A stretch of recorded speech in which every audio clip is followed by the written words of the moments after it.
Tantor Audio, a division of Recorded Books, presents Hot and Badgered by Shelley Lawrenston, narrated by Tracy Odom. Prologue. Charles Taylor didn't realize until that moment how fast life could flip on a man. One second he'd been listening to two crazy women he'd known for years try to talk him into taking over the pack from the young, arrogant wolf they all hated. The next second the doorbell rang, and everything changed. Forever. He'd opened the front door to the main pack house and found his 12-year-old granddaughter standing there with her two half-sisters. The other two weren't his granddaughters. His daughter had taken in the offspring of her worthless ex-boyfriend because that's what she was like, his Carly. She'd taken those girls in and raised them like her own, without question, without resentment, and because it was the right thing to do, as far as Carly was concerned. So when Charles opened the front door and saw those three girls standing there, dirty, bruised, with that wounded look in their eyes, he knew. He knew his baby girl was gone. He knew it and was devastated by it. But what could he do? Do what his daughter would want. Take the three girls in. Raise them. Even the two who weren't only not his blood, but weren't even a tiny bit wolf. The middle one was full honey badger, like her idiot father and her criminal mother, who was doing hard time in a Bulgarian prison after a jewelry heist went bad. The second one was half honey badger and half tiger, and his packmates were not fans of cats, not even a little. They didn't tolerate the house cats that roamed around their Wisconsin neighborhood, so what would they do to this little one with the big eyes and the stink of cat coming off her? The girls did have one thing in their favor, though. They were young. The oldest 12, the middle 11, and the baby not even 8 yet. When the two she-wolves saw the girls, they gasped and immediately ushered the children in, leading them to the living room he'd just escaped from. "What happened?" Lottie asked his granddaughter. "Where's your mama?" His granddaughter looked up at him, and again he saw the answer in her eyes, just as he'd seen the answer when he'd opened the front door. "My daughter's dead," he said flatly, still trying to process exactly what that meant. Lottie and Jane went silent, hands stopping on the light coats the girls had worn to trek from Connecticut to Wisconsin to get to their mother's pack, in the middle of winter. Aghast, the two she-wolves looked up at him, then at each other. Let's get you girls something to eat," Jane stuttered. "You must be starving." Lottie stood and softly said to Charles, "We may have a problem with two of them." "If I have to leave, I will." He thought of his daughter, of how she would have handled something like this. "I won't separate them." Lottie pressed her hand against Charles's chest. "I'll go talk to him." He nodded and crouched down in front of his granddaughter to help take off her coat, but before he had a chance, Lottie quickly returned. "He wants to talk to them, alone." Frowning, Charles looked at his old friend over his shoulder. "What?" She shrugged. "Forget it," he said. He wasn't putting his traumatized granddaughter and her sisters through that idiot's bullshit. "We'll talk to him," his granddaughter suddenly announced, sounding adult. She might look like a little girl, but she'd never actually been one. Carly used to say, "My girl was born 40." And seeing the determined look on the child's sweet face, Charles believed it. She stood and motioned to her sisters. "Where is he?" she asked a stunned Lottie. "In the back, the yard. We'll find him." While the middle girl held the youngest's hand, his granddaughter gently pushed the pair forward, and the three of them walked through the house alone. That's when Jane growled, "I don't like this." Neither did Charles. He didn't like it at all. Betsy sprawled on the high branches of the big tree in the pack's backyard and did her best to stay quiet. She came out here to be left alone. She was too old to hang around the other pups and too young to hang around the adults. And at 16, she was counting down the days until she would go off to college and get the fuck out of here. She loved her mom. She'd done the best she could for her only child. But Betsy had never fit in with the pack because she wasn't full wolf. She was half wolf, half black bear. Her father had been a one-night stand her mother had still not gotten over. But being a bear among wolves was challenging. While Betsy was growing up, things had at least been tolerable, until Billy Lewis had taken over as pack leader. Now Betsy was praying nothing came between her and the scholarships that would allow her to go to an out-of-state college and get into a new life. Until then, she'd sit in trees when she wasn't in school and hope that no one noticed her. Like Billy Lewis, sitting on one of the benches in the pack's backyard, looking over his domain like Richard III. But such a weak wolf wouldn't notice that Betsy was sitting in a tree watching him unless the wind suddenly changed and he scented her. She watched as the 3 little girls came into the backyard. According to what she'd heard when Lottie came to talk to Billy, their mother had been killed, and somehow those little kids had made it halfway across the country to the pack house. Remarkable, really. At that age, Betsy wouldn't have lasted 5 seconds without her mother. But these girls... Billy had insisted on a private chat with the pups, and that did not bode well. Billy didn't like what he called half-breeds, an insulting term from an insulting idiot. Sadly, Betsy had been forced to endure a private chat with Billy herself. It wasn't nearly as creepy as it sounded, but it was definitely cruel. He told her that come her 18th birthday, she was out, no matter what was going on in her life or her mother's. If her mother wasn't happy about it, she could go with her kid, but that would be up to Betsy. A horrifying thought, since Betsy knew how much her mother loved her pack. Leaving it, even for her only daughter, would be too harsh for her. Betsy would never ask that. So, after that private chat, she doubled up on her schoolwork, began taking AP courses, and planned on graduating when she was 17. Thankfully, she was smart enough to make that happen. But she didn't know anything about the little girls walking into the backyard to be left alone with Billy. She just knew her heart broke for them. Because no matter what their circumstances, yes, even the death of their mother, who'd been a former packmate and daughter of the pack's beta, it would mean nothing to Billy Lewis. Besides, this might be the chance he'd been waiting for, to get rid of Charles Taylor, an old-school wolf that the adults in the pack desperately wanted as alpha leader, whether Charles would take the job or not. Betsy knew, though, that Charles would never let his granddaughter go into the cruel system of foster homes and state-run lives. That was not the best world for any child, but definitely not for a shifter. And for a hybrid shifter, nightmares were made of how badly those situations could end. Still, to send the other 2 girls away simply because they weren't blood-related or wolves, could Billy really be that cruel? Who was she kidding? Of course he could be that cruel. The 3 girls stood in front of Billy now, and he smugly stared at them, the corners of his mouth slightly turned up, his eyes heartless. If Betsy had thought she could sneak away without being seen, she would. She didn't want to watch this.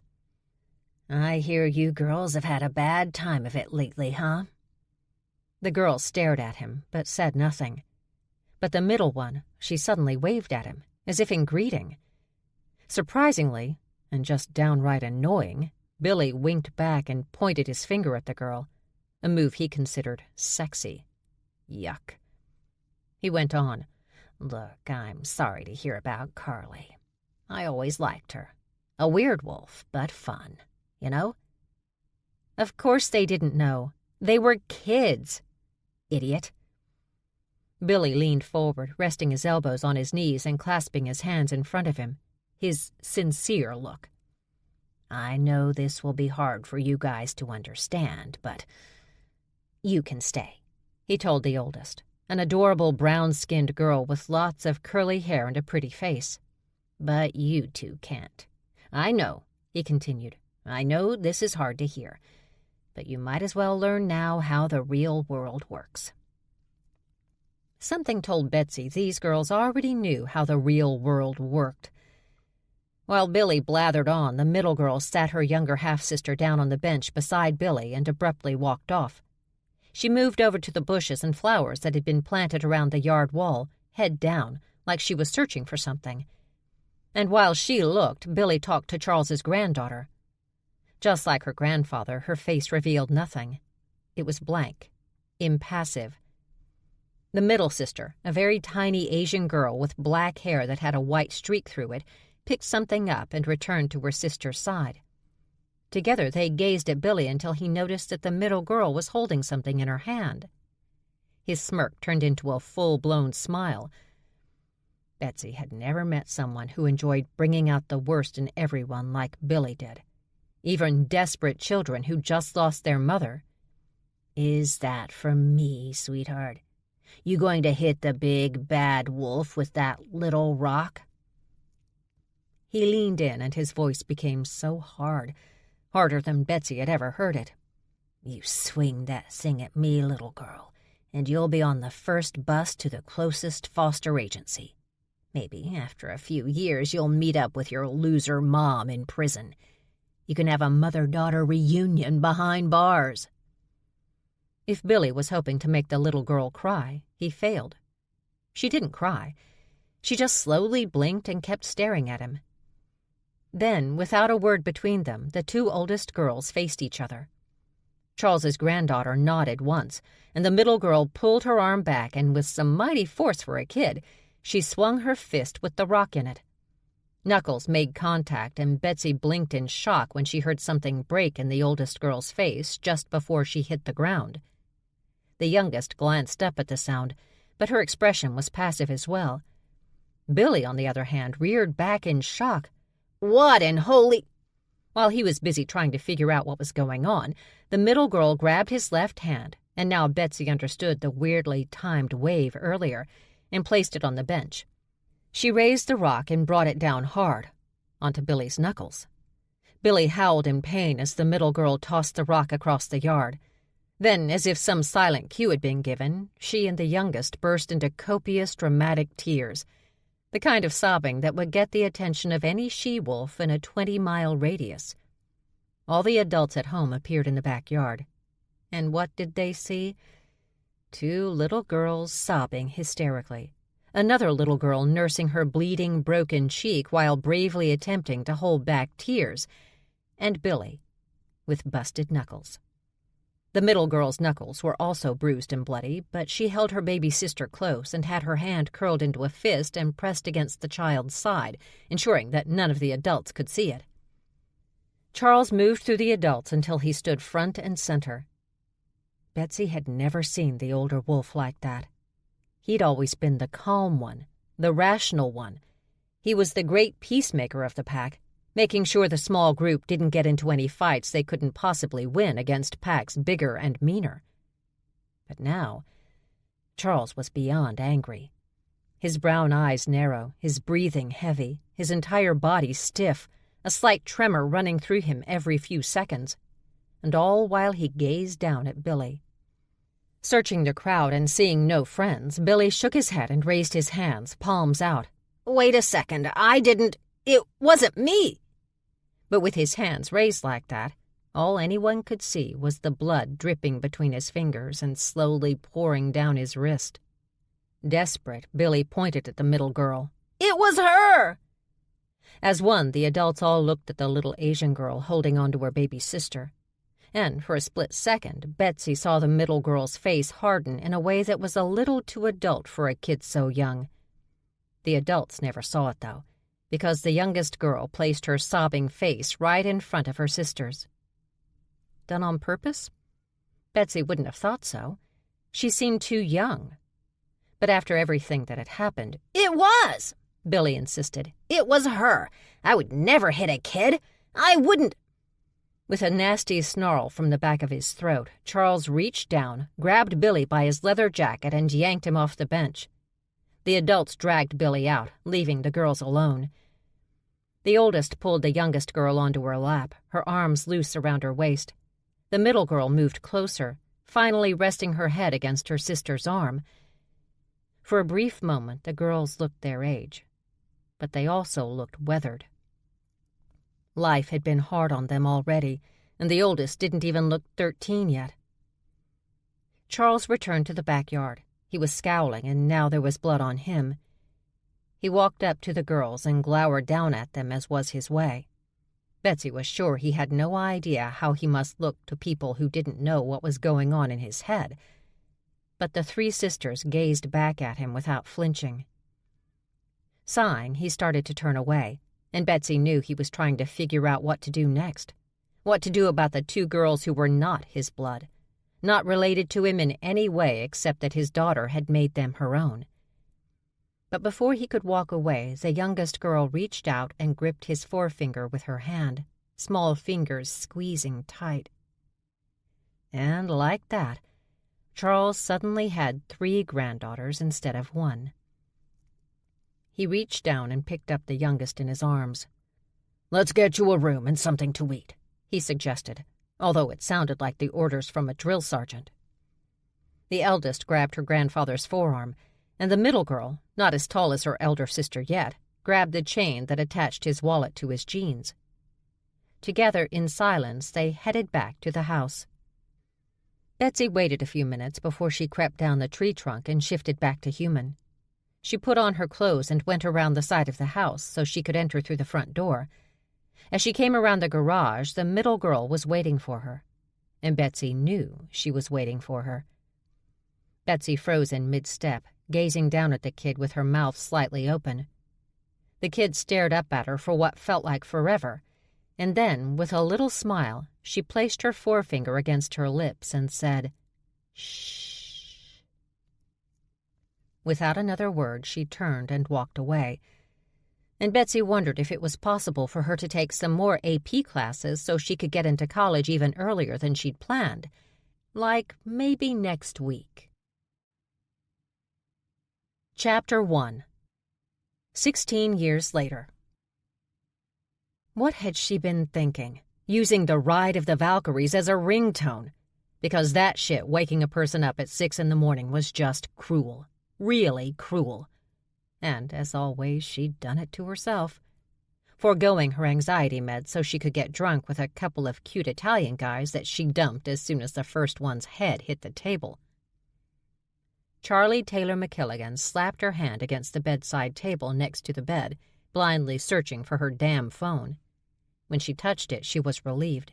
She had no plan to actually get out of bed any time soon, not as hungover as she currently was, but she really wanted that damn ringtone to stop. Somehow, without even lifting her head from the pillow she had her face buried in, or opening her eyes, Charlie managed to touch the right thing on her phone screen so that she actually answered it.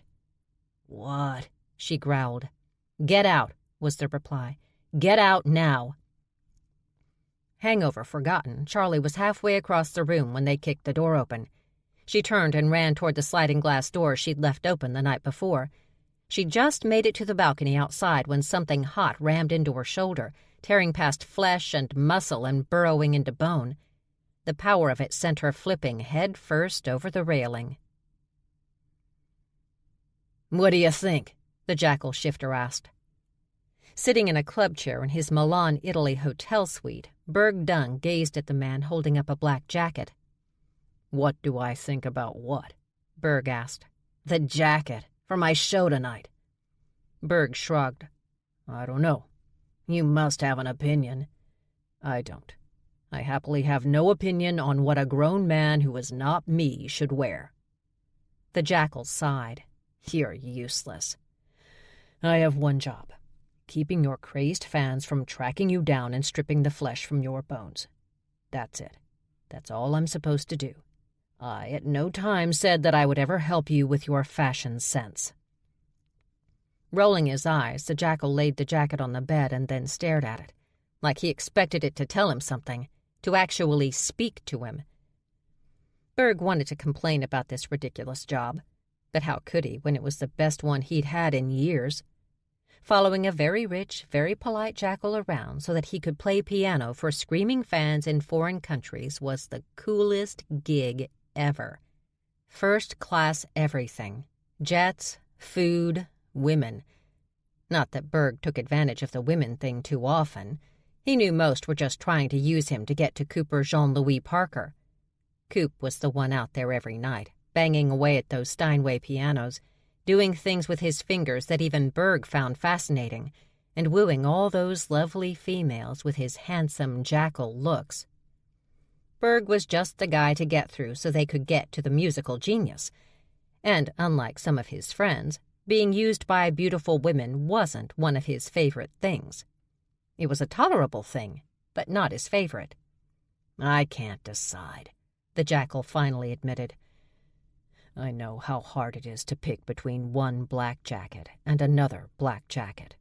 Which will your black turtleneck go with?" "It's not just another black jacket, peasant.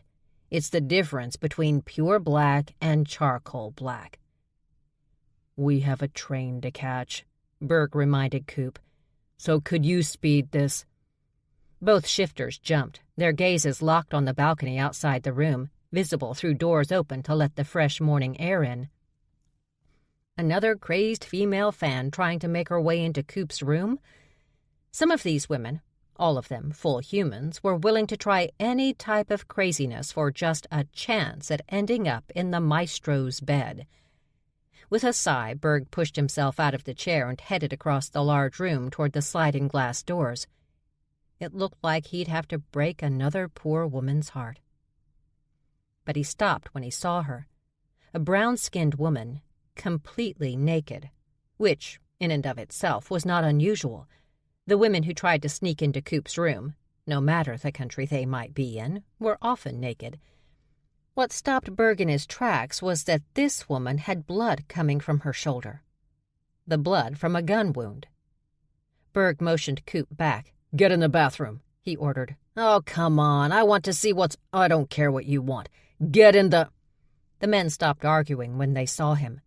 A man in black military tactical gear, armed with a rifle, handgun, and several blades. He zipped down a line and landed on the railing of their balcony. Berg placed his hand on the gun holstered at his side and stepped in front of Coop. "Get in the bathroom, Coop," he ordered, his voice low. "We have to help her. Do what I tell you and I will."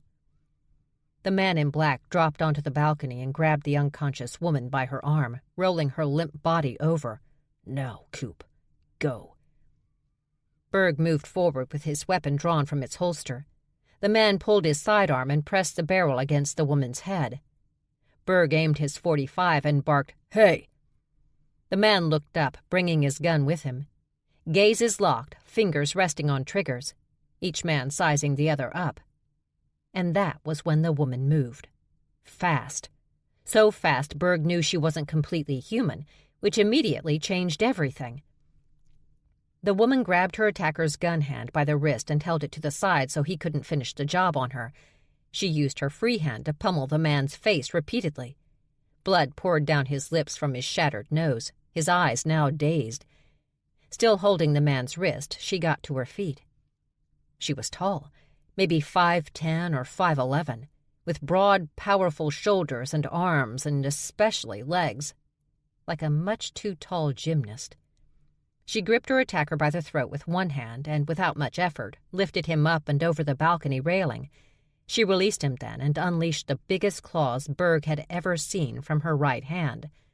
Turning away from the attacker, she swiped at the zipline that held him aloft, and Berg cringed a little at the man's desperate screams as he fell to the ground below. That's when she saw Berg. Her claws, coming from surprisingly small hands, were still unsheathed. Her gaze narrowed on him, and her shoulders hunched just a bit. She was readying herself for an attack. To kill the man who could out her as a shifter, he guessed, not having had time to process that he was one too. Plus, he had a gun, which wouldn't help his cause any. "It's okay," Berg said quickly, reholstering his weapon. "It's okay. I'm not going to hurt you." "Yeah," Coop said from behind him. "We just want to help." Berg let out a frustrated breath. "I thought I told you to get into the bathroom. I wanted to see what's going on." Coop moved to Berg's side. "We're shifters too," he said, using that goddamn charming smile, like this was the time for any of that. But this woman rolled her eyes in silent exasperation and came fully into the room. She walked right by Berg and Coop and to the bedroom door. "Wait," Berg called out. When she turned to face him, one brow raised in question, he reminded her, "You're naked." He went to his already packed travel bag and pulled out a black t-shirt. "Here," he said, handing it to her. She pulled the shirt on, and he saw that he'd given her one of his favorite band shirts from a Fishbone concert he'd seen years ago with his parents and siblings. "Your shoulder," Berg prompted, deciding not to obsess over the shirt, especially when she looked so cute in it. She shook her head at his prompt and again started toward the door, but a crash from the suite living room had Berg grabbing the woman's arm with one hand and shoving Coop across the bedroom and into the bathroom with the other. Berg faced the intruder, pulling the woman in behind his body. 2 gunshots hit Berg in the lower chest. The man had pulled the trigger without actually seeing all of Berg, but expecting a more normal-sized human, which meant a few things to Berg: that he was dealing with a full human, an expertly trained full human, an ex-soldier probably, an ex-soldier with a kill order. Because if he'd been trying to kidnap the woman, he would have made damn sure he knew who or what was on the other end before he pulled that trigger. But he didn't know. He didn't check because he didn't care. Everyone in the room had to die. And knowing that, understanding that, did nothing but piss Berg off. Who just ran around trying to kill a naked, unarmed woman, his analytical side wanted to know. The grisly part of him, though, didn't care about any of that. All it knew was that it had been shot. And shooting a grizzly but not killing it immediately, always an exceptionally bad move. The snarl snaked out of Berg's throat, and the muscles between his shoulders grew into a healthy grizzly hump. He barely managed to keep from shifting completely, but his grizzly bear rage exploded and his roar rattled the windows. The bathroom door behind him slammed shut, the jackal having the sense to now go into hiding. The intruder quickly backed up, knowing something wasn't right, but not fully understanding, which was why he didn't run. He should have run. With a step, Berg was right in front of him, grabbing the gun from his hand and spinning the man around so that he had him by the throat. He did this because 2 more men in tactical gear were coming into the suite through the front door they'd taken down moments before. Using the man's weapon, Berg shot each man twice in the chest. They both had on body armor, so he wasn't worried he'd killed them. With both attackers down, Berg refocused on the man he held captive. He spun him around because he wanted to ask him a few questions about what the hell was going on. He was calmer now. He could be rational. But when the man again faced him, Berg felt a little twinge in his side. He slowly looked down and found a combat blade sticking out. First he'd been shot, now stabbed. His grisly rage soared once again, and as the intruder, quickly recognizing his error, attempted to fight his way out of Berg's grasp, desperately begging for his life, Berg grabbed each side of his attacker's face and squeezed with both hands, until the man's head popped like a zit. It was the blood and bone hitting him in the face that snapped Berg back into the moment, and he gazed down at his brain-covered hands. "Oh, shit," he muttered. "Shit, shit, shit." The other intruders, ignoring the pain from the shots, scrambled up and out of the suite, as far away from Berg as they could get. Someone touched his arm, and he half turned to see the woman. She raised her hands and rewarded him with a soft smile. That's when he calmed down. "Shit," he said again, holding out his hands to her. She stepped close, held his wrists, studied the blade still sticking out of his side. She then examined the wounds in his chest. Unlike the intruders, he hadn't been wearing body armor. The bullets had hit him, had entered his body, but he was grisly. Even as a human, you had to bring bigger weapons if you wanted to take down one of his kind with 1 or 2 shots. Berg knew, just watching her, that she was going to help him. She was going to try. But she was in more danger than he was, and she needed to get out of here. "Go," he told her, and she frowned. "Seriously, go." He pulled away from her, went to his travel bag, paused to wipe the blood off his hands on a nearby towel, and took out a .45 Ruger, handing it to her. "Take this." Her eyes narrowed again as she stared up at him. "I get the feeling you need it more than me," he pushed. "Just go." She took the weapon, dropped the magazine, cleared the gun with one hand before shoving the loaded mag back in and putting a round in the chamber. Yeah, the woman knew how to handle his .45, maybe better than he did. She pressed her free hand against his forearm and, with a nod, slipped out the door and out of the suite. "Can I come out now?" Coop asked from the bathroom. But before Berg could tell him no, the jackal was already standing behind him. "Well," Coop said, "that was interesting." "You could say that. You're bleeding." "Yes, and please stop playing with the knife." Coop pulled his hand away from the blade handle and attempted to look contrite. "Sorry. Does it hurt?" Berg frowned at him, and Coop nodded. "I'll take that glare as a yes. Maybe I should call the front desk." He started toward the phone on the side table by the bed. "Think we'll make our train?" the jackal asked. Slowly, Berg faced Coop and noted, "You're not used to real life, are you?" "Not really. Why?" "This is going to be big." When Coop's head tipped to the side like a confused schnauzer, he added, "The hotel room of some big-time penis was just violently invaded." "It's pianist." "Yeah, I said that." No, he hadn't. "Anyway, we'll have to get our story straight, and we should leave out the girl." "Oh." Coop thought a moment, the receiver held loosely in his hand. Finally, he said, "I'll call my sister first." "Why? If anyone can manage this, it's Tony." Coop winced. "But she's going to be annoyed at you for, letting this happen." "You're alive, aren't you?" "Yes, and I'm quite grateful. And I don't hold you responsible for this at all. But my sister, she won't be as open-minded. You should prepare for that." "I'm sure I can handle a she-jackal." Using his cell phone to call his sister, Coop chuckled. "Yeah, sure you can." Staring at the open bedroom door, Berg asked, "Think I'll ever see her again?" "The girl that was never here?" Coop asked. He shrugged while waiting for someone to answer on the other end of the phone. "If you keep an eye on the FBI's 10 Most Wanted list, sure.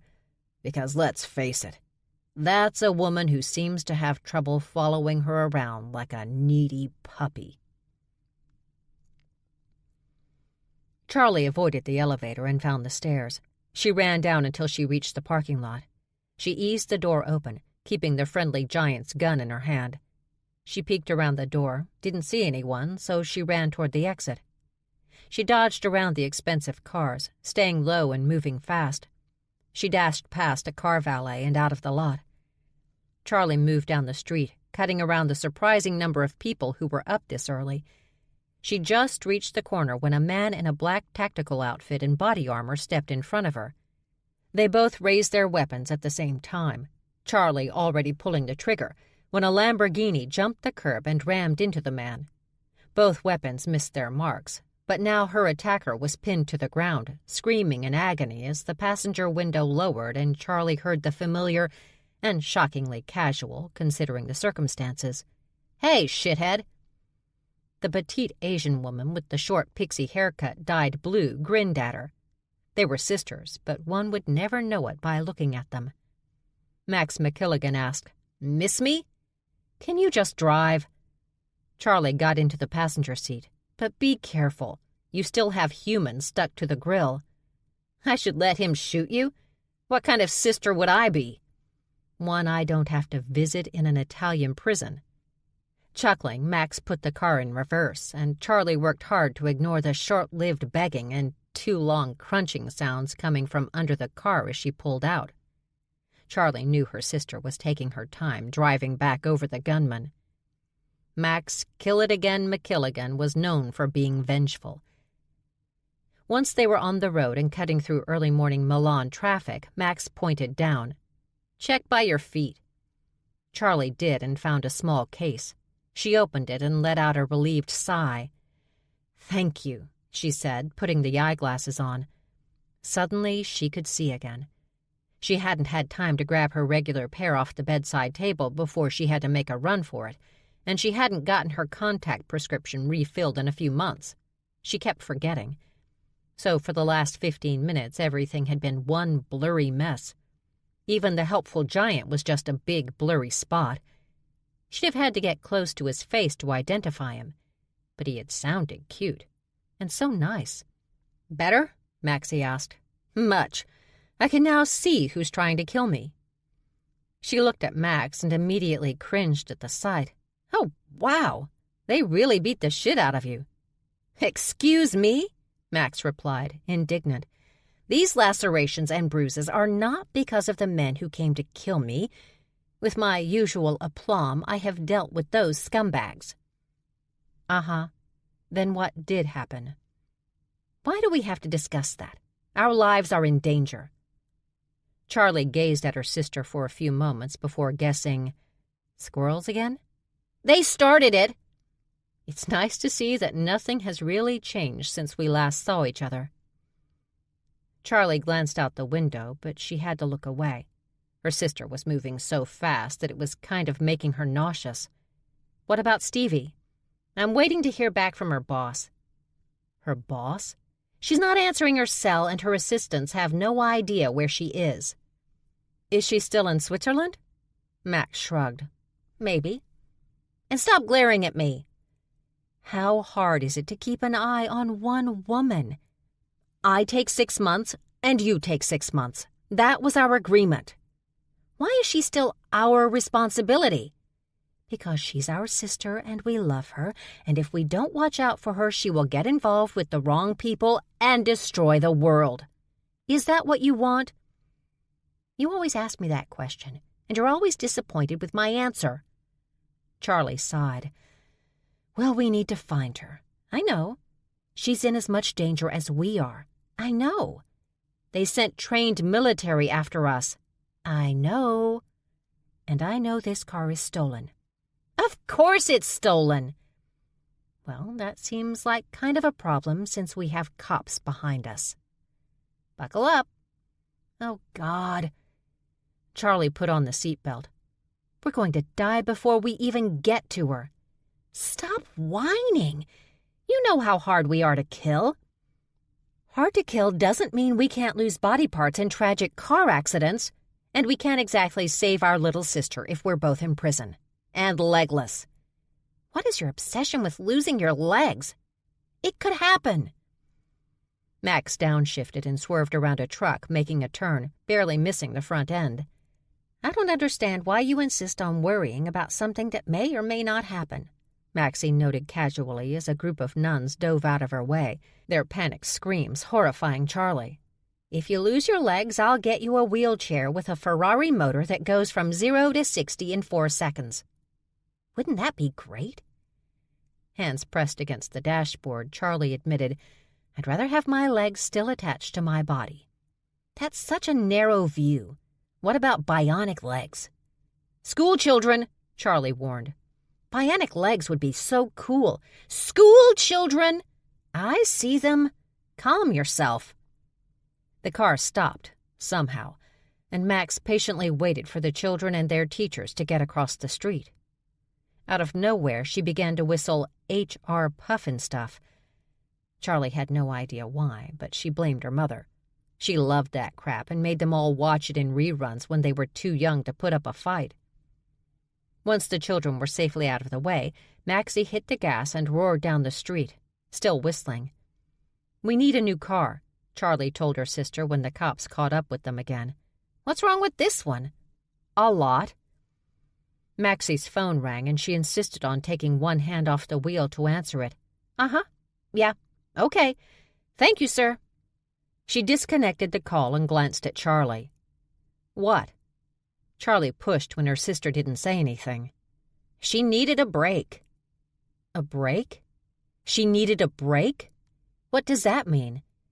"You know what that means, Charlie." "I do?" Charlie thought a moment, then rolled her eyes. "Oh, come on. Again?" "You know how she is. But hey, at least she's still in Switzerland. We'll get there in no time." "But it's a mental hospital, not a resort." To her, all mental hospitals are resorts. Besides, it could be worse, Max said happily. This could all be so much worse. Charlie shook her head. Dude, I seriously don't know how. Chapter 2. The black Mercedes-Benz AMG G63 SUV stopped in front of the mental health and rehab clinic. Usually, it was only the wealthiest of European royalty who came to this place. Most Americans didn't even know it existed. But Charlie's baby sister had a gift.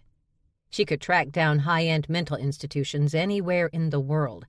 They all seemed to have spa-like amenities, 5-star chefs making the meals, and group therapy, something her sister truly seemed to enjoy. The first one Stevie Stashuk McKilligan had ever checked herself into was somewhere in Malibu and cost $1,000 a day. She never paid a cent, though. The lab she interned for took care of that, which could explain why no one bothered to question why a 14-year-old girl, at the time, was checking herself into a Malibu mental health clinic without a parent or guardian in sight.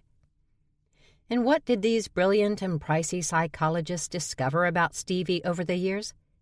Exactly what Charlie already knew, that her sister was a high-strung prodigy who suffered bouts of extreme panic like any abandoned child would. Stevie's mother, a Siberian she-tiger from a very wealthy family, had shown up at Carly Taylor's door one day, asking for Carly to babysit 5-year-old Stevie for a few hours. Charlie's mom, a she-wolf who never really learned how to say no to anyone but Charlie's grandfather, agreed. After 3 days, she told Charlie, and Max said, "It looks like your little sister is staying. Isn't that great?" At the time, Charlie didn't think so. It was bad enough they already had one of their father's casts off to take care of in the first place. Now they had 2.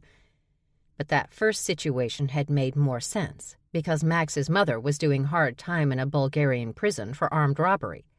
She couldn't take care of her kid. But the she-tiger?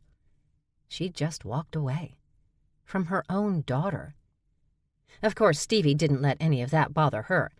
In her mind, she had so many other things to worry about in the universe that her mother's desertion didn't rate as important enough for her to hold a grudge. So Charlie did it for her. She was very good at grudge-holding. Just ask her idiot father. Charlie met up with her sister at the front of the SUV. "All right," Charlie began. "You know the drill."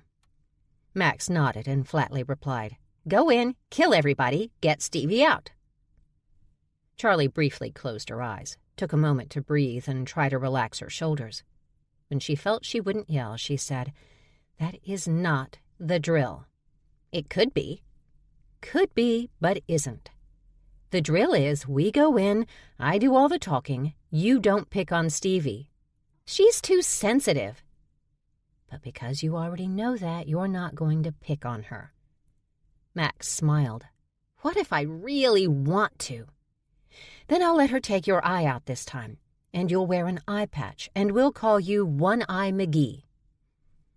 Laughing, Max headed toward the front doors, Charlie right behind her.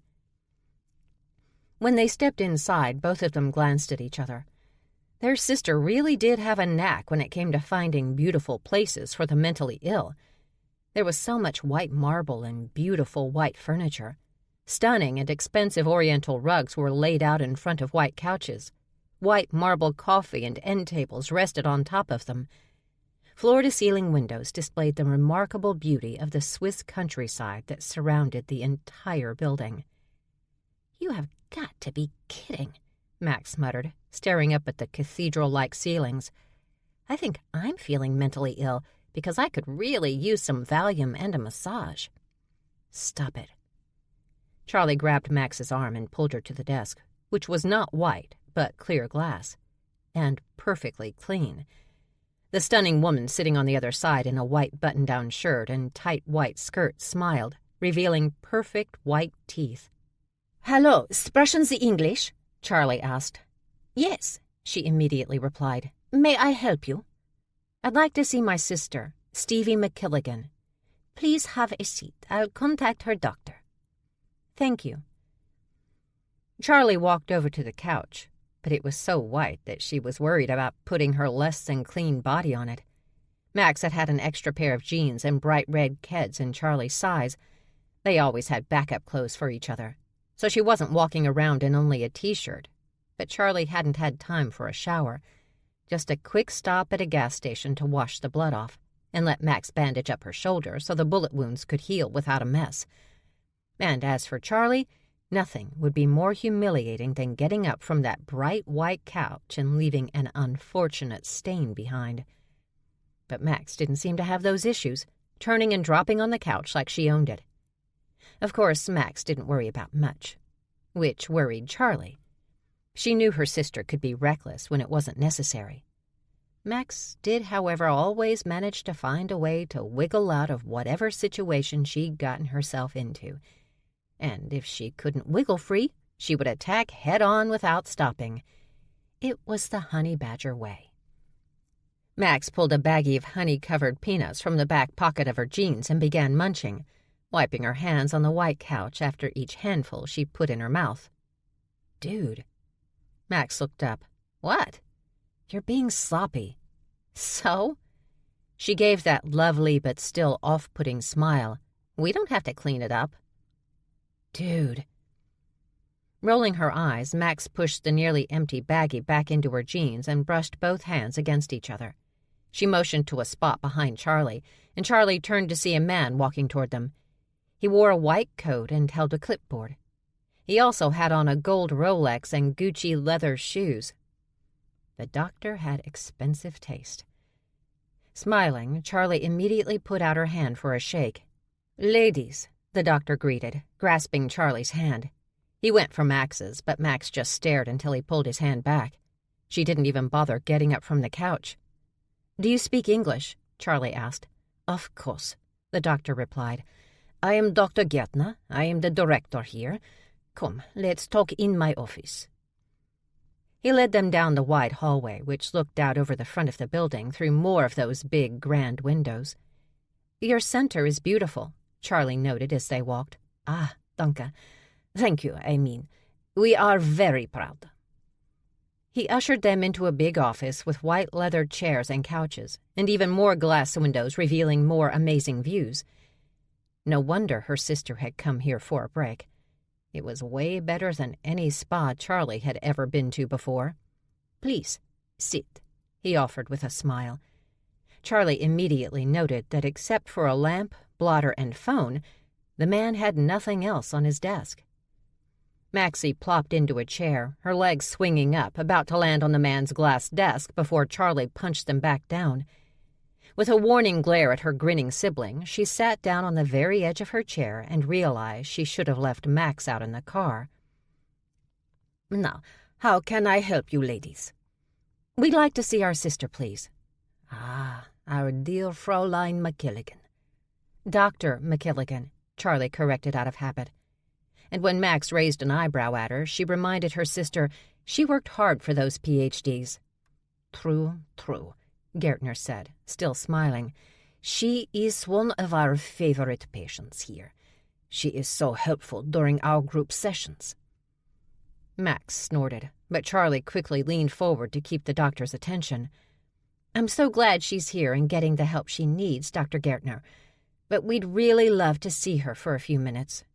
"I'm sure we can arrange something in a few weeks.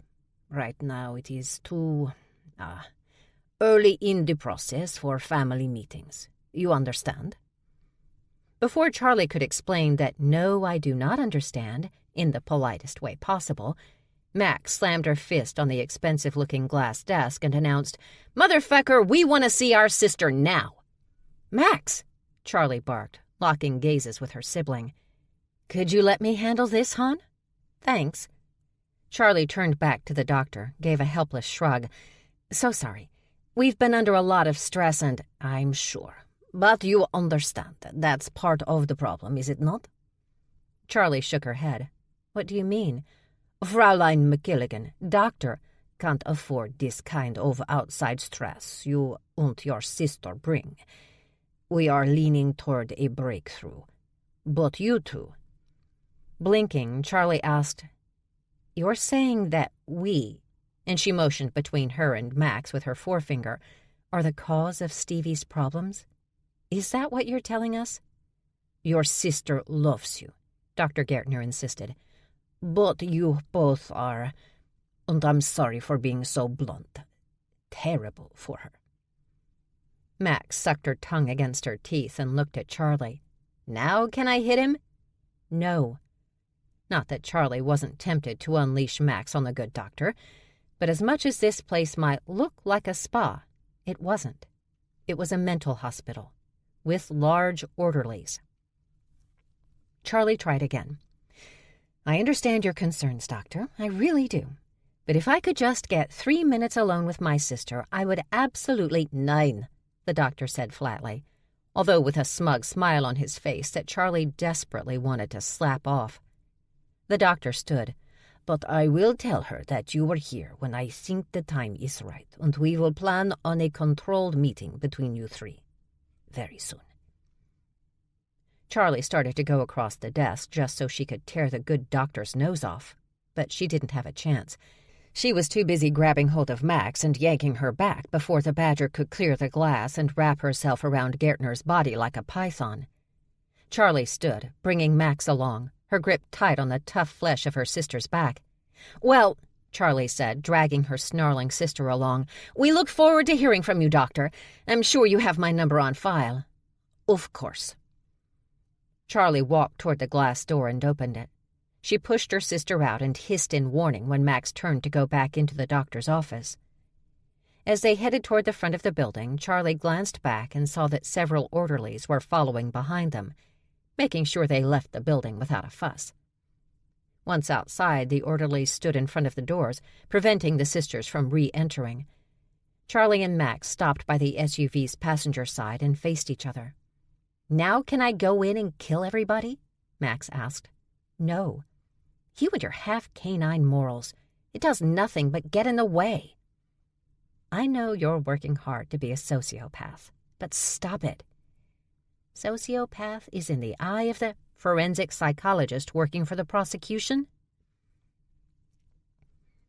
Berg was eventually sent to the local hospital to get his wounds checked out, but the local cops made it clear that they didn't like what Berg and Coop were trying to sell.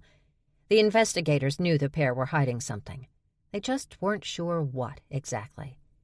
It helped, though, that Coop wasn't just Coop, but Cooper Jean-Louis Parker, master musician and former child prodigy. The Italian authorities could only push so hard, especially since they were already dealing with the repercussions of being the city where Jean-Louis Parker had been attacked.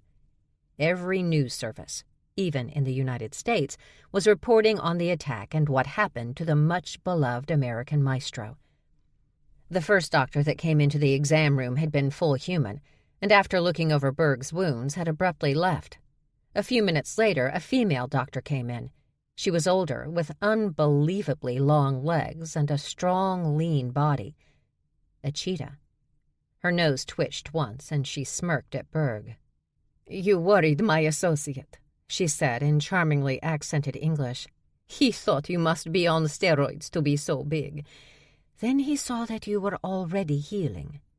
She washed her hands, dried them, and put on gloves.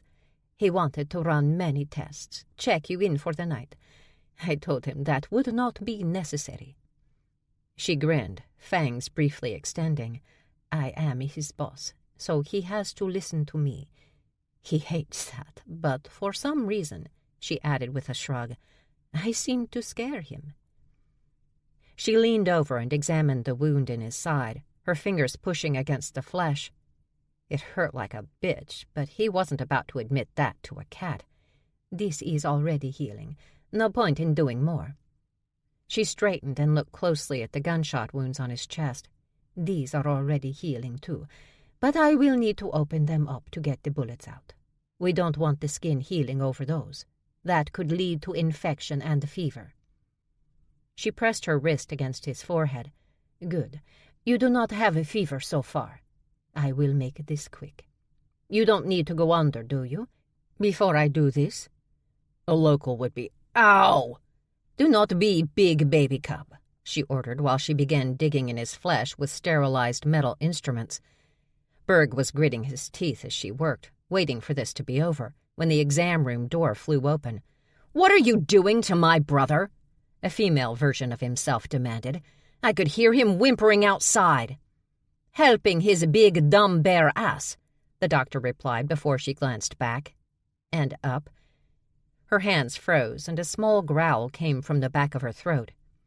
"This is my sister, Britta," Berg explained, knowing his sister's size alone was making the cheetah nervous. Female grizzlies were the most feared among the shifters. Not only were they psychotically protective of those they considered family, blood or otherwise, they were, like the males, easily startled. One wrong move could lose a shifter an arm, or a whole head. "And my sister is going to be calm now. Calm because I'm fine." The doctor seemed to accept that until a male mirror image of Berg also walked into the room and, after slamming the door, glared around without saying a word. Berg sighed. "And that's my brother, Dag. We're triplets." "Your poor mother." The doctor motioned to the far side of the room. "You two, over there." Britta angrily snapped. "You don't order me around." "Britta, please," Berg nearly begged. "Instruments digging into my chest. Think about that a moment before you say anything else."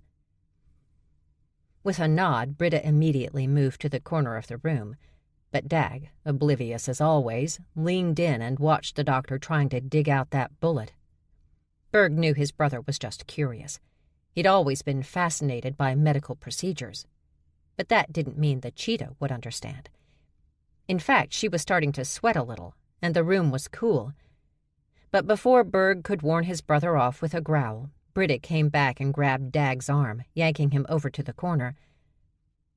Could a cheetah take out 3 bears? With thumbs, access to lethal surgical supplies, medical training, and blinding speed, there was a definite chance. And why risk it when she was, in her own cat-like way, trying to help? "You know what's happening right now, don't you?" Britta asked from the corner. "Coop's sister is getting a private jet to come over here." "Coop said that might happen." "Don't worry, I'll handle her," Britta promised. She suddenly pointed at Berg. "When the cat is done, I have name Big Bottom Bear. You and Dag will need to get Coop to Rome, then back to the States." "Coop's still doing that concert?" "There are some people you don't cancel on. The Pope is definitely one of them. But the remainder of the shows are going to have to be canceled."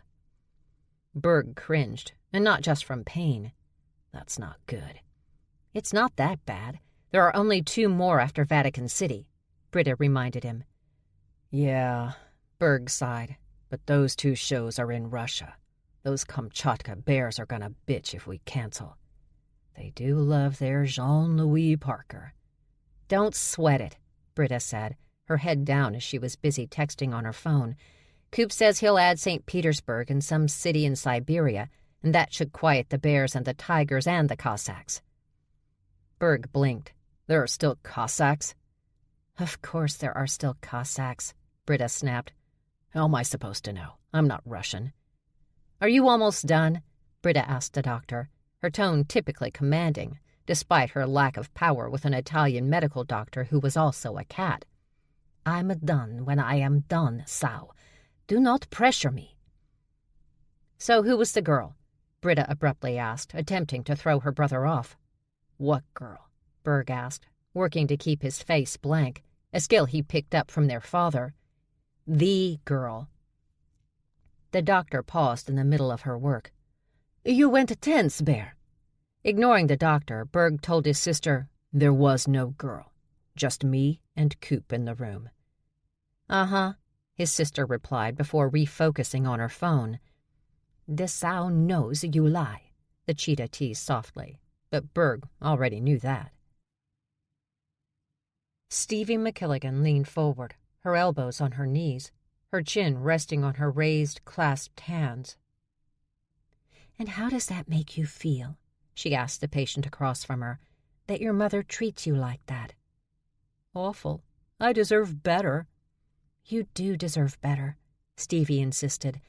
Just because your mother is the dictator of a small country and kills those she considers enemies of the state doesn't mean that your opinion doesn't matter."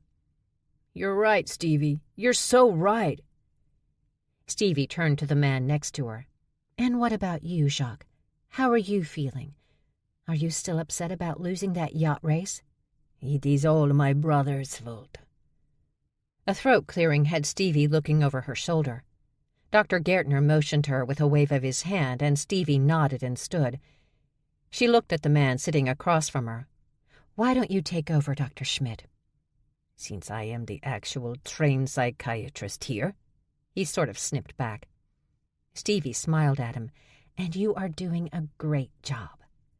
She gave him a thumbs up before walking over to Gärtner and following him out of the group therapy room. He led her down the long glass hallway toward the back exit. They often liked to talk while walking in the beautiful garden behind the clinic, one of Stevie's favorite places. "So, what's up?" she asked. "I wanted to let you know before you heard from someone else. Your sisters came by today to see you." Stevie stopped before they reached the doors and faced Gärtner. "My sisters? They're here?" "They were. I asked them to leave. I think we both know you're not ready to see them right now. Not when you're doing so well." Stevie blinked and took a step back. "But they were here. Here at the clinic? Inside the clinic? Is that what you're telling me?" "I told them when the time is right, we'd call them for a controlled meeting. With you and the team and your sisters." "Okay," Stevie said to herself, not really listening to the doctor anymore. "My sisters were here. They were here." She clasped her hands together and began to pace. "And you told them to leave. And now I'm alone. But I'm inside, so I should be fine." "Stevie, please," Gärtner coaxed. "You are fine. I simply was not going to allow your sisters to come here and interrupt the work we have been doing. It is much too important to your health." "If my sisters came here, it's because something's wrong." She turned away from Gärtner to walk back to the patient rooms. "I need a phone. I need to call them." No, Stevie. That is not a good idea." He gently took her arm and tugged her back around. "You need time away from your family. Time away from the stress you experience." Stevie gazed at the doctor, but she didn't really see him, because she could only think one thing. What did our father do now? That was the only reason her sisters would bother her while she was at a clinic. Because he'd done something. Sadly, he was always doing something, and it was always up to Stevie to stop her sisters from killing him, especially Charlie. Charlie loathed their father. Not that Stevie really blamed her, but he was their father. That mattered, at least to her. She was sure of it. Something was really wrong if her sisters had come here to get her, because they'd come to protect her, and this idiot doctor had sent them away. Had they really left, though? Had they really gone away? Maybe they were still around. Maybe she had time to catch up to them. Stevie turned to Dr. Gärtner and calmly explained how she needed to find her sisters before it was too late, and that she would, unfortunately, be forced to leave the clinic much sooner than she'd originally planned. Oh, wait. That's how Stevie had planned to handle it in her head, with logic and reason and a calm, rational demeanor. But when she faced Gärtner, just seeing his face made her angry. Angry that she was now alone and frightened because, without speaking to her, he'd sent her sisters away. He should have spoken to her first. He should have said something. And her fear led to panic, which led to her hissing and throwing herself at Gärtner, knocking him to the ground and wrapping her hands around his throat. Sitting on his chest, she hissed again, this time right into his face, and she had a feeling her eyes had shifted color because his own eyes widened and she suddenly smelled urine, meaning the man had pissed on himself. Maybe not just her eyes. Maybe her fangs had made an appearance too. That happened when she lost control. That's why she went to places like this, to get control of her panic disorder with the help of talk therapy and medications, to learn how to manage it and to fully understand it so that she didn't have what her coworkers fondly called a McKilligan episode. And Gärtner had been right. Stevie had been doing well. She had been feeling better, more in control without any additional meds. But her sisters had come here, and they didn't bother her lightly. Her sisters never got in the way of her work or her mental health. They worried about her, and they sometimes babied her, but they never would have just dropped by for a how do you do. That was not her sister's way. Stevie knew they kept an eye on her. She knew that one of them was always close by. But again, that was not because they were obsessive about her. They were obsessive about what their father had, to quote Charlie, fucked up now. She would have made that clear to Gärtner if she'd thought about it, but it never occurred to her that he'd stop her sisters from visiting, that he thought they were somehow the reason behind her panic disorder. If anything, her sisters were the reason Stevie hadn't spent most of her life in a straitjacket at Bellevue. Their pesky ways and less than stellar educations allowed Stevie some much-needed distraction from the cacophony of sights, sounds, and information that packed her brain each and every day. The truth was, her sisters kept her sane, which was more than this damn doctor was doing. Big, strong hands gripped Stevie and yanked her off the doctor, and someone shoved a needle in her arm.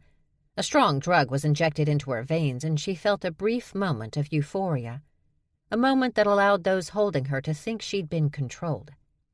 But Stevie wasn't completely human, and, even worse for the staff, she was half honey badger. And thanks to her father's confused genes, her body didn't process drugs and poison the way an ordinary full human or shifter did.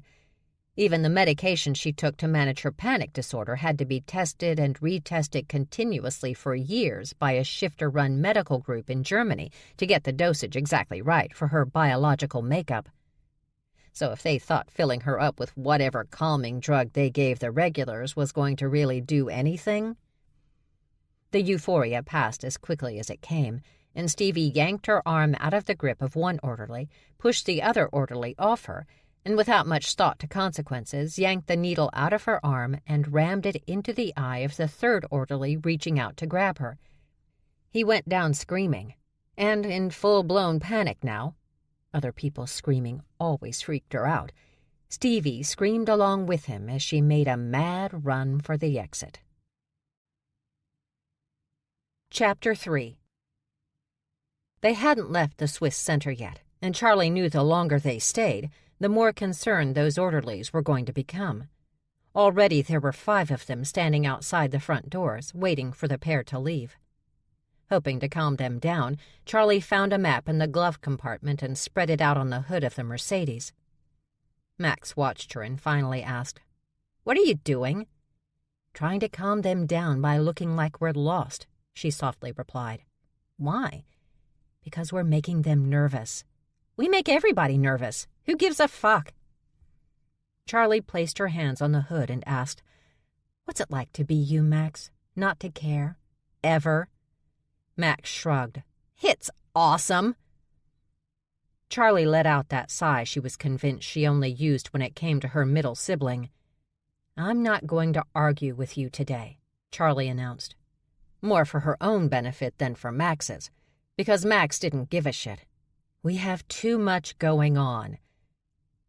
"So, do you want me to look intensely at the map like it's still 1982? Max asked. "You know, rather than just using my fucking phone to take us anywhere we need to go in any part of the world?"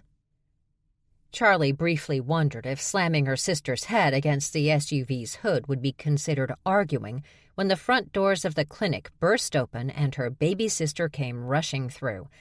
An orderly instinctively reached out and grabbed the hysterical Stevie. But that was not a good move. Not a good move at all. Stevie spun and slammed the palm of her hand up, ramming the orderly's nose and crushing it. He released her, and even though the others hadn't moved, Stevie kicked one orderly in the groin, another in the leg, breaking the fibula with a cracking sound that echoed around the quiet area. Another got a punch to the face that seemed to break his jaw and cheekbone, and the last was punched in the throat. The orderly that had followed her outside had spun back around and returned to the safety of the center in order to get reinforcements. That's when, screaming like she was on fire, Stevie ran for her life. So oblivious to everything around her, she didn't even see Charlie and Max standing there, watching her. She just took off running. And with the tiger blood flowing through her veins, she hit 40 miles per hour pretty damn quickly. Max watched their panic-riddled sister tear off across the front lawn and hit the road that would lead out to the main highway. Guess the doc told her we'd been here. Then she laughed because, well, it was kind of funny. Look at her go! I think sparks are coming off her feet. Come on, Charlie ordered Max, tossing the map off the SUV hood. We have to catch her. They scrambled into the SUV and sped after their sister, heading down the long road that led to and from the clinic. On both sides were thick forests. If she goes into the woods, she's panicking, Charlie reminded Max. She's just going to run until she can't anymore. She's so fast. In short bursts, she has no stamina. Not an insult, just reality. Again, it was the tiger in her. The wolf and honey badger in Charlie meant she could trot for hours. Not that she ever did. Why bother when she could just as easily rent a car? Max suddenly hit the brakes, and Charlie let out a relieved breath when she saw her baby sister standing in the middle of the road, taking in deep gulps of air and sobbing. I'll get her. Charlie opened her door. And when I bring her back, you be nice, she warned. I'm always nice, Max laughed. Shut up. Charlie walked around the car and over to her baby sister's side, but she didn't touch Stevie. She didn't put her arms around her and hug her. That was just a quick way to get her face torn off. Stevie.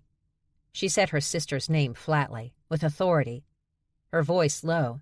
Stevie, she repeated. Blinking away tears, Stevie straightened her back and focused on Charlie. Charlie? Hey, Bubs. Charlie! Now Stevie was in her arms, hugging her tight, and Charlie hugged her back because she was no longer worried about getting her face ripped off. You didn't leave me! You didn't leave me! She chanted. Of course we didn't. We were just trying to find a way to get to you without the staff knowing. She stroked Stevie's hair.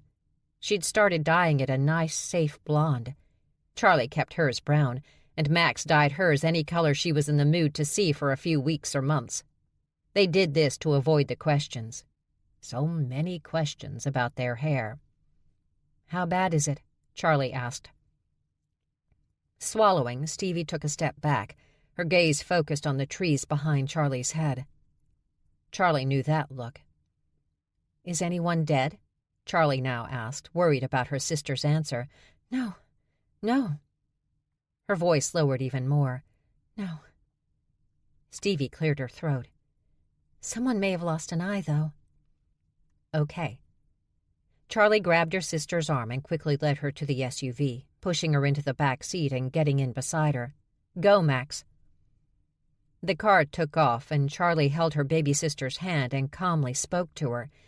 Deep breath in, deep breath out. In, out. Close your eyes and just focus on the engine sounds, the road beneath the wheels, the air against the car. You're whining against my nerves, Max joked from the front seat.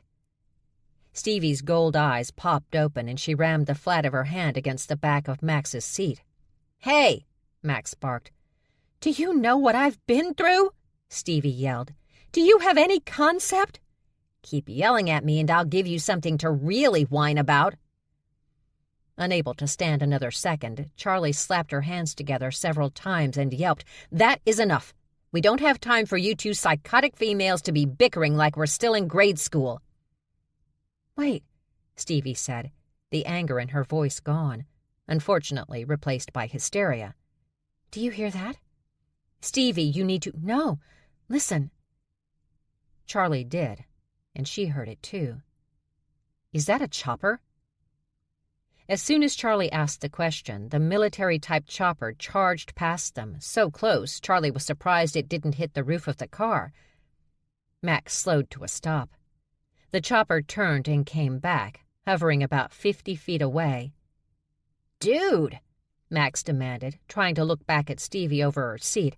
What kind of mental hospital did you go to? The target and her sisters waited in the SUV. "Stay here," he ordered the pilot. "Give them a minute to figure out what's about to happen." "Got it." The original plan had been to take the target in the clinic, but he'd just been heading toward the building when she'd run out, hysterically screaming. He'd immediately gone back to the copter, especially when he realized the two older sisters were still alive. His orders had been painfully simple. Pick up the target and bring her to the safe house. 2 other teams had been dispatched to take out the troublesome older sisters so they couldn't get in the way. Apparently they had a reputation that had his clients concerned. But somehow those 2 had gotten away from full tactical teams. He still wasn't sure how they'd managed that. The sister on the driver's side eased out and headed toward the back of the SUV. "Want me to take her out?" "No," he replied immediately. "We keep them alive until we have the target. They'll keep her pliable." "She's probably going for a weapon." He wasn't worried. The copter could handle a few gunshots. Tapping the mic, he began the negotiation process.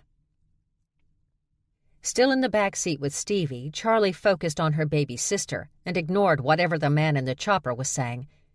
Most would be concerned with the chopper guy, but he was the least of her problems.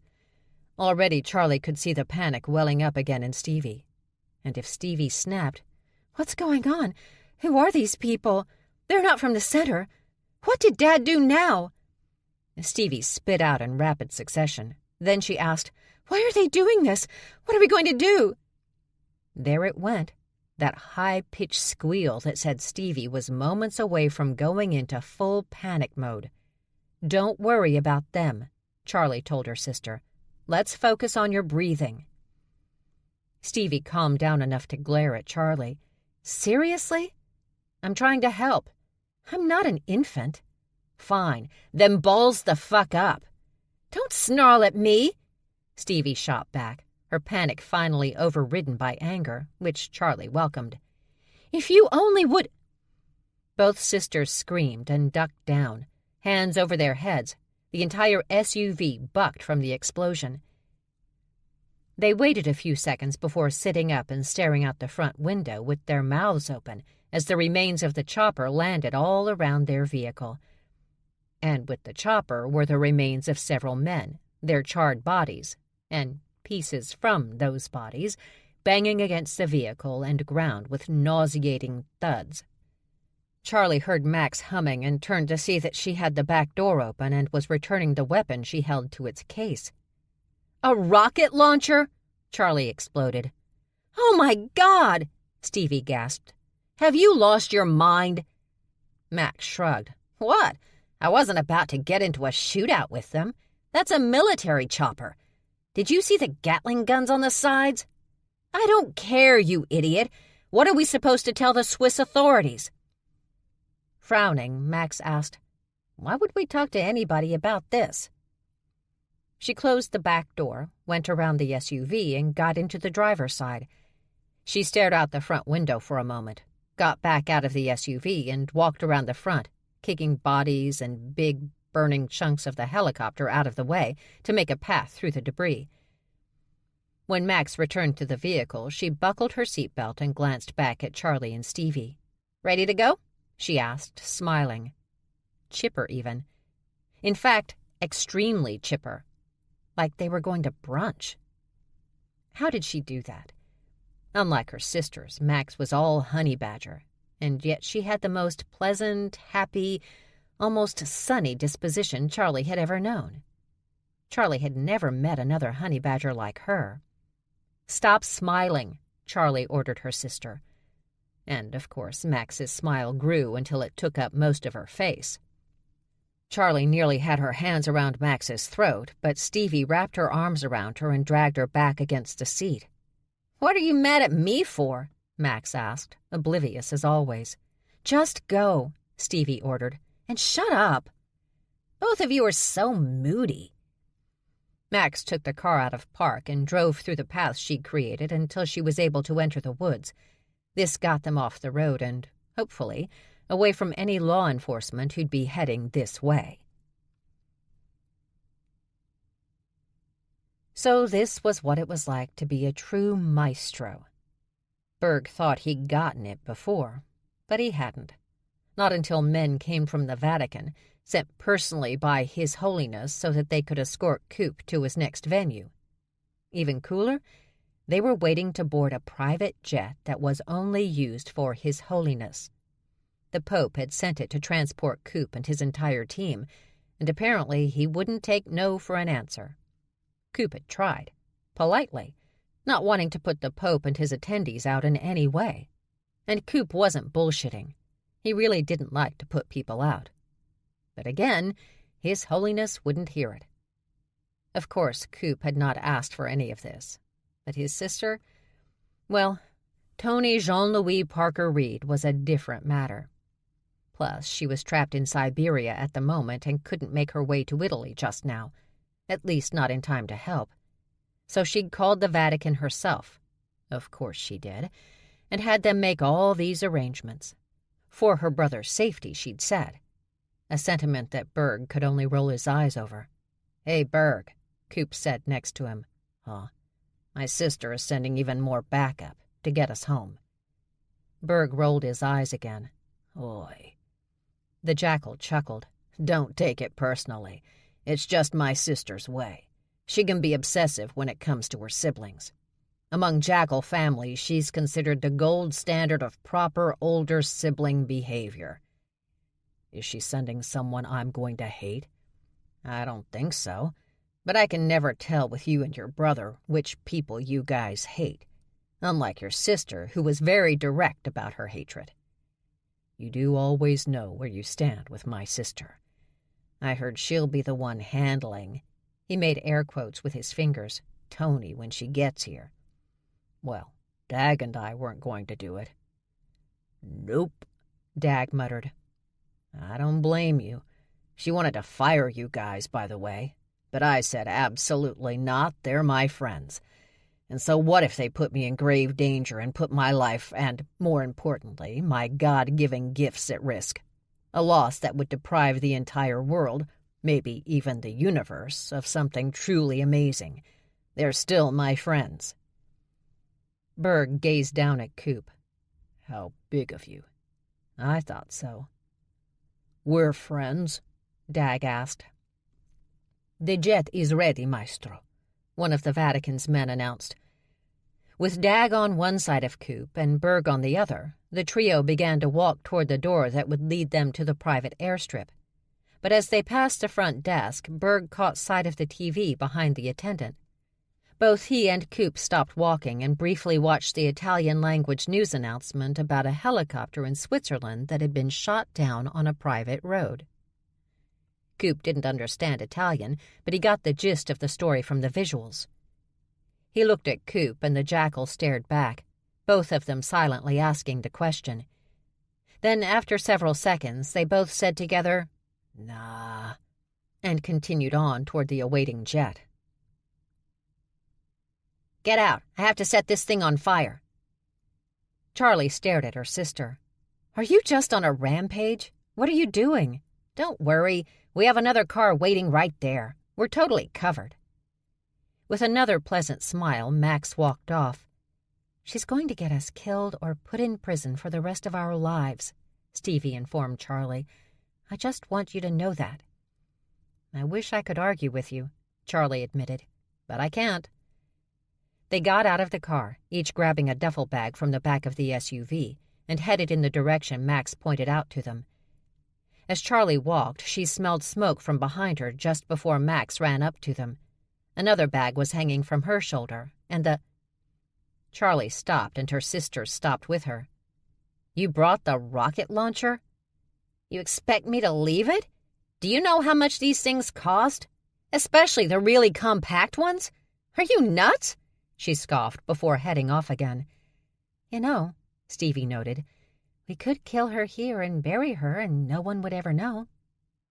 She frowned, shook her head. "I guess that was a horrible thing to say."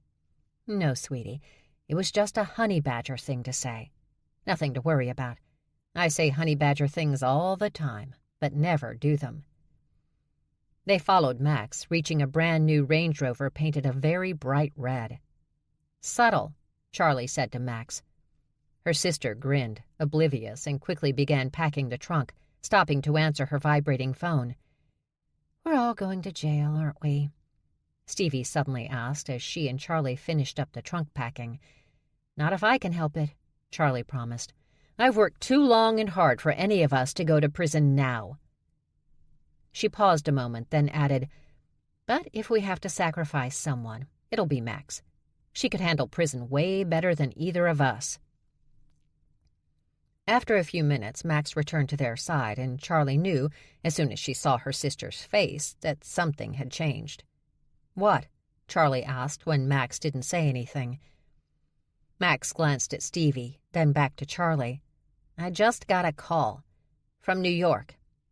"Oh, God," Stevie began. "Oh, God. Oh, God.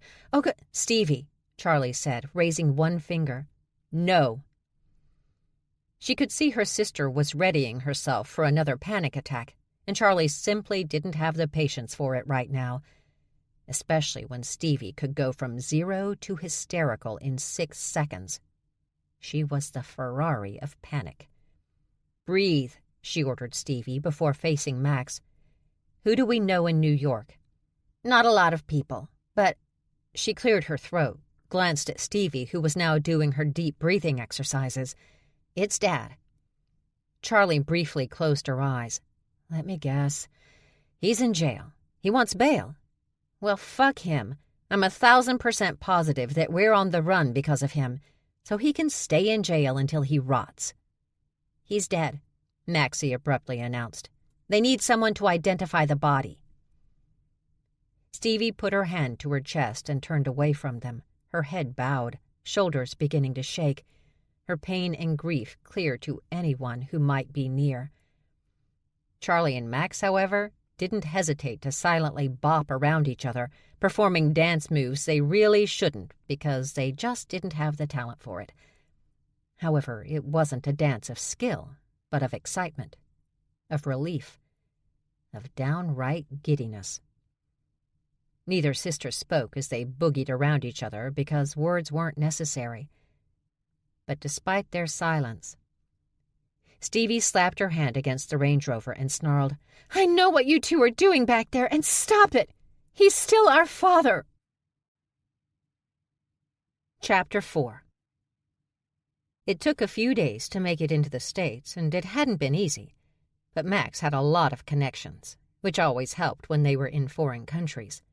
Thankfully, they were back now and able to drop their bags in the middle of the safe house Max had found through her birth mother's family. "Wow," Charlie said, looking around. "This place is awesome. Your aunt hooked us up." Max nodded. "It's not bad." Stevie sat in the farthest corner and deepest part of the couch, her knees up, arms around her calves. "I don't like it." "Why not?" Charlie asked. Her nose crinkled. "It smells funny." "That's just Badger." Max took another sniff. "And something bearish." Stevie's eyes grew impossibly wide. "Bears eat people." "I'm taking a shower," Charlie announced because she couldn't start down this road with her sisters. "Then we'll figure out next steps, okay?" When she got nods from both, Charlie grabbed her duffel and headed deeper into the Manhattan apartment. The place was beautiful. Big, comfortable furniture, lots of windows allowing for light, and tons of cabinet space for the honey badgers to sleep in. Charlie was surprised the Yang family had helped Max get this place for them to stay in, even temporarily. Maybe Max hadn't mentioned that her sisters would be with her, but she didn't usually hide that from anyone. The Yangs had made it clear long ago that they would be more likely to help Max when she needed it if her half-sisters weren't involved.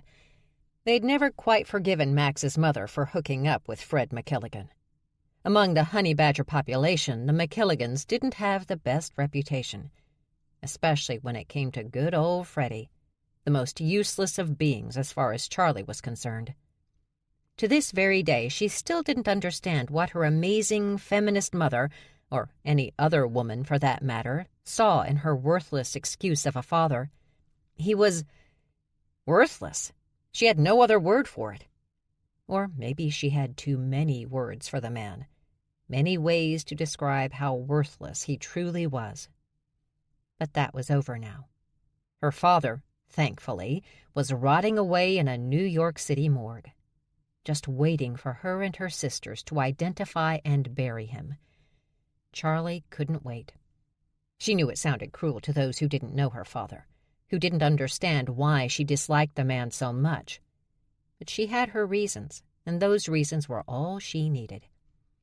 If nothing else, she hoped his death would end the bad luck that seemed to follow the man around and, in turn, follow his daughters around as well. Daughters who hadn't asked to be born, definitely hadn't asked for him to be their father. 3 girls who'd had no say in what they'd already been through. Yes, she blamed her father for all of it, but she wasn't about to let that get in her way. Because it was a new day. She just had to be cool about it. Stevie didn't like their father any more than Charlie and Max did, but she took the fact that he was their sperm donor much more seriously. She would want to mourn his death, and they had to respect that. Which reminded her. Naked, Charlie walked out of the bathroom, where the shower was now running. She went into the living room and found that Max and Stevie already had each other in headlocks, Max grinning, Stevie cursing Max. The never-ending battling sisters was what the pack had called Max and Stevie. And it was true. The pair of them could and would go at it until someone separated them or an ambulance had to be called. The thing was, an ambulance rarely had to be called for either Max or Stevie. If there was one thing that was true about all McKilligan females, they could take a beating. But teachers, coaches, strangers on the street, anyone who thought it was a good idea to get between the sisters to stop them from fighting always found out the hard way that it was not. But Charlie wasn't some stranger on the street. She knew how to handle her sisters. It was the first thing her mother had taught her when she realized how poorly the two got along. Going behind both women, Charlie grabbed Max by the tough skin of her back and swung her one way, then the other. Poor Stevie forced to go with her. And while Charlie swung, she kept chanting, "Let her go, let her go, let her go," until Max did what she was told to do. "On the couch," Charlie ordered, pointing at Stevie. "You, on the chair." She motioned to the leather armchair until Max sat down. Once both her sisters were sitting away from each other, she said, "Now listen up. I'm going into the shower. It will be a long shower, a luxurious shower." "Why not a bath?" Stevie asked. "I don't like baths. I don't like soaking in my own filth." Max started laughing, but stopped when Charlie snapped, "Shut up! Now, while I'm in that shower, you two will not argue. You will not fight." She pointed at Max. "You will not startle." She pointed at Stevie. "You will not throw things. No matter what she says to you," she added quickly before Stevie could argue. "Let's just be glad that we made it back to the States without killing each other or getting arrested. Let's enjoy this moment for what it is." "The death of our father?" Max asked. Charlie glared at Max for a moment before they both raised their arms in the air and cried out, "Hooray!" "Ladies!" Stevie barked, disgusted. Sorry. Charlie didn't want to upset her sister. She wanted a shower too badly. A nice, normal, relaxing shower. And she couldn't have that if she was worried the two of them were attempting to kill each other in the next room. "We'll get through this, Stevie," she promised her baby sister. Stevie nodded and moved deeper into the couch corner until she couldn't move any farther. She placed her feet on the cushions, wrapped her arms around her calves, and rested her chin on her raised knees. Charlie pointed at Max one more time, letting her know in no uncertain terms that if anything happened while she was showering, Charlie would absolutely blame Max for it, because most likely it would be Max's fault. Max reached for the remote and turned on the enormous high-end TV in the middle of the room. "Oh, look," Charlie pointed out. "Law and Order." "Thank God," Stevie muttered. Funny, since Stevie always went on and on about how much she didn't watch TV. "Excellent," Max chimed in. "One of the early episodes, before cell phones and social media." Knowing they'd be entertained for a few hours at least, Charlie headed off to her very hot and relaxing shower. Max was so tempted to fuck with her sister, But Charlie's warning had been very clear. Charlie was all about being clear. She didn't like vague. She didn't like subtle. She didn't like when people weren't direct. Why? Because Charlie was always direct. When Charlie had told her once, "If you bother Stevie while she's taking that test, I'm going to break your arm," she'd meant it. Max had been forced to wear that cast for, 2 days, the break was so bad. But she'd learned her lesson. A Charlie warning was serious stuff, and you ignored it at your own peril. Deciding to help make this easier for everyone involved, Max got up and grabbed Stevie's backpack. They'd run by that CERN place and picked up a bunch of her stuff so that she'd have things with her to keep her calm, like all her notebooks. And at this point, it was all about keeping Stevie calm. Not a small order, either. Calm was as foreign to Stevie as uptight was to Max. She placed the bag next to the couch Stevie was on and started back to her chair. She didn't look at Stevie or smile, because Stevie would assume Max was mocking her. And let's be honest, she probably was, and react accordingly. But just as Max was about to drop her ass in the big armchair, both sisters looked at each other and then at the front door a few feet away. Vic Baranov stood by his mate and smiled. They were finally home, and he couldn't be happier. They'd had to run over to Italy in a private jet to retrieve just one jackal. But that jackal was like family to his mate, and she'd insisted that Vic and his panda partner be the ones to go pick him up. Then she'd insisted on going with them. It seemed like a big deal for nothing until the news hit the States about the brutal hotel invasion in Milan involving Maestro Cooper Jean-Louis Parker. Suddenly, Vic understood why everyone was freaking out. But for someone who'd been through a horrible attack, one so bad his bodyguard had been shot and stabbed, good old Coop had seemed fine. More than fine. He'd still got to perform at Vatican City for the Pope, and he'd flatly refused to fire the 3 grizzlies who'd been the core of his protection, despite his older sister's near-hysterical rantings about cutting them loose. But nope, Coop wouldn't hear of it, which basically told Vic all he'd needed to know. That whatever was going on, Vic didn't want to know. Instead, he'd let his mate and her best friend get crazed about protecting a jackal old enough to breed. Vic glanced behind him and saw the elevator doors open again. Coop walked out with 2 of his grizzly protection and Vic's partner, Shen. He didn't know why. Now that they were back on Coop's home turf, he couldn't get rid of them, but Vic wasn't going to complain. Instead, he'd just get into his house, go to his bedroom, and close the door, before the grizzly side of him got cranky and bit someone's head off, or his tiger side started clawing on human flesh to make it quiet. As a hybrid, he had many ways to stop people from getting on his nerves. Not that those options were morally right, but, you know. Looking down at his honey badger mate, Vic immediately noticed that Livy Kowalski had the key in the lock, but she hadn't opened the door. Instead, she stood frozen to the spot, her ears twitching right along with her nose. Then her eyes narrowed. "Livy?" She yanked the keys out of the lock, and her lips pulled back over her honey badger fangs. Then, her dark eyes growing even darker, Livy growled out, "Badger!" "Livy, wait! Badger!" Livy stepped back and kicked the door open, even though she had the keys in her hand and it was a $1,000 lock set on the door. Vic grabbed for her, but she jerked away and charged into their apartment, throwing her entire body at the female honey badger standing by Livy's much-beloved armchair, her favorite chair in the whole apartment. Nope, this would not end well. In horror, Berg watched 2 tiny Asian women go at each other like the wild animals they partially were. Snarls and snaps, blood flying as they rolled across the floor of Vic's beautiful apartment. And yet, Vic just stood there, doing nothing, while his mate was possibly getting her ass ripped apart. Things were moving so fast, Berg really couldn't tell who was doing what to whom, but he took all that blood as a bad sign. Maybe Vic was in shock or something. True, he had military training, but maybe this was causing some kind of flashback. Yeah, that was it, a flashback. Why else wouldn't he be helping the woman he loved? "Dag!" Berg called out to his brother before pushing Vic aside and rushing into the apartment. Berg grabbed the unknown female from behind, and Dag took hold of Livy around the stomach, lifting the tiny she-badger off her feet.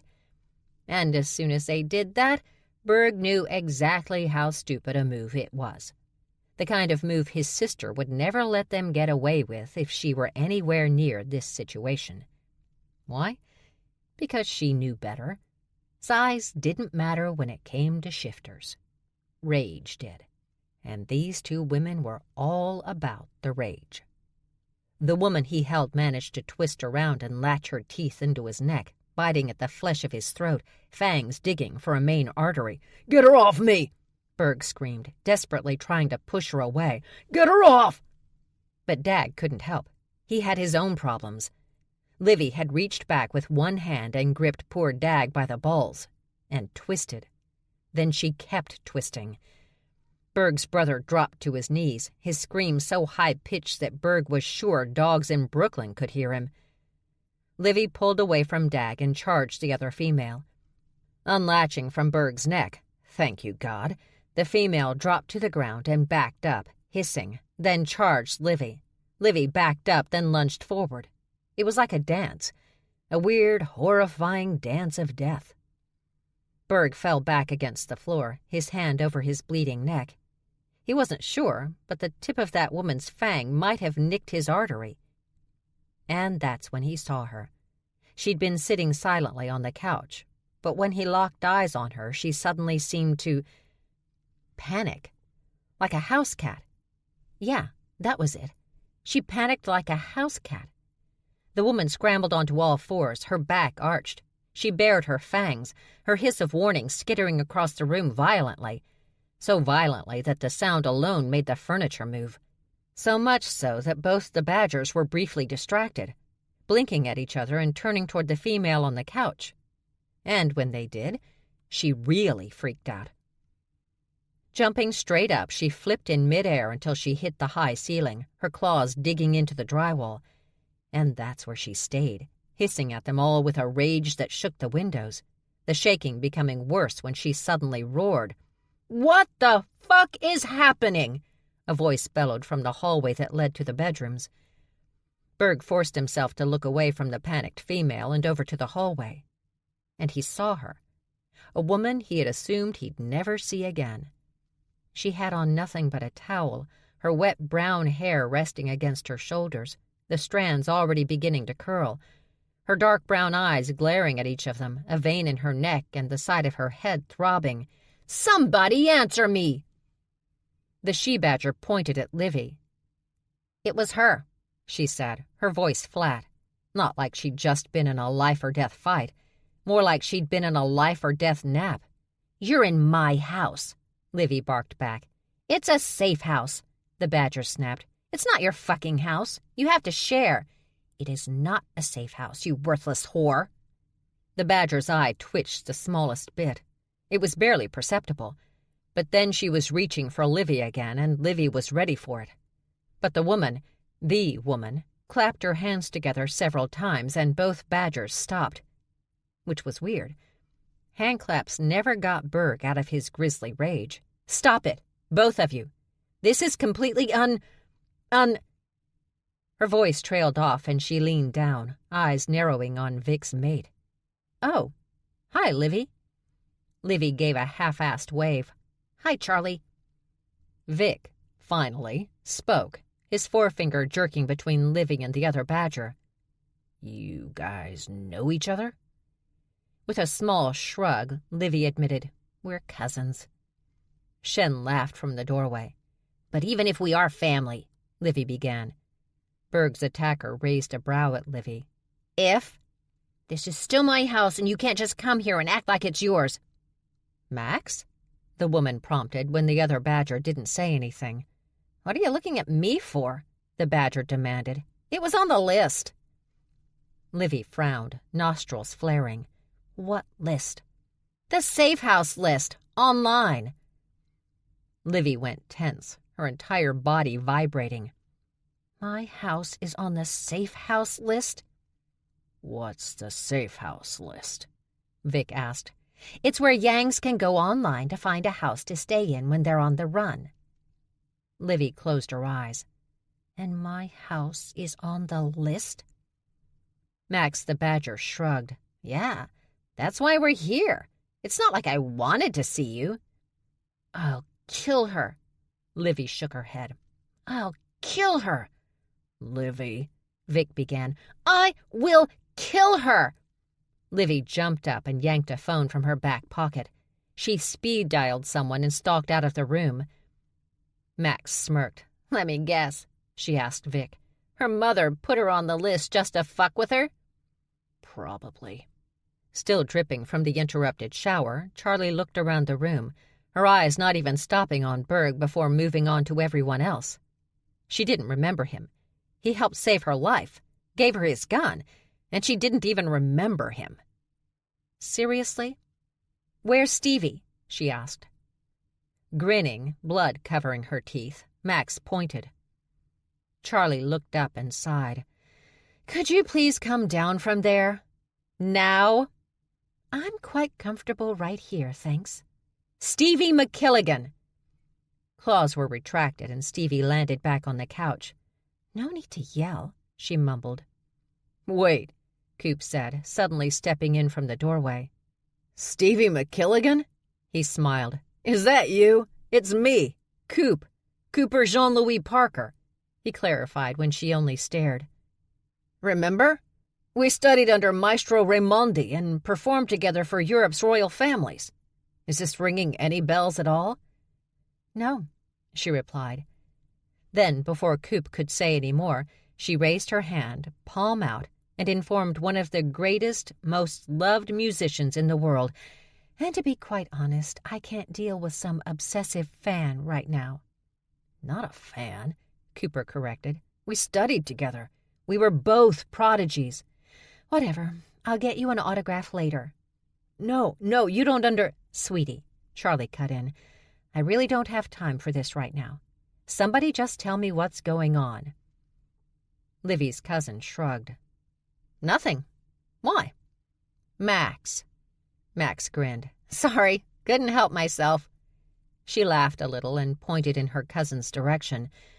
Based on the yelling in Cantonese from the other room, it's Mandarin, Vic corrected. Oh, what? Max suddenly barked at the startled bear hybrid. You think because I'm half Asian I know Chinese? Because I don't know Chinese. Told ya, Shen chimed in before sliding into the armchair, although Berg had no idea what the giant panda was referring to. But you two are family, Vic insisted. How do you not know what dialect your people speak? Well, Max began. We don't have time for that conversation, Charlie announced. She was still standing there, wet, in only a towel, and she didn't seem to care. Max, ignore the bears and talk to me. They are all bears, aren't they? Stevie suddenly looked at each and every male in the room, sizing them up. After she finished, she leaned toward her sister and loudly whispered, We're all going to die.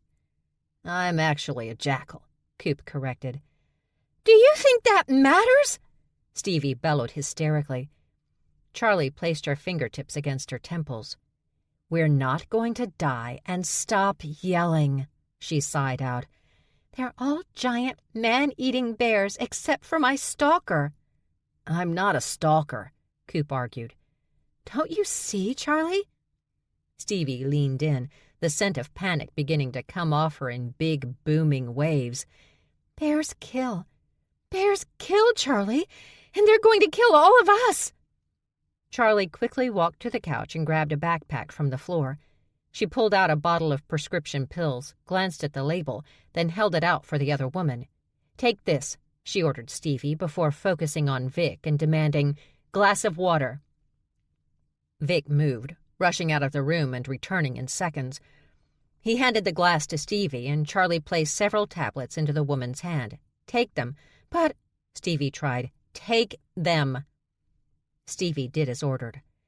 Now, Charlie said, facing them all again. Where were we? You were trying to justify breaking and entering, Berg announced. And you have absolutely no idea who I am. Charlie stared at him across the room, and after a few seconds said, "Of course I know you. How could I forget—" "You? Then what's my name?" "Deuteronomy?" She shrugged. "Dude for short?" Coop burst out laughing, but all Berg could do was shake his head. "Seriously?" Max briefly closed her eyes. "She doesn't know you, Deuteronomy, because she can't see you." "My name is not Deuteronomy." "Wow." Shen marveled at Charlie. "You're really mobile for a blind person." "She's not blind," Max said, laughing. "She's just not wearing her glasses or contacts." "What are you doing?" Stevie screamed at Max. "Why don't you just announce to the world that we're defenseless women just waiting to be murdered by bears?" "Defenseless?" Berg barked. "I'm bleeding from an artery here." "Don't be a baby," Max said, glancing back at him. "I barely grazed that artery." "We're all going to die here," Stevie insisted, pointing at Max. "And it'll be all your—" Stevie's rant abruptly stopped and her head dropped forward. After a few seconds, she began to drool. Max looked at Charlie. "What the fuck did you give her?" "Her Xanax, to deal with her panic." "Are you sure that's what you gave her? Because you're not wearing your glasses, and she seems to be having a very intense reaction." Charlie reached down and grabbed a bottle of pills out of her sister's bag again. She brought the bottle so close, her eyes narrowing into thin slits, that Berg knew Max hadn't been lying. This was a shifter who was not 90 years old, yet actually needed glasses because she couldn't see. She was nearsighted. A shifter? Nearsighted? That was so weird. "Uh-oh," Charlie said, the pill bottle practically touching her nose. Max stared at her sister. "What?" She cringed and held the bottle up. "It's lithium." "Dude!" Max burst out, along with a loud laugh. I know." She dropped the bottle and grabbed a seemingly unconscious Stevie. She shook her sister. Then she slapped her. "Stevie! Stevie!" When her sister didn't respond, Charlie released her and threw up her hands. "I've killed her. Of course I've killed her. I knew one day I'd kill you all." Max finally got to her feet. "Good Lord, get off the cross. We need the wood." "What does that mean?" "She'll be fine. At any point now, she'll projectile vomit, and then she'll be good as new." Every bear close to Stevie suddenly moved back. "Just go get dressed," Max pushed, "so we can get out of here." "And go where?" "I don't know, a hotel, like normal people." "Normal people aren't on the run for their lives." "Oh," Max nodded. "I forgot about that." Charlie flung her arms out from her sides before crossing them over her chest. "How does one forget that?" Max mimicked her sister by crossing her arms over her chest, too.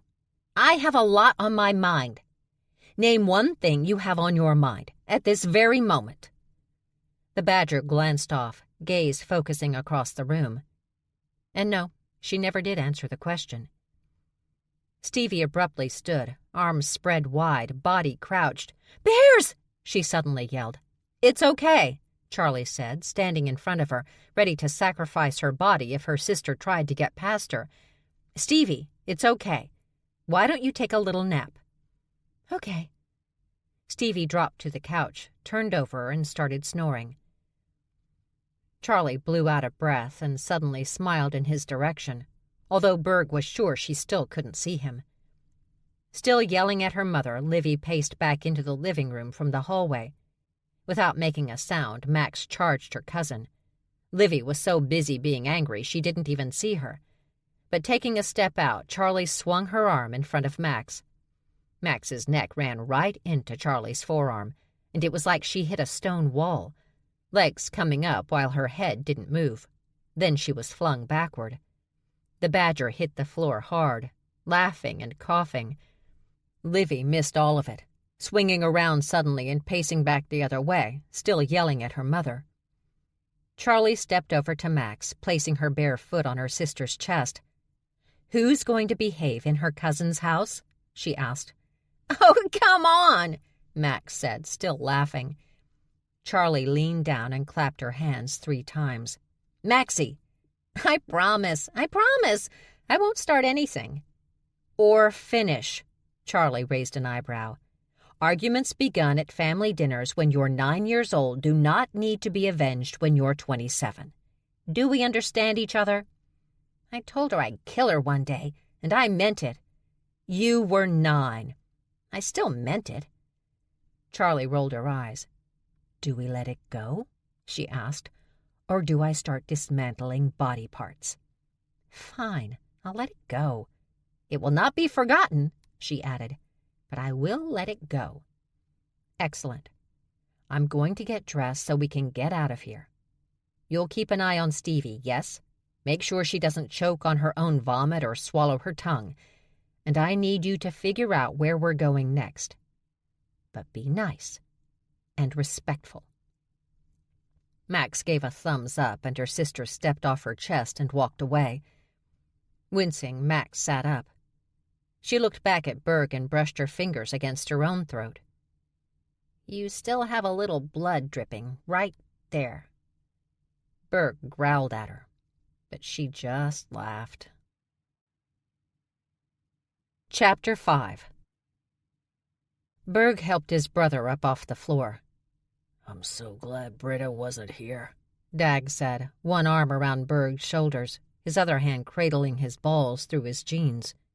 "She'd have kicked our asses for getting in the middle of a honey badger fight." "We weren't thinking, that's all. Next time we'll know better." "Agreed." Berg's phone sailed past Dag's head. As it hit the wall and broke into pieces, Livy stalked back into the living room. "I hate everyone," she announced to, well, everyone. "Went that well with your mother?" Vic asked. So upset she couldn't even respond, Livy walked out of the room again. When she returned a minute later, she held a bandage. She tore off the backing and without preamble slapped it against the wound on Berg's neck. "Ow." "Don't whine," she snarled. Hands on her hips, Livy said to Max without even looking at her cousin, "Now I guess I'll go talk to Charlie since she's the only one among you 3 that has any sense." "You should go talk to her," Max agreed with a smile, "and make sure you keep that great attitude when you do. She'll love it."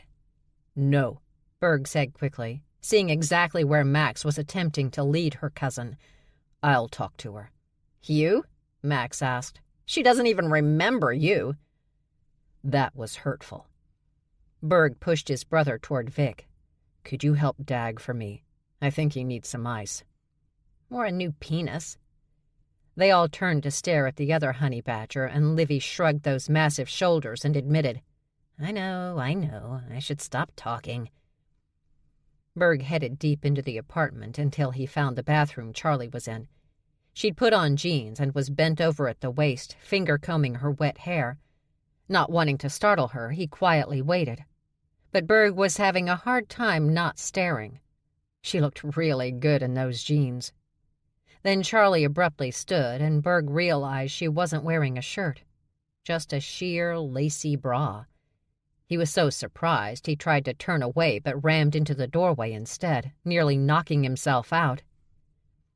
Charlie was reaching for a comb when she heard that thud, followed by a, "Damn it." She looked toward the bathroom doorway, but all she saw was a blur. "Sorry," a voice said. "Didn't mean to startle you." "No problem." She combed her hair off her face. "And I thought you were more dressed." Charlie squinted down at herself. "The nips are hidden." "Pardon?" Nothing. She looked at herself in the mirror, trying to figure out what to do with her hair. "So what do you need?" There was a pause, then, "Do you know who I am?" There was a room full of big guys in Livy's apartment, and she still wasn't wearing her glasses. She was lucky to recognize Livy. So she took a guess. "Deuteronomy?" "That is not my name." She didn't have time to worry about some sensitive guy's issues. She had so much on her mind at the moment that she really couldn't be bothered. Still, she didn't want to be completely rude. "How about you give me a hint?" she suggested. "Okay. I gave you a very nice, very expensive Ruger." Shocked by that response, Charlie turned from the mirror and really studied the blur standing in front of her. "You gave me a Ruger?" she asked. "No one has ever given me a—" She took a small step back. "Oh, my God." Charlie couldn't help but smile. "It's you!" she cheered. "My giant helpful blur." "The name is Berg. Berg Dunn." "I can't believe it." She really couldn't. "What are you doing here?" "I live here." She frowned. "With Livy?" "No." He suddenly chuckled, shook his head. "No, not with Livy. I live here in New York, Queens." Rubbing her hands on her jeans, Charlie moved closer to the blur. "I am so sorry I didn't know who you were earlier. No wonder you were hurt. But I am really glad to see you again because I didn't have a chance to thank you." "It's not necessary." "It is. Other than my sisters, no one ever helps me, especially not strangers.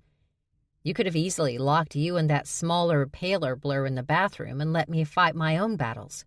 You didn't. So I owe you big.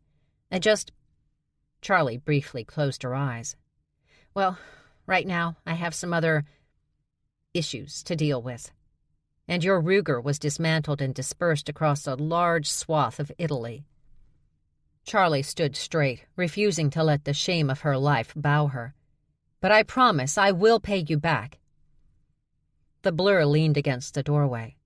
"What are you talking about?" "I'm talking about paying my debts." "For what? You were being hunted. What was I supposed to do? Not help?" "Most people wouldn't." "We look out for each other. We're shifters." "Oh, okay, sure." "Wow," he suddenly said. "You really didn't recognize me until I mentioned the Ruger, did you?" "Not really." "How is that possible? You're definitely a shifter. I saw your claws. You should at least know my scent by now." "Allergies," Charlie admitted, pointing at her nose. "Can't smell anything right now. From May until at least October, sometimes December, I am living on decongestants and Benadryl. And after making that mad dash out of my room and falling into your life, I don't have prescription-strength anything, including my nasal spray, which I can't tell you how much I miss." She rubbed her nose. "It's so itchy right now." "So you can barely see and you can't smell anything, but you can clothesline your sister?" "I've been clotheslining my sister for a very long time now, and trust me when I say she deserved it." Charlie turned back to the mirror and decided to put her hair in a high ponytail since she didn't have access to a blow-dryer with a diffuser. "I've never met a shifter your age who has eye problems that weren't caused by some kind of strange work accident." "I believe that," Charlie began, pulling her hair into a ponytail. "But you know, it's my father's fault." "Your father's fault?" "He has the most fucked up genes ever." "What do you mean?" "I mean that the majority of my flaws and my sister's flaws are due to our sperm donor. He is absolutely and unequivocally the reason that we're all freaks." "I wouldn't say you're freaks," the blur said on a chuckle, placing her hairband in her palm. "Oh, trust me," Charlie admitted. "We are such freaks." "They are such freaks," Livy explained, dumping a tray of ice cubes into a plastic bag. She moved across the kitchen and was about to give the bag to Dag when Vic wrestled it from her hands. "I think you've touched his balls enough today, don't you?" Vic asked before handing the ice to Dag, who appeared extremely relieved. Livy just didn't know why. "Don't blame me for that." "Then who do I blame?" "Who gets in the middle of a honey badger fight?" "I thought I was helping," Dag muttered as he gingerly placed the ice over his groin. "Badgers don't need your help." "It's not that I'm surprised you were fighting your own cousin," Vic said, resting his ass against the kitchen counter, "because that happens so often. But this one didn't actually do anything. We have a past. Shocking. Why do you call them freaks? Dag asked. Because they are. She lowered her voice a bit. Can't you see that? They're hybrids, Shen replied. All hybrids are a little freaky. Livy shook her head. For every other honey badger mix, from the beginning of time, it never mattered what else a honey badger was mixed with. Our vicious DNA has always destroyed everything else, leaving only the honey badger and some human. She lowered her voice again to a whisper. Except for those two. Charlie and Stevie are the only honey badgers I know who are not all honey badger. But they're not the problem. They're not? No, I actually like them. Well, I like Charlie. I don't know what the fuck to say about Stevie. But my cousin, who is all honey badger, still a freak. She motioned the males over with a wave of her hand. Vic and Shen stood next to her by the doorway while Dag kept his place at the kitchen table, nursing his balls. Just look at her out there, Livy said, pointing at her cousin, who was standing in the living room by the younger sister. What do you see? A woman quietly standing by her still unconscious sister? Shen asked. Vic, do you see what's wrong with her? Yes, he said with an eye roll. But it's stupid. Tell him, Livy pushed.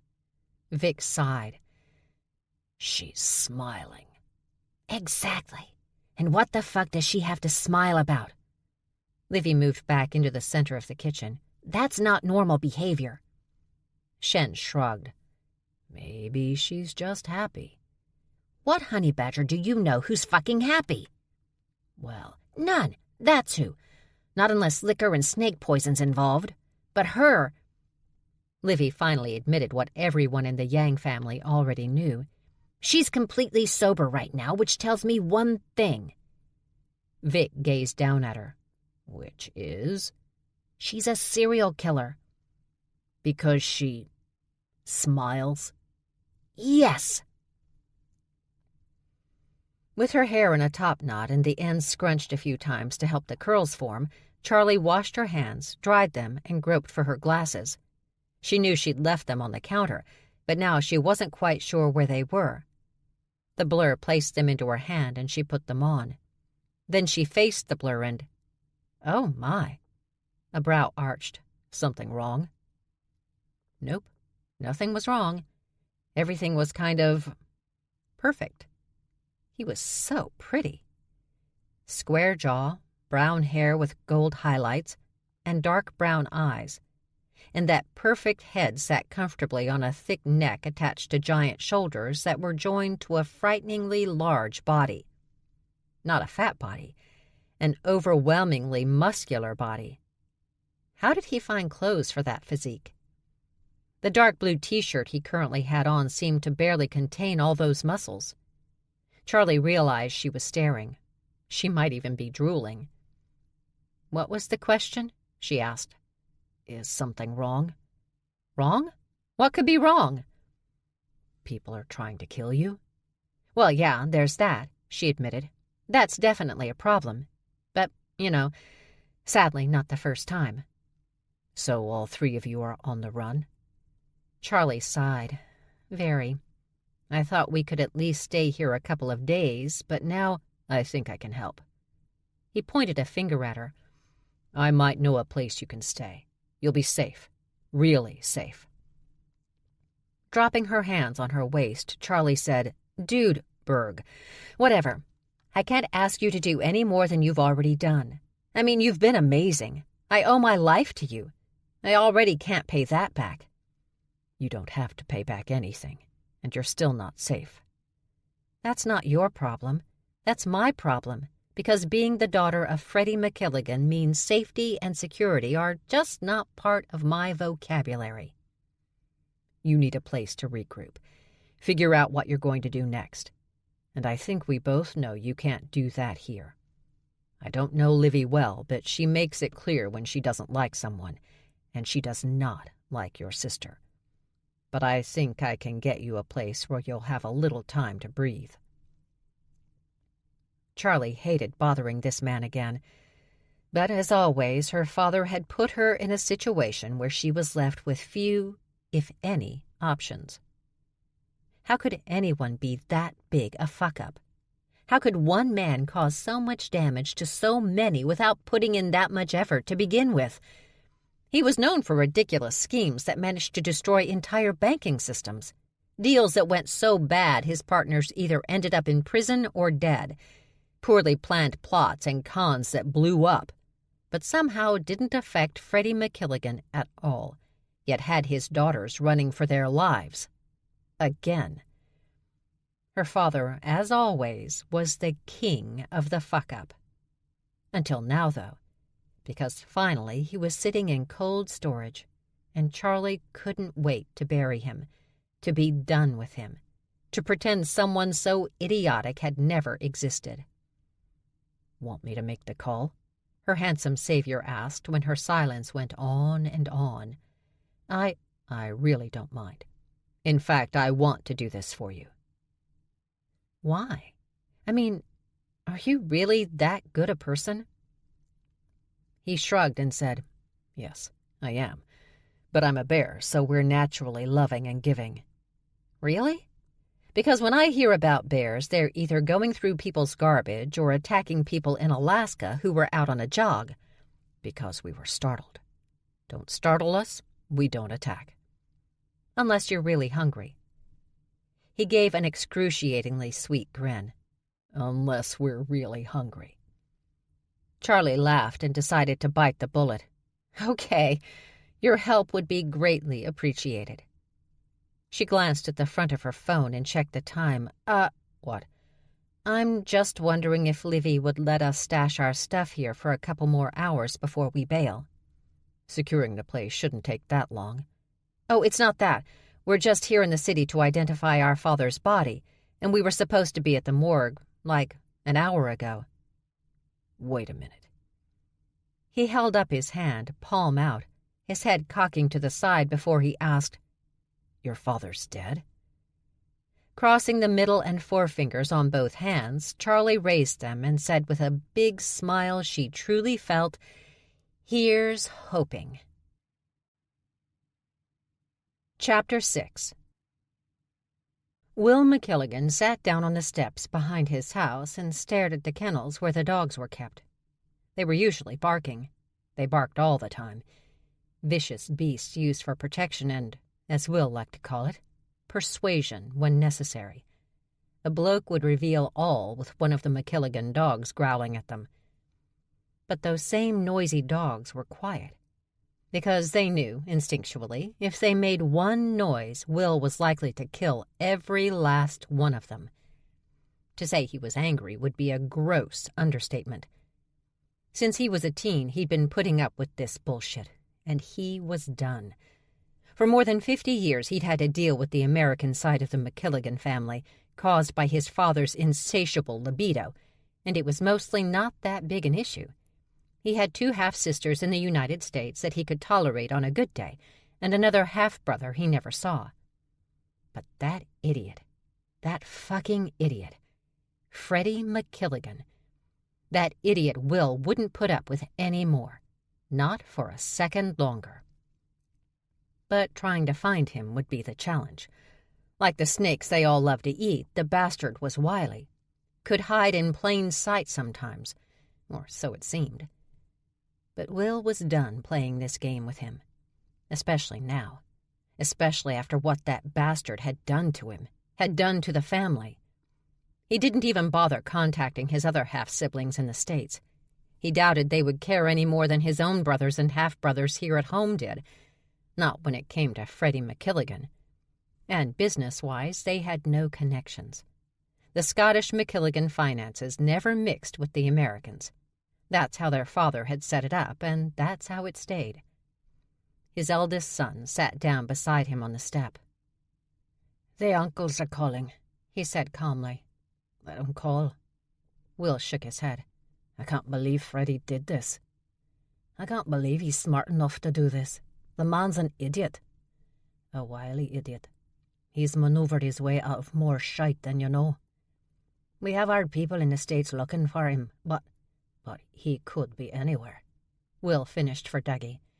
Maybe his sisters know where he is. I know he keeps in touch with them. They ain't that close. They hate him. He thought a moment. What about Freddie's girls? The daughters. Dougie snorted. They hate him more than you do. They wouldn't help him. Besides, they got their own problems right now. What are you talking about? Someone's trying to get the youngest again. What? Another drug dealer looking for designer meth? No idea, but I can find out. Dougie made the offer, Will was sure, without really thinking about it.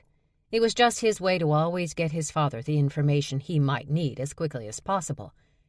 But instead of dismissing the suggestion, Will looked at his son and said, Yeah, find out. Surprised, Dougie asked, Really?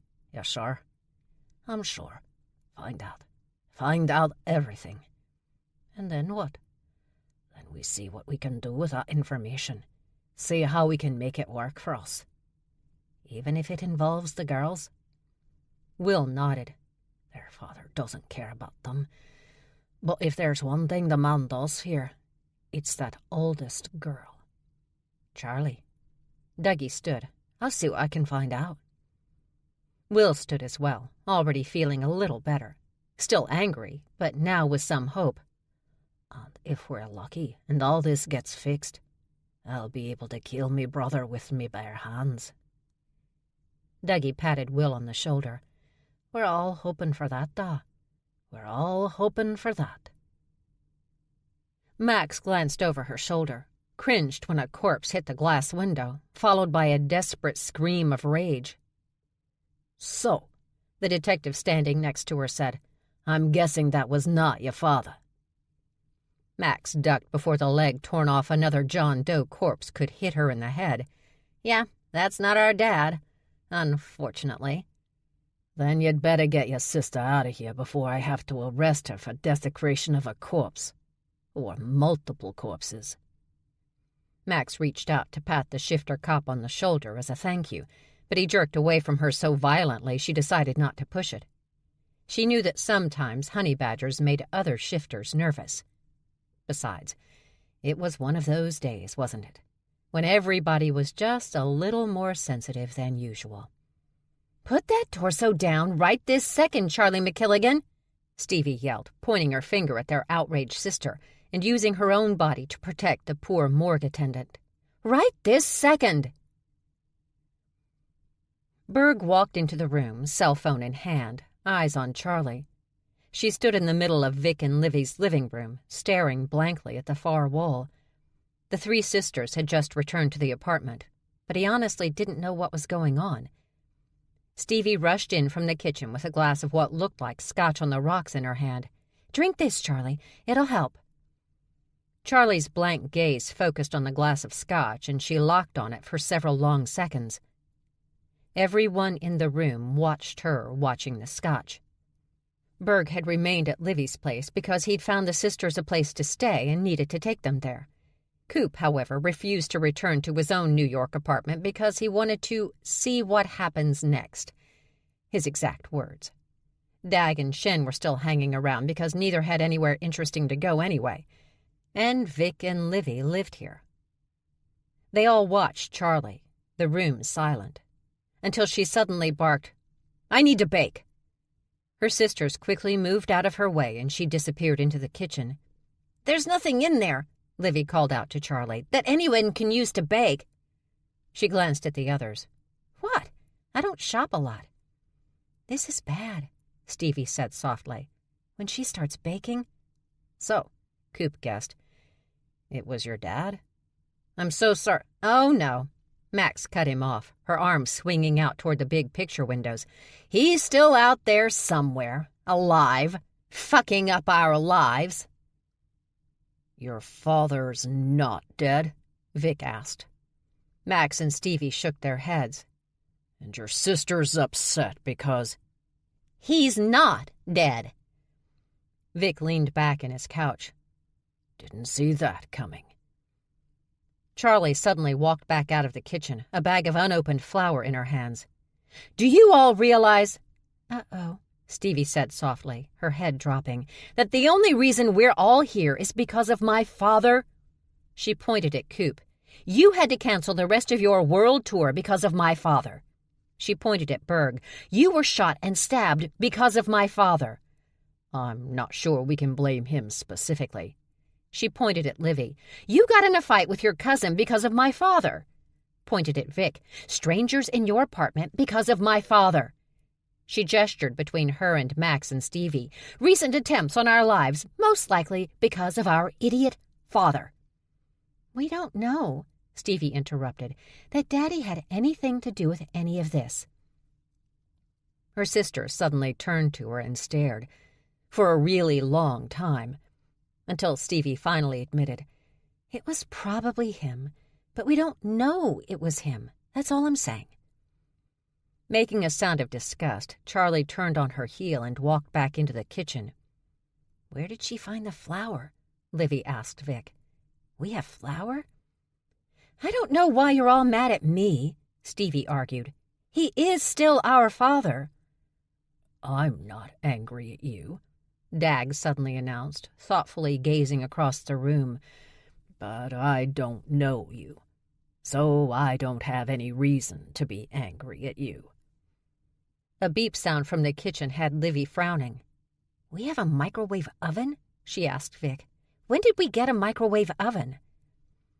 A moment later, Charlie returned from the kitchen. Now she held a stainless steel mixing bowl in the crook of her left arm and a wooden spoon in her right hand, and whatever she had in that bowl was taking a hell of a beating from that spoon. "No one is angry at you, Stevie," Charlie stated, still mixing. "I don't blame you for how you feel about that idiot." "I call him Dad," Stevie said to the others. "But we have a serious problem here. We're not safe while he's alive." "I could track him down," Max said. "Kill him." She glanced at Stevie. "Cry a little about doing that if it will make you feel better." Stevie's eyes narrowed. "It wouldn't." No. Charlie shook her head, still mixing. "I can't ask you to do that. If there's one thing our father knows how to do, it's hide. You'll never find him, and you'll just get frustrated." "Because her frustration is everyone's main concern in this particular conversation," Vic muttered. "We need a safe place to hide," Charlie reasoned, her mixing arm never stopping. "With Dad still alive and the ones trying to kill us still out there, we have to find a safe house. We may have to leave New York." "I don't think they're trying to kill all of us," Max suddenly announced to Charlie. "Just you and me. I think they want Stevie alive." Charlie briefly stopped mixing. "What makes you think that?" "Well, you know, when we—" Max abruptly cut off her own words and looked around the room. You know, when we were in the Mercedes near where we picked up Stevie?" she asked vaguely. "Yeah," Charlie said. "That time they didn't try to blow us all away. They tried to negotiate, which only makes sense if they wanted Stevie." Charlie began mixing again. "Unbelievable!" she snapped. "He sold her again!" Vic's head snapped up. "Wait, what?" But the sisters ignored him. "We've got to get out of here," Charlie told her sisters. "Wait," Berg said before they could leave. "I have a place for you guys. A safe place." Charlie gave him a very small smile. "I don't feel right getting you involved. You know, again." "It's already set up. I promise you can't find a safer place." Max snorted. "Like we haven't heard that before." "If my brother says it's safe," Dag cut in. "it's safe." "Okay." Charlie smiled even while Max appeared not to believe a word Berg was saying.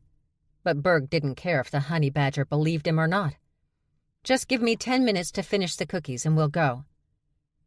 She disappeared back into the kitchen and Max pointed at Berg. "You better be right about this, or I'm going to get cranky." "You can't find a safer place than this one," he promised, meaning every word.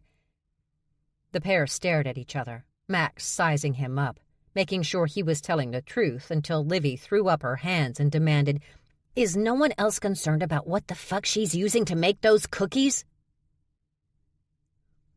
After Charlie put a plate of the most amazing honey lemon sugar cookies Berg had ever tasted in Livy's hands, "Where in the unholy fuck did you find stuff to decorate these cookies with?" Berg took the three women to Grand Central Station, where they caught the Long Island Railroad. None of them spoke as they headed out to Queens. Stevie pulled out a reader from her bag, giving her access to thousands of digital books. She read the entire trip and didn't say a word. Max, with a small smile on her lips, gazed at random people on the train until they got up and moved. Charlie simply stared out the window. When they arrived at the Jamaica station, they got off and Berg led them to the garage where he kept his SUV. The three women silently put their bags in the back of his vehicle and piled inside. On the drive, Stevie continued to read, Max continued to smile, Charlie continued to stare. Coop had wanted to come along on this trip, but Berg had a feeling that the sisters didn't really want to be bothered with anyone at the moment. The fact that they had to be bothered with Berg was probably a tad more than they could stand. Adding a nosy jackal would no doubt push one or all three of them over the edge. So Dag took the maestro home, and Berg was here. Berg turned onto his street. He loved this Queens neighborhood and had been grateful when he'd found it. Living in the city wasn't really his thing. He'd been raised in Washington, after all, and with his parents, he was used to a much more relaxed way of life. He got out of his SUV and went to the back. He pulled out their bags just as his phone went off. Berg looked at the screen and cringed. His sister's text was in all caps. That was never good. I'll be right back, ladies," he said, pointing at the house he'd secured for them. "Why don't you guys have a look around the yard?" Berg started across the street until he got another all-cap text. Then he ran. Charlie stood by her sisters, the three of them staring out over the Queens street that Berg had taken them to before running away like he was on fire. She briefly wondered if he'd actually come back. Considering the day she'd already had, she wouldn't be surprised to find out that this was all an elaborate setup to kill her and Max and take Stevie, and the sweet bear was the great mastermind behind it all. It would be her luck, wouldn't it? "I guess this could be less safe," Max commented, her gaze examining everything quickly and closely. Charlie glanced down one side of the street and then the other. "What does that mean? What's wrong with it?" Max watched her for a moment before asking, "We need to get your allergy meds, sweetie."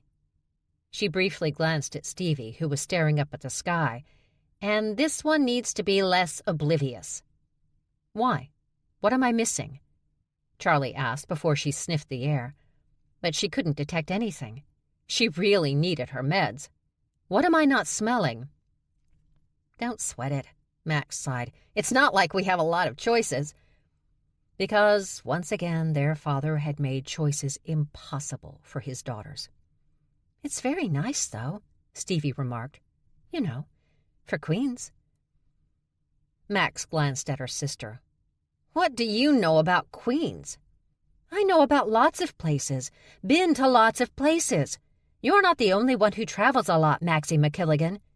You travel from lab to lab and mental hospital to mental hospital. Not exactly like you're taking in the scenery on your way to and from." "How do you know what I do or don't do? You're never around."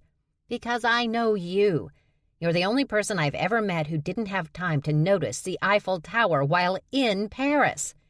I was busy, and I'll have you know I've seen it since." "You three the sisters?" a gruff voice asked from behind them.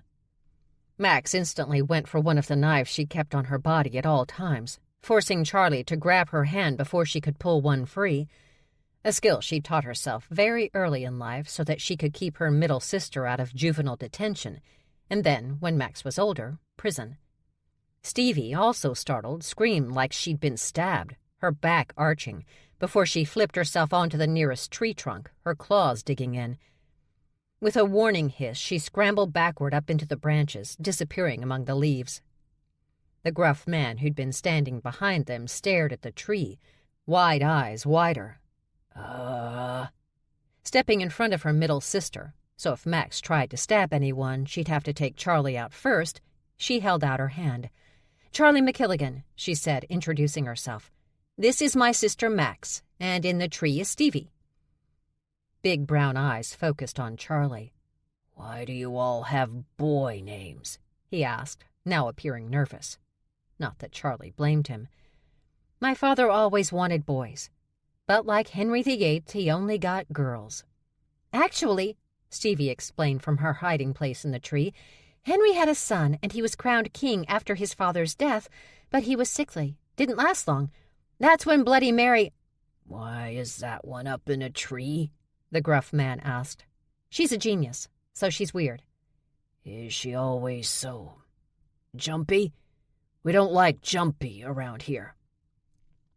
Charlie tried to think of a good answer that wouldn't lose them their temporary home before they even saw it. But before she could say a word, a bee flew by, briefly lurking around Max's face. And just like that, her sister was off. "Where are you going?" Charlie demanded. "Bees," was the only response she got back. But it was really all Charlie needed.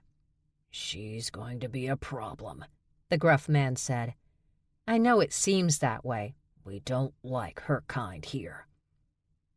Charlie blinked, shocked. "What did you just say to me?" "You heard me."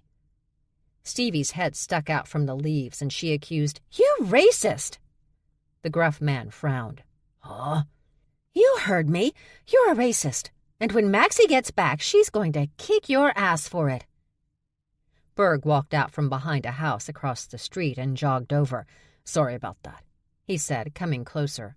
"My sister had some issues." He smiled. "So how are we getting along?" "You didn't tell me what they were," the gruff man said.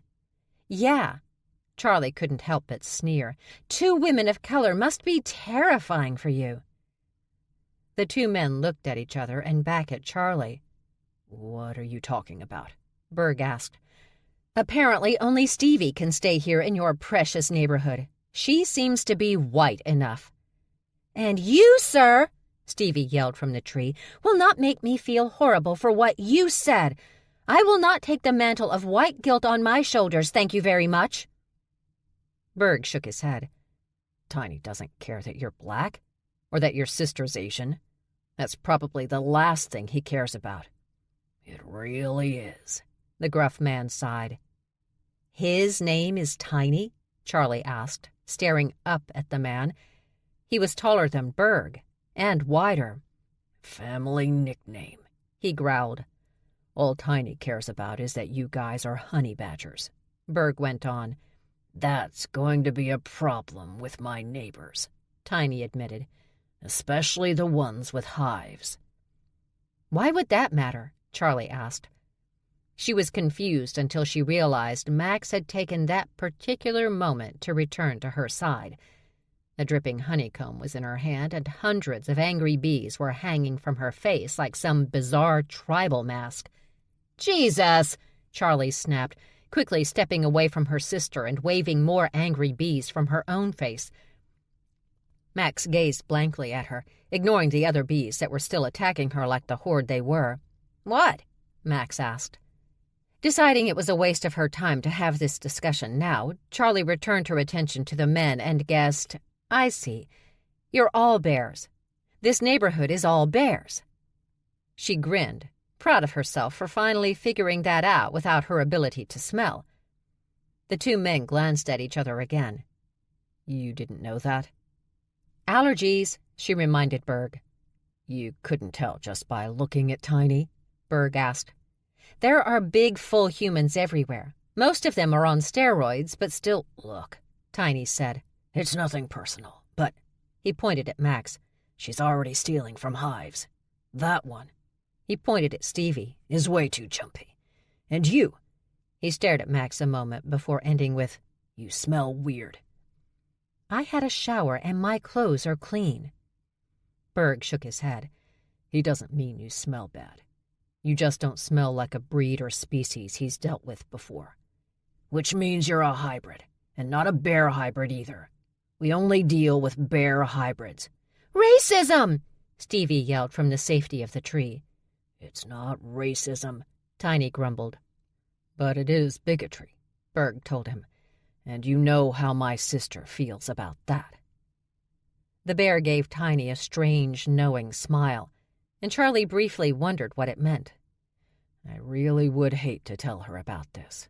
You know how she loves to lecture." "All right," Tiny cut in. "All right. But if they turn into a problem, it's on you." "Fine." "No, no."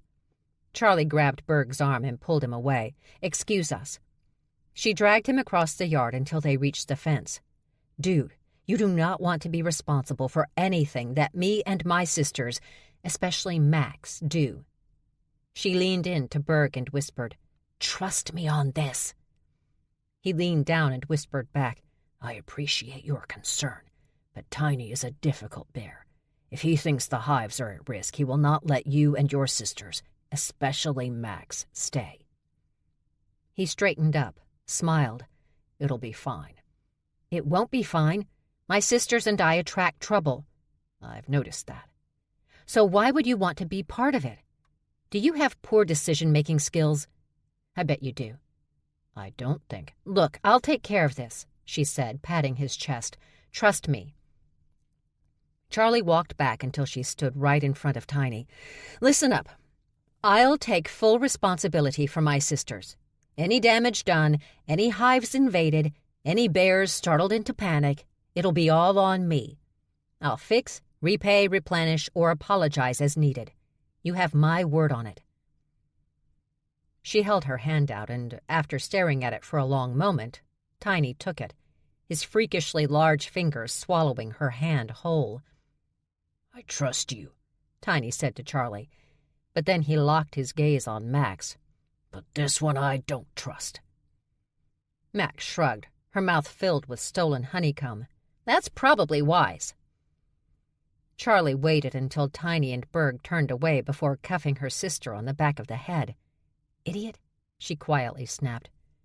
She started to follow the two men, but stopped long enough to bark at Max, "And get those goddamn bees off your face." When Tiny led them into the unoccupied house, Berg grimaced a little. It had been ages since Tiny had had tenants here, and he'd not kept the place up. Even worse, he'd clearly been using it as some sort of hoarder's extra storage.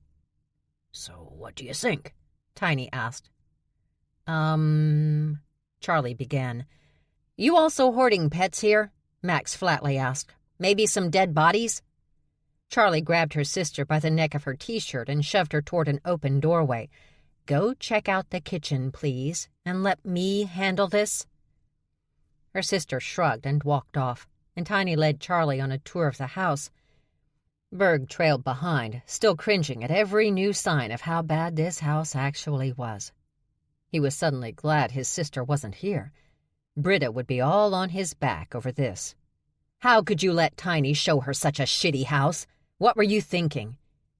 His sister had little tolerance for what she called the obliviousness of Berg and Dag, an obliviousness she prided herself on not having. "Daddy and I are the only ones who keep this family alive," she would remind her brothers. "You do realize that, don't you?" They ended up back in the living room, and Tiny began. "So what do you—" "All right," Charlie cut in. "Here's the deal. Take $500 off the rent. It was way too high anyway, and we'll get this place cleaned up for you. So clean you'll actually be able to rent it for what you're trying to squeeze out of us. Plus no 30 days notice. When we leave, we leave. But before you complain, we'll give you 3 months up front and in cash. And if we leave before the 3 months, you get to keep the extra. Deal?" Tiny gazed at Charlie until he shrugged and said, Deal?" Berg had no idea why Tiny had made that sound like a question, but okay. With a smile, Charlie shook Tiny's hand again, turned her head, and yelled out, "Max!" Max came in from the kitchen. She'd finished the honeycomb and had cleaned off the honey and dead bees from her face. Now she had bright red, angry sting marks all over her skin. If it bothered her, she didn't let on. "What?" she asked her sister. She jerked her thumb at Tiny. "Money." With a nod, Max suddenly pulled off her t-shirt, and both Berg and Tiny backed up, hands raised. "Now, wait a second," Tiny said, trying to halt her. He had a sow mate who'd tear his balls off if he even entertained the idea of taking out rent in trade. But Max shook her head. "Get over yourself," she said, before digging into her bra and taking out chunks of cash. She'd managed to place the bills in a way that made them look like actual breasts. She handed the big chunks to her sister and put her t-shirt back on. Charlie quickly counted out the cash and handed it to Tiny. "Okay, well," Tiny blew out a breath. If you need anything, I'm down the street. Berg knows where." "Thanks." "And remember, Tiny," Berg added as the bear lumbered toward the front door, "they're not here. If anyone that's not from the neighborhood asks about them, let me know." With a grunt, Tiny walked out, and Berg offered, "You know, we've got extra bedding you can borrow over at my house, and me and my siblings can come by tomorrow to help you clean up the place. I'm sure this is all really daunting." "Sure." She smiled at him. "And I can't tell you how much I appreciate everything you've done. After the day I've had, you are my only bright spot. Thank you." "No problem." Now. He should ask her out now. Mostly because he didn't know when she'd leave. She'd paid for 3 months, but he got the feeling she'd only done that because she didn't expect to be here 3 months, and she didn't want any complaining from Tiny. So... Sensing he was being watched, Berg glanced down and to his left. Max stood right next to him, gazing up at him. He then looked to his right and down. Stevie watched him, eyes narrow in distrust. But when she realized he was staring back, she forced a smile that just made him feel terribly uncomfortable. Maybe this wasn't the best time to ask Charlie out. Yeah, probably not. "Okay, well, see you tomorrow." Charlie watched the bear walk out of their temporary home, the front door closing behind him. Alone with her sisters, she let out a breath and looked around the room. "You said we'd clean this place?" Max asked. With an eye roll, Charlie snapped, "Don't worry, I wasn't including you. I know how much you hate to, help. As long as we're clear." "I can help," Stevie said, grabbing the first thing she saw. "I can organize or, put stuff in a pile. Or I can—" "Or," Charlie quickly cut in, "you can relax. Let me handle this." "Charlie, this is a lot of stuff, and you have to be as tired as—" "Let me handle it. I'll give you guys things to do later." "Sure you will," Max snorted and disappeared up the stairs. Stevie just shook her head and went toward the kitchen. Once they were gone, Charlie let out a relieved sigh. Now she could see what needed to be done and handle it. It wasn't that she didn't trust her sisters or Berg to help her. It was just that people tended to get in her way when they thought they were helping, and everyone always needed some kind of direction. It was just easier for her to take care of it herself.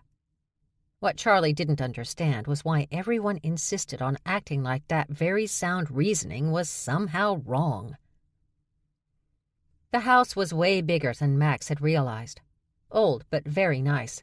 It just needed to be cleaned. Something she was sure her sister could easily handle. Charlie wasn't one for sitting around doing nothing. Max picked a room with a window seat. She sat down and stared out at the quiet Queen's Street. The big bear, who she felt positive really liked Charlie, came by with fresh bedding and towels, handing it off to Stevie. Sadly, though, Max couldn't concentrate on much, like the bears and all the hives they had around this street. She shook her head. Her father wasn't dead. How could she concentrate enough on anything when people were still after them? And now they were on a street filled with bears. For their safety. Charlie would try to fix this on her own, but nope. They needed backup. They needed friends. Pulling her phone from her back pocket, Max hit speed dial and waited for the other side to connect. "Is he dead?" a low voice asked without even a hello. Max smiled. "Sadly, no. And we're in trouble." The low chuckle she knew so well. "Of course you are. I'm across country, but I'm on my way." And there's one other thing I heard about your father that I think I should tell you." Max closed her eyes and sighed. Chapter 7. The front door slammed open, and Berg dropped his head so he could focus exclusively on his breakfast. Dag tried to do the same thing, but his plate was already empty, so he tried to make a run for it. But their triplet was already in the kitchen doorway, snarling like an angry sow, which was exactly what she was at the moment. "That woman," she snapped, pushing Dag back into the kitchen. "That obsessive, crazy woman." He knew she meant Coop's oldest sister, Tony Jean-Louis Parker Reed, a jackal that he now realized made a grizzly sow look like a crack-addicted mom. She was so protective of her siblings. Britta dropped her travel bag and purse to the floor. "She was on my ass from the time I met her at the airport in Milan, through dealing with local authorities about the attack, until I was finally able to shake her at JFK. The whole time she's freaking out on me." She pointed an accusing finger at Berg. "And you left me with her." "You said you could handle her," Berg reminded her. "We all know I think highly of myself and think very little of everyone else. But this time I didn't realize the depths of her crazy." She pulled out a chair and dropped hard into the seat. She looked around at the table and reached over to snatch bacon off his plate. He growled in warning. "Don't even start with me," she bellowed. They ate in silence, and Dag made more bacon and toast for their sister and Berg. After several cups of coffee and the food, his sister's entire demeanor changed. Britta relaxed in her chair, one foot resting on the opposite thigh. "So what are we up to today?" Amazing what a little food and coffee could do for a grizzly female. "I'm going over to help out Charlie and her sisters." Britta rubbed her nose with the back of her fist. "Who's Charlie?" Dag, still eating, poured honey onto a slice of wheat toast. "The woman who almost got him killed." "You met her again? How?" Britta leaned forward. "Was she still naked?" "Sadly, no," Dag said with a grin. "Why is she here?" Britta asked.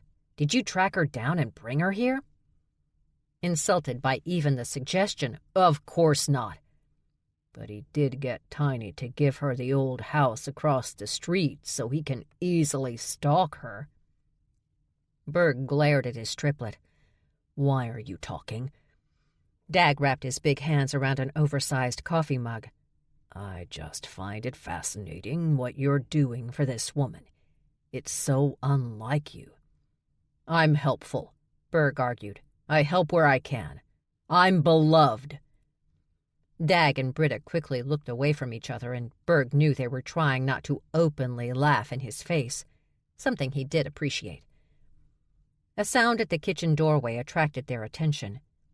They watched as their 200-pound Caucasian bear dog, or Caucasian shepherd, depending on who you asked, stretched and yawned before briefly sitting so he could use his back paw to scratch his neck and jaw. When he was done, he moved beside Britta, placed his paws on the table, and leaned over until he could grab the entire pile of bacon Dag had made. Then he disappeared into the other room to eat in peace. The siblings refocused on each other, and Britta asked Berg, "You know, you said this woman was a shifter, but you never told me what she is." "She's a hybrid," he said, trying to keep it simple. "Hybrid what?" Berg spun his answer carefully. "She said her mother was wolf." "Ugh!" The entire left side of Britta's face twisted in annoyance and disgust.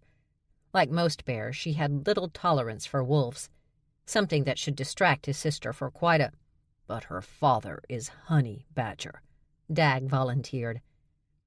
Britta threw up her hands. "Really?" she asked Berg. Berg, at the same time, threw up his hands. "Really?" he asked Dag. Charlie opened the front door, and 3 very large people who looked almost exactly alike stood on her porch. She briefly wondered how that would be, having siblings who actually looked like each other. She and her sisters each resembled their mothers, thankfully. Charlie disliked her father so much she would not like to see his mug staring back at her from the bathroom mirror every day. "Hi," she said with a smile. It surprised her that not only was she not unhappy to see Berg, but she was actually glad to see him.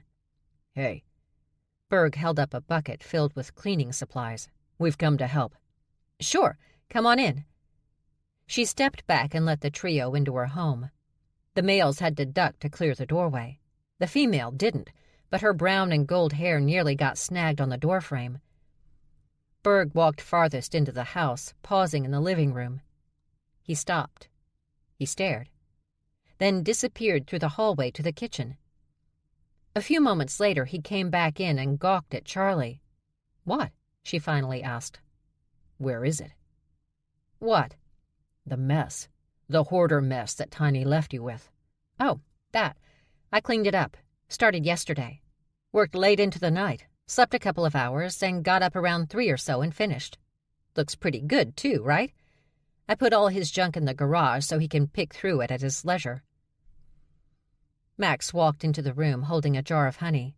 She used a spoon to ladle big gobs into her mouth. "I don't understand," Berg said. "How did you three get this all done so quickly?" Max gave a short laugh and set around the spoon in her mouth. "3? This is all her. We didn't do anything." "Not true," Charlie reminded her. "You two cleaned your bedrooms.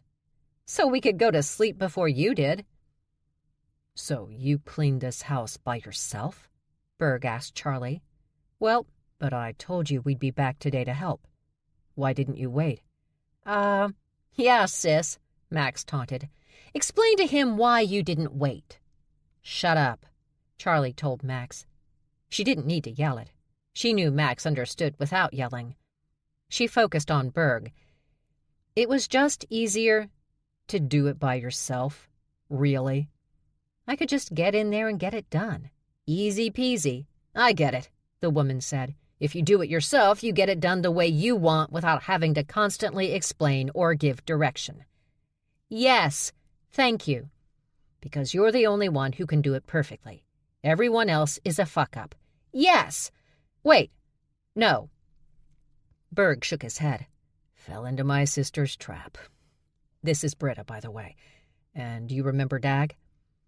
Feeling stupid, Charlie admitted, "It's not my fault that people can't take basic direction. I can tell them, I can write shit out, I can give them diagrams, and they still do it wrong. It's just easier for me to do it myself. So I do. It's nothing personal."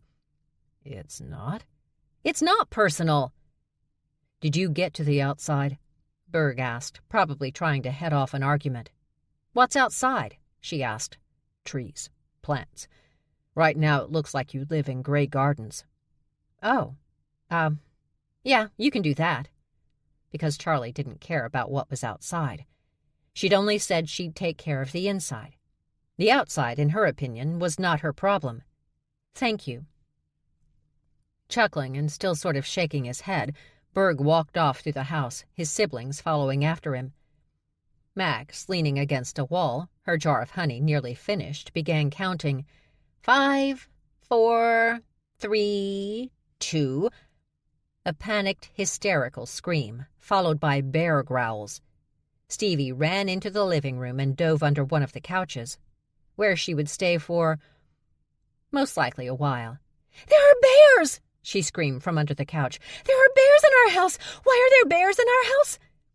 Charlie scratched her forehead and faced Max. "Any word on Dad?" "Not yet." "Why do I feel like you're hiding something from me?" Max shrugged. "Because I probably am." "Is what you're hiding going to give me a migraine?" "Yes." "Then keep it to yourself for now." "That was my plan." "Does no one care that there are bears in our house?" Stevie screeched. Max glanced out one of the windows. Berg walked by on the other side. "How long are we going to stay here, anyway?" "Until we at least know what's going on." "Why? You don't like it here?" Max shrugged. "I'd rather be in the city. This is the burbs." "It'll be nice. We can live like normal people for once." Stevie poked her head out. "Did you hear that?" Chittering. There are squirrels in this neighborhood. Squirrels! She went deeper under the couch. Max licked the back of her spoon. Yep, just like normal people. Berg slapped at the hand rubbing his head from the tree limb above him. Stop messing around and get back to work. I have been working for hours, and now I'm tired, Dag complained, and hungry. He patted Berg's head again. Fed up, Berg grabbed his brother's arm and yanked him from the tree, slamming him to the ground. He was about to lay into him when Charlie called out, "You guys hungry?" Berg ran over his brother's chest to get to the metal table on the patio right outside the back of the house. There was a plastic red-checkered tablecloth spread out and fresh food in big aluminum trays. A lot of food. Berg had almost reached the table when Britta stepped in front of him and shoved him back with her shoulder. "Me first," she said, smiling. "Sit," Charlie offered, her hand indicating the metal chairs. "Did you make all this?" Britta asked. "I made the call that brought all this food here. That's kind of the same, right?" Britta, a consummate food orderer herself, laughed and sat down. Max brought out another platter of food, and Charlie glanced back at her, tossing over her shoulder, "You guys go ahead and get started." She stopped talking when she saw that the Dun Bears had already started. Food was piled on their plates, mouths already full, chewing having already commenced. "Oh." She blinked a few times. "All right." "Sorry," Berg said around his food. "No need to apologize." Charlie sat down on the bench opposite them. "You've done so much work, I'm not surprised you're hungry." "The place looks great," Max said, straddling the bench. "I had no idea we had a pool." "All bear homes have a pool, or a hot tub. Some have both. Most of us really like water." "This is a bear home?" She gave a small frown. "You barely cleared the doorways." "The house was originally built for black bears. You'll find a few fox homes down the block. I practically have to crawl through their doorways." "Where's Stevie?" Charlie asked. Max, reaching for a pre-made honey salmon sandwich, shrugged. Charlie forced a smile. "Excuse me a moment." She went inside, and for a few seconds there was nothing but silence. Then yelling. Lots of yelling. 3 minutes later, Charlie returned.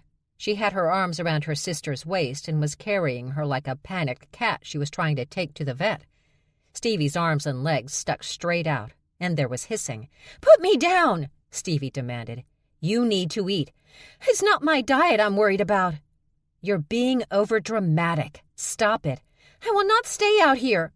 Stevie screeched, legs and arms now swinging wildly.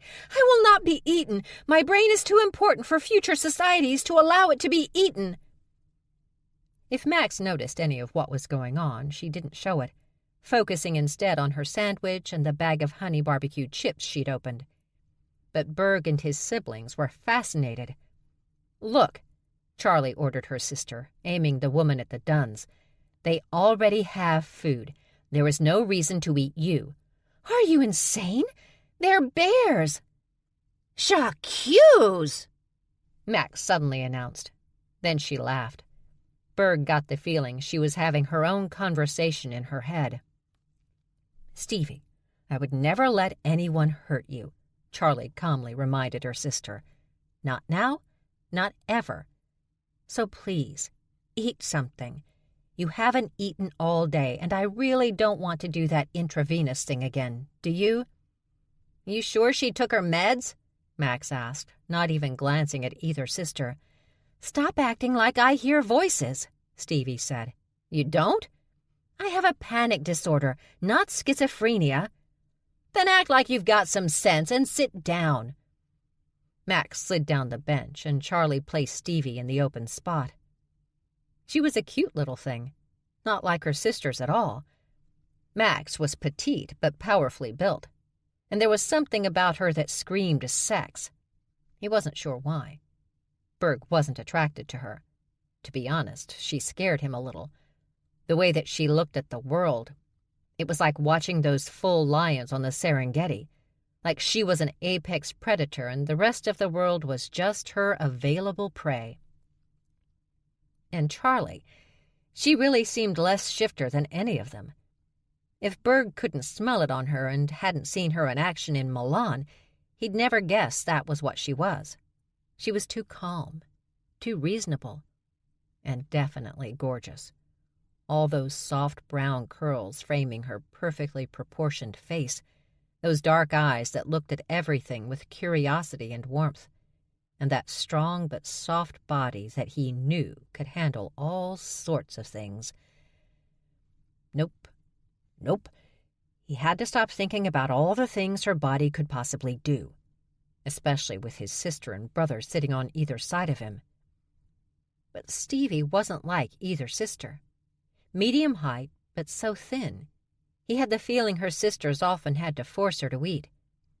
Was she one of those sad women who worried about their weight constantly, who flipped out when they ate a whole muffin or counted every calorie, not for health reasons, but because, God forbid, they should gain a pound in a world of thigh gaps and giant asses that had to be medically enhanced because those women didn't eat enough to get an ass like that on their own? Her blonde hair reached past her shoulders, but she clearly dyed it that color because the roots were returning to their natural brown, white, and... Wait, orange? Did she naturally have orange hair? The only breed he knew who had that color hair if they were particularly unlucky were tigers. Was she part tiger? Tiger and honey badger together? What did that mean about little Stevie? Frail-looking, easily panicked, but surprisingly sharp-eyed Stevie. "Want me to ladle out your food for you?" Max asked Stevie. "I can get my own food, thank you very much." "You sure, sweetie?" Max gently patted her sister on the back, and Berg could tell it did nothing but irritate Stevie. "I can spoon-feed you if you'd like. Make plain sounds and everything." "I have hated you since I met you," Stevie screamed in her sister's face. "You have no idea what true hate is."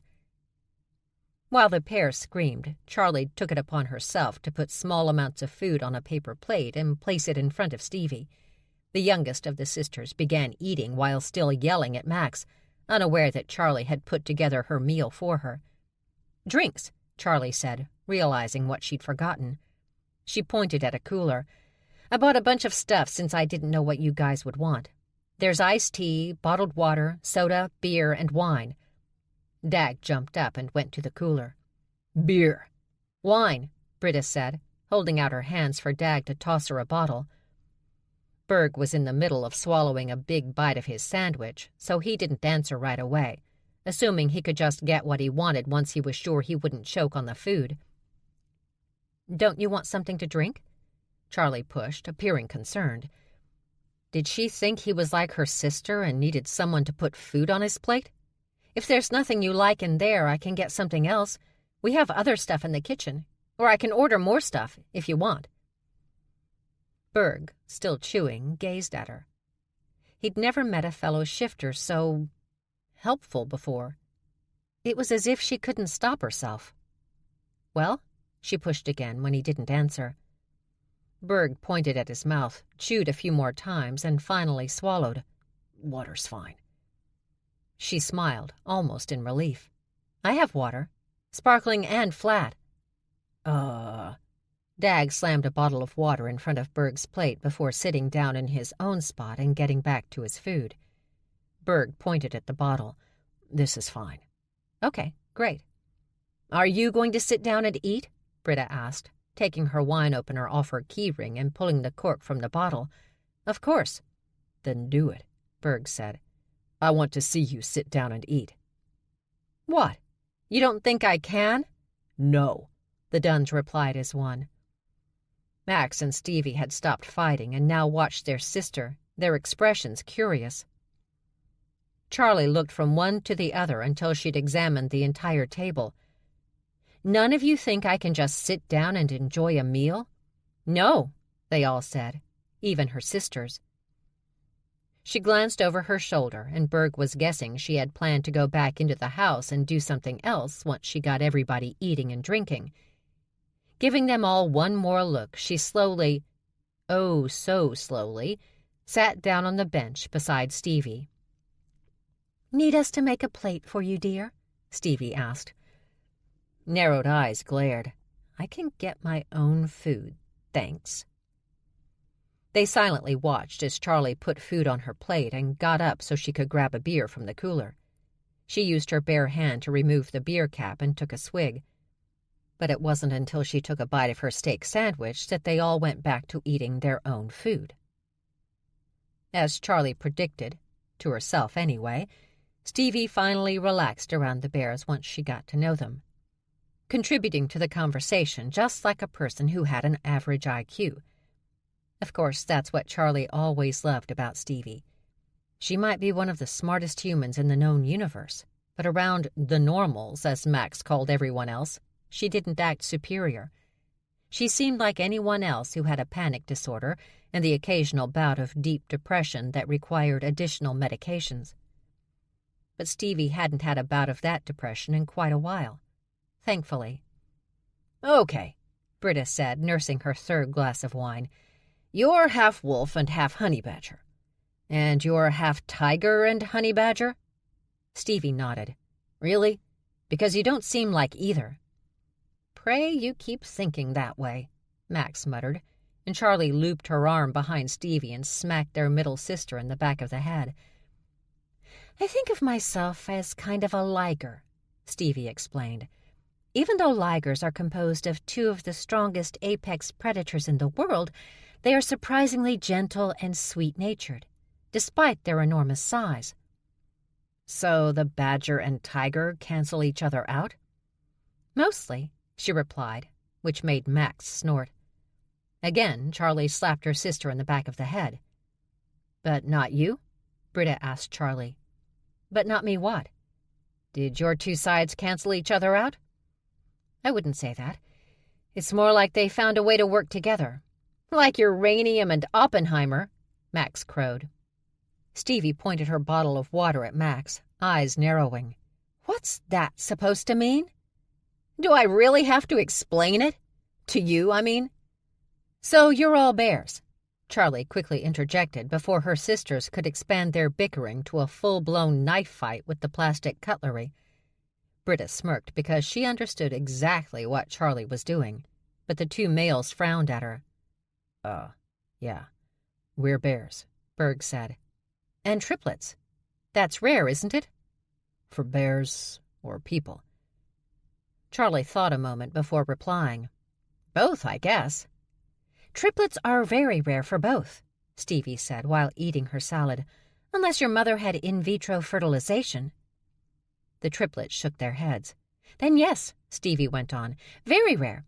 In fact, statistically, I don't want to hear statistics," Max rudely cut in.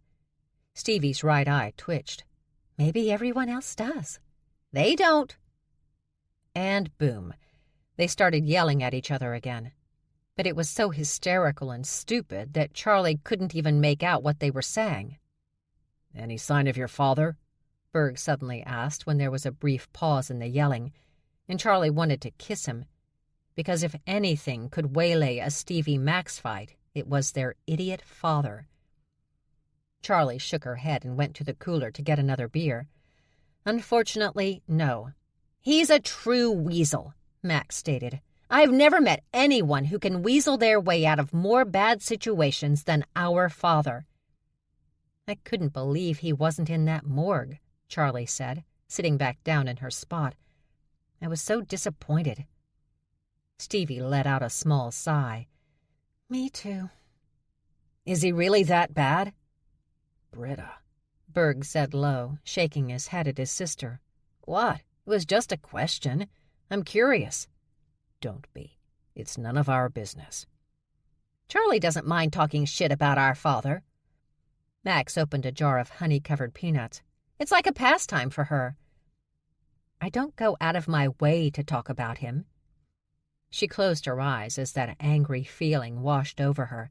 "But he makes me so crazy." She pointed her finger at the three bears. "And I refuse to live a codependent existence with that man." Max snorted. "She learned that word in 9th grade, and she hasn't let it go since." I haven't let it go because it perfectly explains why he is the way he is.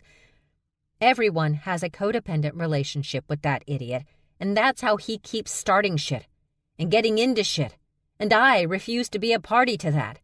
And I'm not letting you two be a party to that. And the way to avoid it is honesty. People ask me what my dad's like, and I tell them, he's a scumbag. We all have issues with our parents. Don't get me started on my mother. Please don't, Berg suddenly begged, both he and Dag imploring Britta with their eyes. Britta nodded. Fine. But what terrible thing exactly has your father done to you guys? Everything, the sisters said in unison. Oh, come on. You've got to be more specific than that. Britta, Berg growled as Dag reached over and took the wine bottle away from her. I wasn't done with that, she complained. Yes, you are. You want to know what my father's done?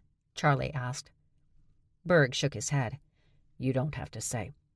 But she didn't let him finish, instead flipping her hand over, palm up, and gesturing to Stevie. Her baby sister shrugged. He ruined my credit by the time I was 6. Britta cringed. Oh, okay, that's... When my mom died, Charlie explained, she left each of us some insurance money. Mine was for college. Dad asked to borrow it. I never went to college, not even community.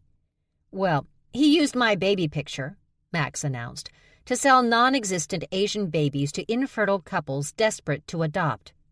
Oh. Britta's expression became even more horrified. Oh, my God. He's the reason Max's mom is in prison, Charlie tossed in. Stevie took another sip of water. As my legal guardian, which he wasn't, Charlie added, he sold all the rights to my early music. Music that is now worth millions and millions of dollars.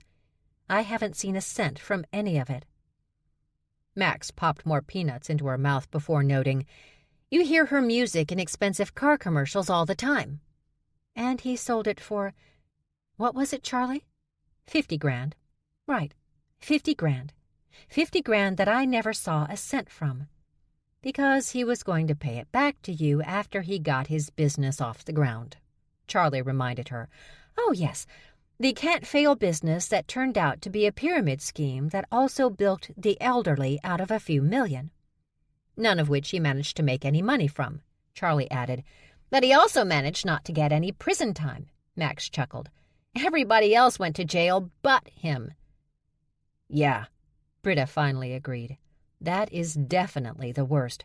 And remember that time he accidentally, Max asked her sisters, making air quotes with her fingers, sold me into domestic slavery? How the fuck did he do that accidentally? Dag demanded. How did he put it again, Charlie? That he thought he was just hiring you out as a playmate for their children. Yeah, like they were 14th century Russian princes, Stevie replied. But, Max continued, as soon as he dropped me off at the family's house, they handed me an iron, a basket full of clothes, and told me to get to work. You poor thing. Britta shook her head. How long before someone got you? No one came to get me. Wait. Charlie raised her hand. Let's be clear here. We didn't have time to get you. That's true, Max admitted with a smile. As soon as they handed me that iron, I beat the husband with it and then proceeded to tear the wife's face off with my claws. I left them crying, screaming, and bleeding with the kids trying to call the cops. Berg and his siblings stared at Max until Berg asked, How old were you? 12, right? 11, corrected Stevie, the keeper of all specifics. Not hard with her brain. I went through puberty a little early, Max added to explain an 11-year-old shifter with claws. What happened after you got away? Max shrugged. No idea. Dad took off with the 30 grand he got for me, and I walked back to the pack house in Wisconsin. Where was this family? Utah. You walked back by yourself? Britta asked. It wasn't the first time. But Charlie didn't want to talk about that long-ago incident. That was one story the three sisters didn't really discuss with anyone but each other. The story about her mom's death. Not now, not ever. It was too close to their hearts. And yet, Charlie pointed out to change the subject, our father is the only con I know who never makes any money from his cons. How is that possible? Berg asked. Because he's an idiot. I thought we made that clear. But what about the money he stole from you guys? Well, that 30 grand he got from me only lasted him about a week, Max said. I think he blew it at the Greyhound track in Florida, and probably on some hookers. He does love prostitutes, Charlie sighed. And the money he got for the adoption scam, dear old Freddie got scammed out of that by the woman he was working with. Max sighed, because he is that stupid. Plus, because of that particular scam, he's no longer allowed in Florida, Charlie said, trying to remember. You can be banned from a state? Britta asked. Don't know.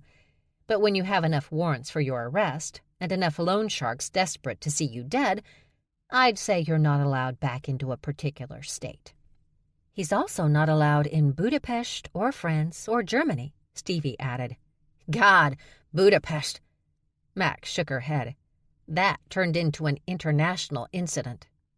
And yet, Charlie said, throwing her hands up, he still managed not to make any money.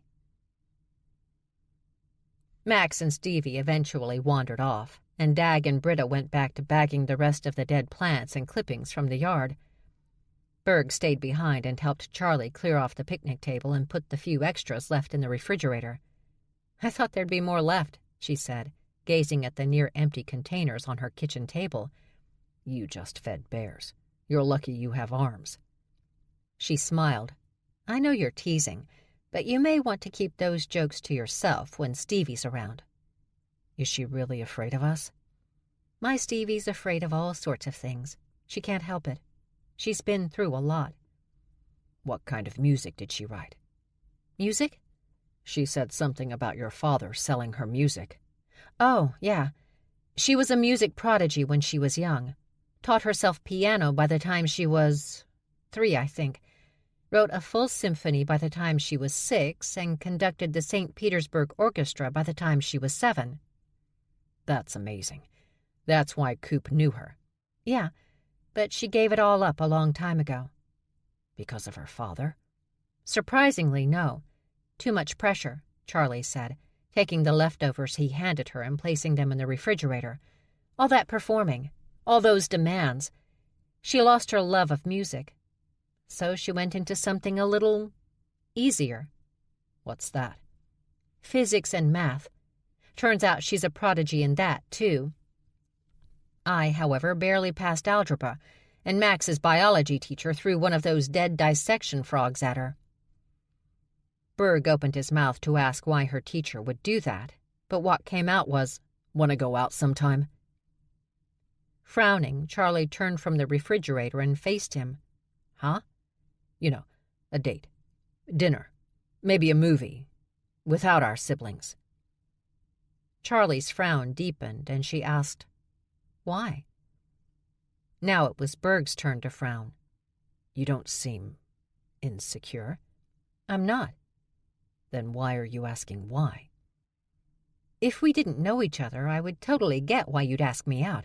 I mean, there's a definite spark between us. On some weird level, we do get each other. But you do know me. Yeah. And? And why would you want to get involved with me? I'm cursed. Berg straightened up. Pardon? I'm cursed. Some think the whole family is cursed, but I'm sure it's just my father, and his curse was passed down to his daughters. Berg chuckled. You don't really believe that. She stared at him, so he guessed. You do really believe that. It explains everything. We're basically nice people. Well, me and Stevie. And yet you met me when I was running for my life. And just so we're clear, I've run for my life more than once. But it sounds like maybe that's all your father's fault. That doesn't mean you're cursed. Doesn't it? She pressed her hand against his arm. Look, you are such a sweet guy, and your siblings are awesome. There's no way I'd infect you with the family curse. So you don't date? Oh, I date, but only men I can barely stand. That way if bad things happen to them, I won't care. You, I'd care. And I wouldn't want to risk triplets becoming twins because you have questionable taste in women. Not knowing how to respond to that, Berg just stood there, staring at a closed refrigerator. He didn't even realize that Charlie had gone until the cabinet over the refrigerator opened up and Stevie waved at him. "What are you doing?" he asked. "I was trying to nap." "A bed was not an option?" "That's for when I sleep, not nap." Berg blew out a breath. "I don't know how to respond to that either." "She shot you down, huh?" Stevie asked, even though they both knew the answer. "Like an Allied plane over Germany." "I know it's hard to believe, but it just means she really likes you." "No, seriously," she insisted when Berg snorted. "What's serious?" Max asked, walking into the room with her face again covered in bees and honey. "I thought Tiny said no stealing from hives," Berg reminded her. "Who said I stole anything?" "Charlie shot him down," Stevie whispered, loudly. "I saw that coming." Max slapped her face, killing several bees in the process. "She doesn't want to pass on the curse." "There is no curse," Berg insisted. "It's really hard to look at our lives and not think there's a curse." "I'm not saying you guys haven't had some hard luck. But curses? Seriously? It's more like your father is just an asshole." "He's definitely an asshole." Max walked to the sink and washed the bees off her face. "But our sister also believes she's cursed, and no one is going to change her mind just by telling her she's not being logical. She's never logical when it comes to our father." Max dried off her face with a paper towel, but when she turned around, Berg had to look away. "Don't worry," she promised. "The swelling goes down in no time." "Good to know." "Look," Max said, "our sister has a lot going on, and that's been her life since birth. She takes care of everybody. That's what she does. But we want her to know what it's like to be normal." "Because she's too involved in your lives?" "Oh, God, no. We thank every deity that exists for each other. Charlie's the reason I'm not doing hard time in a federal prison, and I'm not making meth because of her." Berg looked up into the cabinet Stevie was still ensconced in, and she explained, "My father once sold me to a Peruvian drug lord because, and I'm quoting, 'you're good with science.' But thankfully Charlie didn't let that happen. And somewhere there's a Peruvian drug lord who wishes he still had 2 hands," Max muttered. Then she laughed. When Berg didn't join in, she went on, "We just want the best for our sister. She clearly likes you because she doesn't want you cursed." "There is no curse," Berg said again. "And you seem refreshingly normal. You have siblings that haven't actively tried to have you killed. Your sister complains about her mom in that cute, normal way, without malice or the desire to track her down and kill her. You could be really good for her." "And she'll be the best thing that's ever come into your life," Stevie told him plainly. "But you guys make me sound so boring." "Yes," Max said flatly. "Very boring is a man who can shift to a 1,500-pound bear." "It's only 1,000 pounds. Polar bears shift to 1,500. Max gazed at him a long moment before stating, "Well, that proves your point." "Normal is not dull," Stevie said. "I've had whole days that were normal. I go to work, I come home, I order in some Chinese. Normal." She closed her eyes and let out a big sigh. "It's awesome." "Yeah," Max said. "I really don't have normal, but I've come to accept that I won't. But my sister, she wants us to have normal, to be happy, to not be in prison, to not be serving any drug lords. And she's sacrificed a lot to help us with that. So I think you should spend some time with her and find out if you really like her." "But she clearly told me no, she wasn't going to date me." "Date?" Max sneered. "Dude, you're a shifter. You don't date. You just hang around until before you know it, you're part of her life and she can't bring herself to get rid of you." You mean like a stray dog? Or a stray cat. Either one would do us fine. If it turns out you spend some time with her and she's really not for you, or vice versa, you walk away, like normal people do. Not like my dad, who has set a house or two on fire when he's been kicked out on his ass. Max walked around the kitchen table until she stood next to Berg. But if you do like our sister, then you dig in there, Fido. I am not a dog. No, Stevie noted, but dogs and bears are very similar genetically. Berg faced the badger-tiger mix, his arms crossed. He was tall enough that he didn't even have to look up at her. He stared her right in the eyes. After a full minute, she reached out and grabbed the cabinet door and slowly closed it. Just give it a shot, Max said. Well. Charlie walked into the kitchen and held up her phone. Why is Aunt Bernice calling me? Max shook her head. I have no idea. She paused. Unless she knows... Unless she knows what? Nothing. Charlie sighed. What did he do? Charlie, just tell me, Charlie ordered, her hand gesturing. Do it. Just tell me what he did.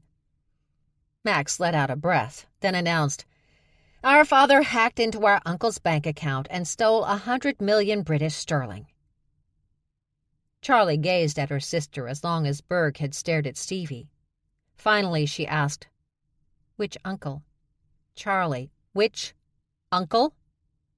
Will. He stole from Uncle Will? Yes. Charlie's shoulders slumped and her head dropped. For a long moment, Berg thought maybe she was crying, until Charlie's head snapped up and she bellowed, Everybody out! I need to bake! Stevie scrambled out of the cabinet, climbing on Berg's shoulders and down his back so she could run out the back door. Max simply sauntered out. She acted like she had all the time in the world, but she still left, and without saying a word or making a joke. That just left Charlie and Berg. Why are you still here? She asked him. I just wanted to let you know I'm here if you need me. Oh, really? She said with a huge amount of sarcasm. You just happen to have 100 million British sterling lying around your house somewhere so I can pay back my psychotic uncle who's a gangster? Is that what you mean? No. But I really like baked goods, and I'm willing to test your food for you. Charlie blinked, appearing stunned, before one side of her mouth curled the tiniest bit. I'll keep that in mind, she promised before motioning him away with her hands. And I'm always hungry, he teasingly added before walking out the back door. He smiled a little when he heard her give a small chuckle. But as soon as he stepped around the side of the house, Stevie jumped in front of him. He took a step back, startled by her sudden appearance. She glanced at the house and back at Berg. Did I just hear my sister laugh? Yeah, a little one. Laugh? Now? After hearing what my father did? And knowing how bad this is going to be? And you made her laugh? It wasn't a guffaw or anything. It was more a light chuckle, but yeah, I guess. Why? Stevie abruptly grabbed Berg's t-shirt and brutally ordered, You stray dog this, Berg! You stray dog this!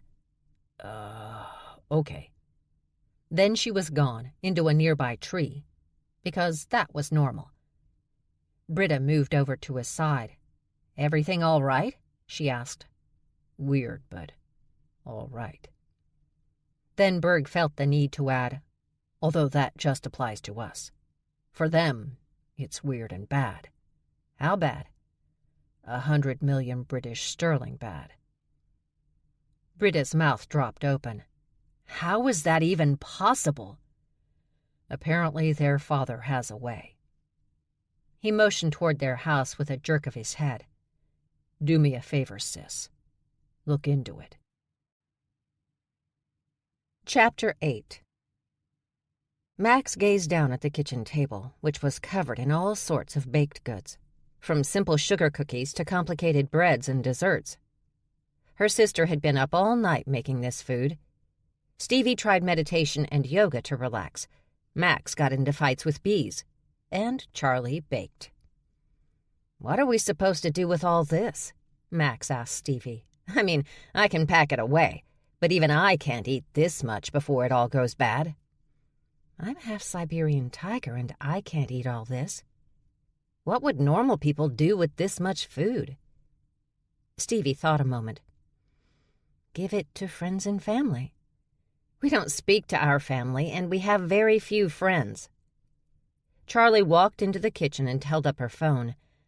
"I'm going in," she announced. Max rolled her eyes. "Just 'cause that old bitch called doesn't mean you need to call her back. We need to know what she knows. I doubt she knows much of anything. It's not like the two sides of the family are chatty. Uncle Will is probably blaming the American side for what Freddie did." "Our stateside kin would have never helped him, any more than we would. Maybe she just wants information since Will won't tell her anything." "Which is kind of rude," Stevie complained, "coming to us for information when she didn't even invite us to her daughter's wedding." Charlie frowned. "Who's getting married?" The youngest one. Carrie, I think.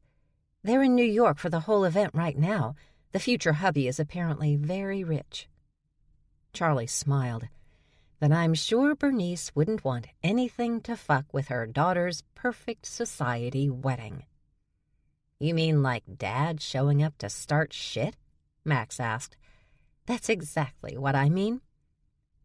Charlie placed the phone on the table and hit redial, turning on the speaker. Then they all leaned in and waited. "So is your father dead or not?" their aunt asked without any preamble, not even a hello. "Nope," Charlie replied. "Not dead. Very much alive from what we can tell." "Just great," Bernice snarled. Max imagined her aunt pacing one of the grand rooms in her Rhode Island home. The wedding might be in Manhattan, but Bernice was one of the Rhode Island wealthy due to a very advantageous marriage in her youth. And that was the only way Max could visualize her. "Do you know where he is? Is he still in New York?" "No idea," Charlie said. Then, after glancing at her sister, she added, "He could jump out at any time with one of his crazy schemes, asking all your rich friends for money. When he's not picking their pockets or stealing their jewelry off their necks in front of cameras, it will be fabulous. Is the New York Times going to report on it all for you? I'm sure they have access to Dad's last 16 mugshots from around the world." There was silence, then a muffled scream from the other end of the phone, and, silently, Max and Stevie laughed hysterically. Stevie slid down the refrigerator until she sat on the floor, arms around her middle. Max leaned over the kitchen table, her head resting on the wood. Charlie, of course, stayed focused on the phone. "He needs to be found," her aunt finally stated. "And I need smaller tits," Charlie told her. "But we don't always get what we want." "Do you know what's going on right now, little miss?" Charlie leaned in a little and said, "No. What could be going on right now?" "My daughter is getting married." "Oh, a family wedding? But that can't be, because we weren't invited, and we are family, right?" Now Max was still on the table, but on her back, her legs kicking out like a crazy toddler's. She couldn't help it. This was the best. Her sister was the absolute best. "It was nothing personal," Bernice lied. "We just don't like any of you." Now all three sisters were laughing out loud, no longer bothering to hide it anymore. Because although it was true that Bernice didn't like any of them, they were also the only ones she could truly be herself with. The socialites never saw the true Bernice McKilligan Anderson Cummings. Clearing her throat to stop the laughter, Charlie told her aunt, "My sisters and I are well aware of your feelings about us, so good luck with my dad." She reached down to disconnect the call. "Don't hang up," Bernice ordered. Then softly she added, "Please." Charlie pulled her hand back and rested both arms on the table. "Yes?" "Your father needs to be found. I can't afford for him to just—" show up at my daughter's wedding. This is too important." "And what do you want from us?" "For you to find him, for you to manage him." "We are not our father's keeper," Charlie stated with absolute conviction. "You'll have to manage him on your own." "I don't have time for that. Things here are a little bit overwhelming at the moment. Adding your useless father to this situation. Plus, there's the other problem." There was a long pause before Bernice asked, "What other problem?" So Bernice didn't know. Dad stole money from Uncle Will. "Christ on a cross! How much money?" Charlie scratched her forehead with her thumbnail. 100 million pounds. Bernice was silent for so long Max was sure she'd disconnected the phone or passed out. But she hadn't. "He can't be that stupid," she said, her voice like a whisper. "We both know he can be. He is that stupid." "And to steal from Will. What was he thinking?" Charlie rolled her eyes. I'm guessing he wasn't.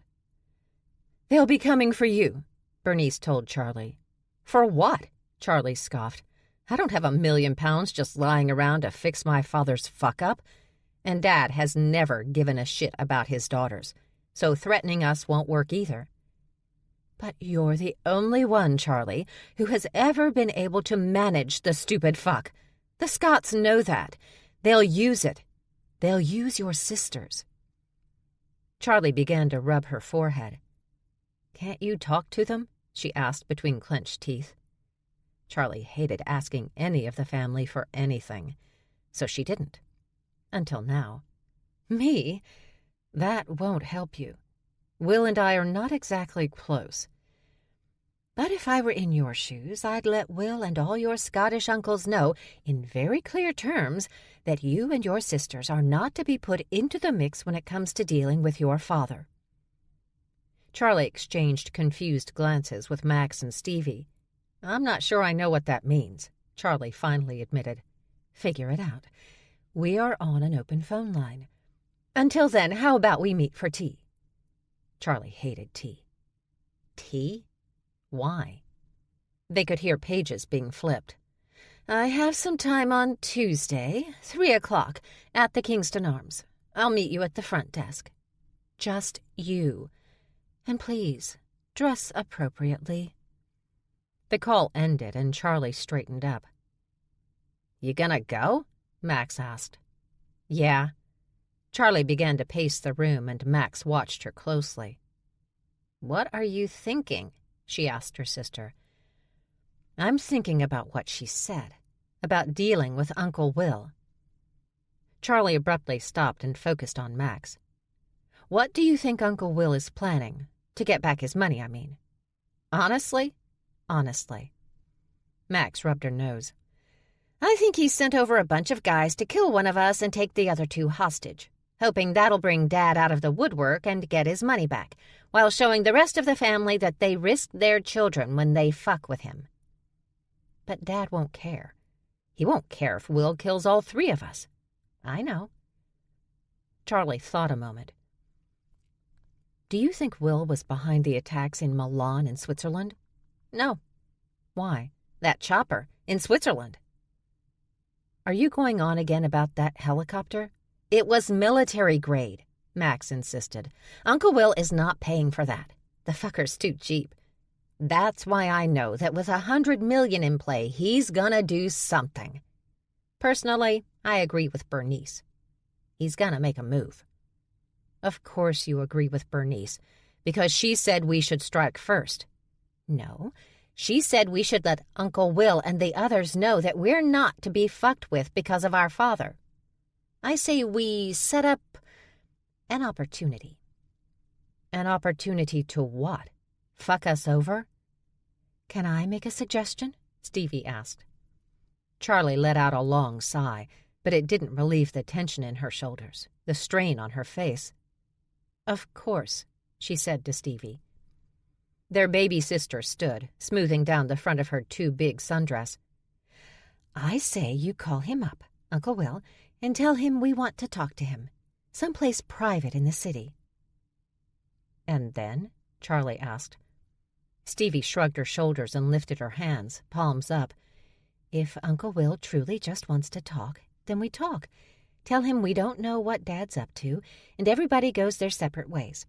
But if Uncle Will intends to use us to get at Dad, then we do what we do.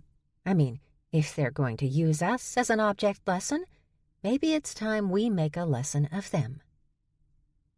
Charlie studied her sister a moment. "It'll get messy. Anything involving Daddy gets messy. Call Uncle Will, Max," she suggested while reaching into her oversized backpack, which was jammed with her notebooks, pencils, and pens. "Or his eldest son, Dougie. Pick an abandoned building and tell them we want to meet on Monday. Give it a sense of urgency so they don't think we're planning anything." Stevie pulled out the SSRI antidepressants and anti-anxiety meds that she used to manage her panic disorder and placed them on the table. "You keep these for now. I'll go back on them later." "Are you sure?" "I'm sure," Stevie nodded. "If they really want to hold our father against us, we'll show them all, the entire family, what they're really risking when they challenge the McKilligan girls." Charlie reached over and pulled Stevie close, kissing her on the top of her head. Max placed the meds in a drawer for quick and easy access, while Charlie examined the table filled with all her baking. "God, what are we going to do with all this food?" Stevie leaned her head back and said, "I have an idea for that, too." This time, Charlie's eyes narrowed. What idea? Charlie picked up the plate with the honey pineapple cake she'd baked and headed out toward Berg's place. She wanted to let him and his siblings know how much she appreciated their recent help, and according to Stevie, they'd probably finish off the rest of the baked goods, too. Besides, getting out of the house might ease Charlie's anxiety. Her baby sister might have a panic disorder, freaking out at the slightest weird sound or fast-moving squirrel, but Charlie was all about what could possibly happen. That was what kept her up nights, worrying about things she didn't really have any control over, but knowing that didn't mean she could stop worrying. Actually, she worried more. But maybe she could distract herself, at least for a little while. That's what the actual act of baking did for her, distracted her, calmed her. Now she was going to try doing the same thing by sharing her food with near strangers. It was, to be honest, the first time she could think of when she'd known people not related by blood or pack well enough to feel comfortable to offer them food. Charlie came down the porch steps and reached the front gate. She'd just stepped through, closing it behind her, when the rumbling of a souped-up car had her turning. The car pulled into a spot not too far from her, and she waited to see who came out while sliding her hand around to grab the butt of the gun stuck into the back of her jeans under her t-shirt. The driver door opened, and she watched the man who stepped out, her eyes briefly closing. How could Max do it? Of all the people she could have called, why him?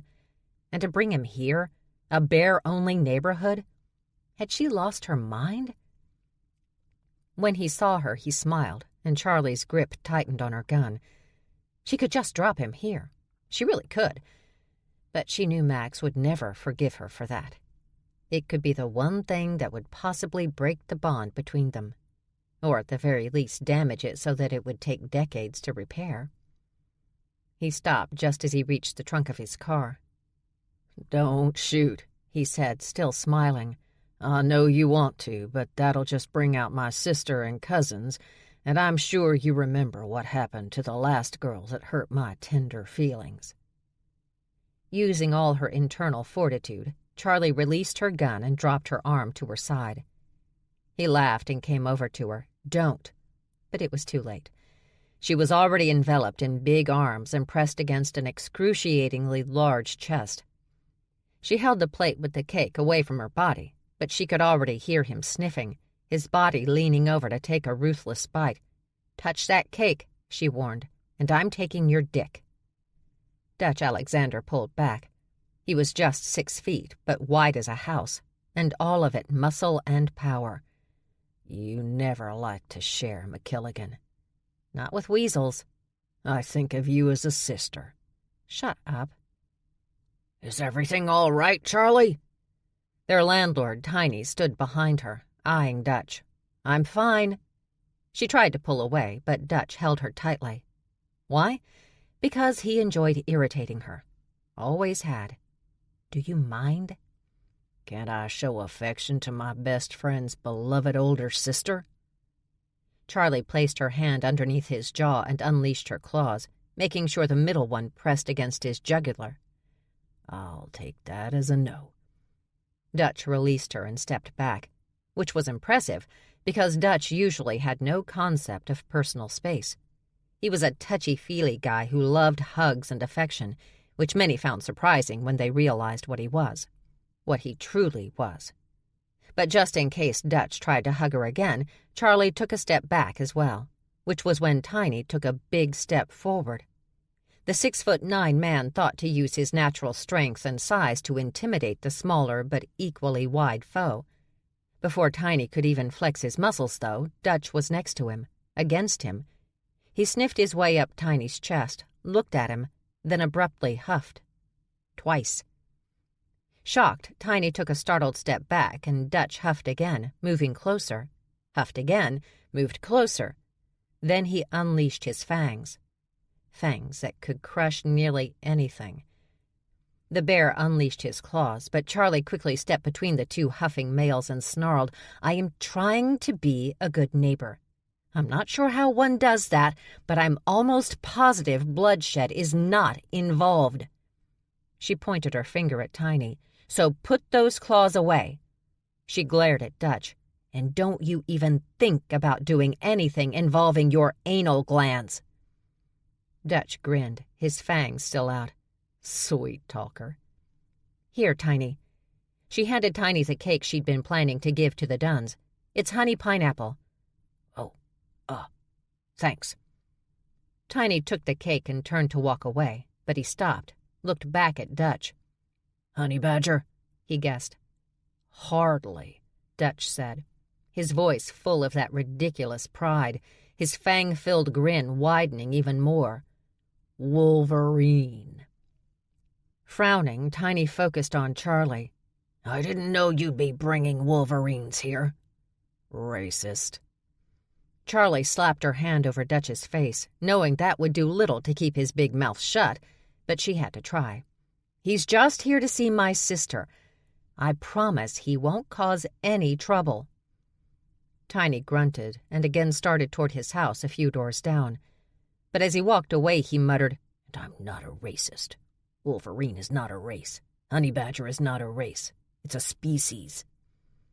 Dutch retracted his fangs and asked Charlie, "You're blaming me for this, aren't you?" In answer, Charlie reached up and slapped the back of Dutch's head, just like she did to her sister, just like she'd been doing to both of them since the first day Max had brought the little shit to the pack house. The wolves had not been happy. But the pair had only been 12, and the adults were just glad Max actually had a friend. Any friend. But, as always, it had fallen on Charlie to keep the pair in line, a job she did not enjoy. The front porch to their rental house opened, and Max stepped onto the porch. She threw her arms up and cheered, "Dutchie!" "Maxie!" Max ran down the steps, and Dutch leaped over the gate. They met somewhere in the middle, the pair ramming into each other before air-kissing and twirling around each other with their arms spread wide. It was quite the display, but nothing Charlie hadn't seen before. Over and over and over again. But at least Max had friends. Annoying friends, but friends. Charlie turned to go back to the house and get something else she could give to the Dunns. Maybe the cinnamon rolls would be a good choice. But a banging door had her looking over her shoulder to see the Dunn's front screen door on the ground and a wet, small bear charging across the street. A few seconds later, Berg Dunn came running after it, his arms and T-shirt dripping wet and covered with soap suds. "Get back here! Bastard!" The bear leaped over Charlie's low fence and disappeared around the back of the house. Berg stumbled to a stop beside Charlie. "It's legal to have full-blood bears in this town?" she asked. Berg's head cocked to the side, brows pulling low in confusion. "That wasn't a bear. That's my dog." "That thing was a dog?" "Yes," he replied, sounding indignant. "A Caucasian shepherd dog. My parents breed them." "Never heard of them." "They're from Russia. They're trained to protect livestock from bears, wolves, and jackals." After a moment of silence, he added, "He doesn't like getting a bath, but he smelled." "Now you both do." Berg nodded toward a laughing Max and Dutch. "Who's the dude?" "That's Dutch, Max's friend." He sniffed the air, sniffed it again, leaned in and sniffed again. "He's a wolverine," she told him when she couldn't stand that noise another second. "Oh." Berg blinked. "Wow. Really? I've never met one." "They mostly live their lives among full humans. Fewer fights. Speaking of which, I was going to bring you a cake." "You were?" "I had to give it to Tiny. He was about to get into a fight with Dutch, and that wouldn't have ended well for either of them." "Well, thanks anyway." "I have some other stuff. You want to check it out?" "Sure." "We better get you in there before Dutch sees it." She opened the front gate. He can put away more food than seems humanly possible. He's like a vacuum.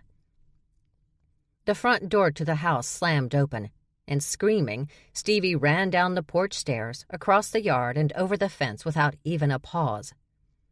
Shocked, Charlie yelled after her, "It was just a dog!" But her reasoning didn't stop an already panicked Stevie. She focused on Max. "Well, go get her." "Why do I always have to—" "Oh, fuck it." Max charged off after their sister, and Charlie headed into the house with Berg behind her. "Let's get your dog and—" Charlie stopped, her gaze locked on the living room window. "Isn't that your dog?" she asked, pointing at the enormous animal wiggling on his back in the middle of the grass. "It is." But if her sister had seen the dog in the yard, she wouldn't have run out of the house, leaving the safety of closed doors. So Stevie had reacted to something inside the house. Charlie reached under the coffee table and grabbed the .45 Max had holstered under there, putting a round in the chamber. Berg's "whoa" barely registered before she went through the house, her weapon clasped in both hands, her elbows out at her sides. She never held the gun far from her body. That would make it easy for someone to knock it out of her hands when she went around a blind corner. She stopped a few feet from the kitchen and glanced back at Berg. "What are those sounds?" He paused a moment, then rolled his eyes. He walked over to the swinging door and pushed it open. With the gun still in front of her, Charlie moved closer, but immediately lowered the weapon when she saw a group of what she assumed were her neighbors sitting at her kitchen table or leaning against the counter and devouring her food. "I see your mistake," Berg explained, moving into the kitchen. The neighbors barely noticed him. "You left the window open." "We smelled all this a block away," a sow said between bites of lemon cookies. "Did Tiny give you the right garbage cans?" a male bear asked, remnants of raspberry Danish in the corners of his mouth. "The right garbage cans?" "Yeah," Berg explained. "Bear-proof." Charlie felt her left eye twitch. "I need bear-proof garbage cans?" "Some of us get hungry at night when we're roaming around," another sow explained, "but we're usually too lazy to shift back to human to get the garbage cans open. When we do get the garbage cans open, most of us are quite neat about it," the first sow explained as she reached for the ginger cookies. "We put back in the cans what we don't eat. But some people, like the Hendersons 3 doors down, aren't so polite. But if you bear-proof, you'll be fine."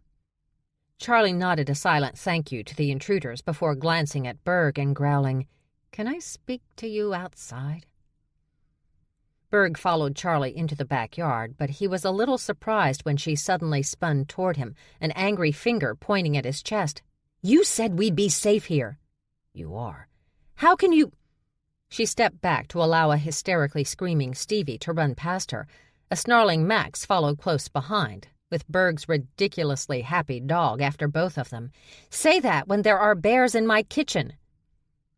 Berg didn't answer her right away. He was too busy watching Stevie leap up and over the 2-car garage behind the house. Max and the dog, sadly, had to run around the garage to get to her. "Wow," She cleared that easy. "Pay attention to me," she ordered. And when she had his attention, she said again, "There are bears in my kitchen." Yeah. So? She threw up her hands. "In what world is that safe?" Let's start with, how about no yelling? And you couldn't be safer than with bears in your kitchen. "Explain that to me," she managed to say without raising her voice. You're worried about strange guys coming into your house, killing you and Max, and kidnapping Stevie, right? That would be the most likely scenario. How are they going to get past a bunch of hungry bears in your kitchen? She opened her mouth to reply, closed it, opened it, then demanded, "What?" We scented that weasel long before he ever hit our street. My sister had binoculars on him as soon as his car rumbled around the corner. We are very protective of our neighborhood. We have to be. We've got a huge lion pride that way. He pointed south, then east, and 3 wolf packs that way. Charlie suddenly glanced off. "I did hear roaring last night. I thought I was just really tired." That was Craig, old lion male, retired Navy man, super cranky. He roars every night to let us all know where his territory begins and ends. And when the full moon comes, you get the howling, unless the wolves have had tequila. Tequila nights are noisy nights. Charlie folded her arms across her chest and asked, "You don't find that weird?" Find what weird? "Being surrounded by lions and wolves and bears in my kitchen. That seems really weird to me." Not to me, but I grew up in an all-bear neighborhood in Seattle. Lots of hippie bears. Lots of honey and pot. He motioned to her. You weren't raised by badgers at all? Because they usually keep close to their own. She snorted. "We're not considered their own. After my mom died, we lived with my grandfather's pack. They protected us, but they didn't really," she briefly struggled for the right words, "teach us. That's not right either. They taught us stuff, just not shifter stuff." What did they teach you? "They taught me and Max how to drive. Of course, that was so we could chauffeur Stevie around to all her college classes and private lessons." Oh. "The shifter stuff they taught their pups, but they didn't consider us their pups. They just made sure we were fed and kept alive. And my grandfather was busy running the pack. I think he thought his packmates were helping us more, but they really weren't. Still, they didn't try to kill us either or chase us off before we were 18, so I considered that a win." I guess. So, in other words, you don't spend a lot of time around other shifters. "I don't, and Stevie doesn't. Max has a bunch of friends through the weasel." She smirked. "He's the brawniest member of the badger family. I would suggest you not fuck with him." Berg suddenly heard crunching sounds behind him and turned to see that the weasel was standing behind him, biting off chunks of meat and bone from a frozen, solid leg of lamb. "Hope you don't mind," he said around his food. "The bears ate almost all the sweet stuff, and I was really hungry." He took another bite, his wolverine jaw easily decimating what most humans and several breeds of shifters would have to thaw first. Charlie stared at the weasel with a definite look of distaste before ordering, "Go away. Over there." Without question, and still eating, he moved away from them. Berg was glad to see she didn't like Max's friend, especially when the first thing Britta had said about him behind her binoculars was, "Nice ass on that short guy." "Well, now that you're here," Berg suggested, "we can teach you about shifter stuff." "What do I need to know?" "Can you scent the difference between a polar bear and a grizzly?" "Don't all bears smell alike?" Berg looked off for a moment and took a deep breath. He especially didn't like the weasel's knowing laugh. "No," he finally replied. "We do not all smell alike." Okay. Don't get moody." "But see, it's insults like that we can help you avoid." "If you think it's necessary." Before Berg could tell Charlie exactly how necessary it was, especially if she was going to live in this neighborhood without broken bones, Clark McClintock walked around the garage, through the back gate in the fence, and over to the pair. "Hey, Clark." "Berg?" "Charlie, "This is Clark McClintock. He lives on the next block. He's a Polar." She stared at Clark for a few seconds, then asked, "Should I smell him?" "I wouldn't." Berg shook his head and again focused on Clark. "So what's up, Clark?" "Was wondering if this is yours?" "If what's mine?" Clark turned around and showed them his back, where the quivering, sobbing mess that was Charlie's baby sister had attached herself. She was still human, but claws on both her hands and feet were buried deep into poor Clark's flesh. "Oh, shit!" Charlie immediately grabbed her sister around the waist. "Let him go!" "Safe bear," Stevie said. "Safe bear. It petted dog, so he is safe bear." Well, that was logic. Not necessarily good or sound logic, though. Charlie attempted to drag her sister off Clark's back, but she simply dug her claws in deeper. Clark looked over his shoulder at Berg. "Could you get this mutt off me, please?" Berg almost thumped the Polar in the back of the head. Mutt was a rude way to talk about hybrids, but Charlie didn't seem to notice. Mostly he was sure because she was busy trying to deal with her sister, but also because she didn't know better. She didn't know she'd just been insulted. But he did, and it pissed him off for her. Pulling Charlie's hands away from her sister, Berg said, "You know what? Let's make this a learning opportunity."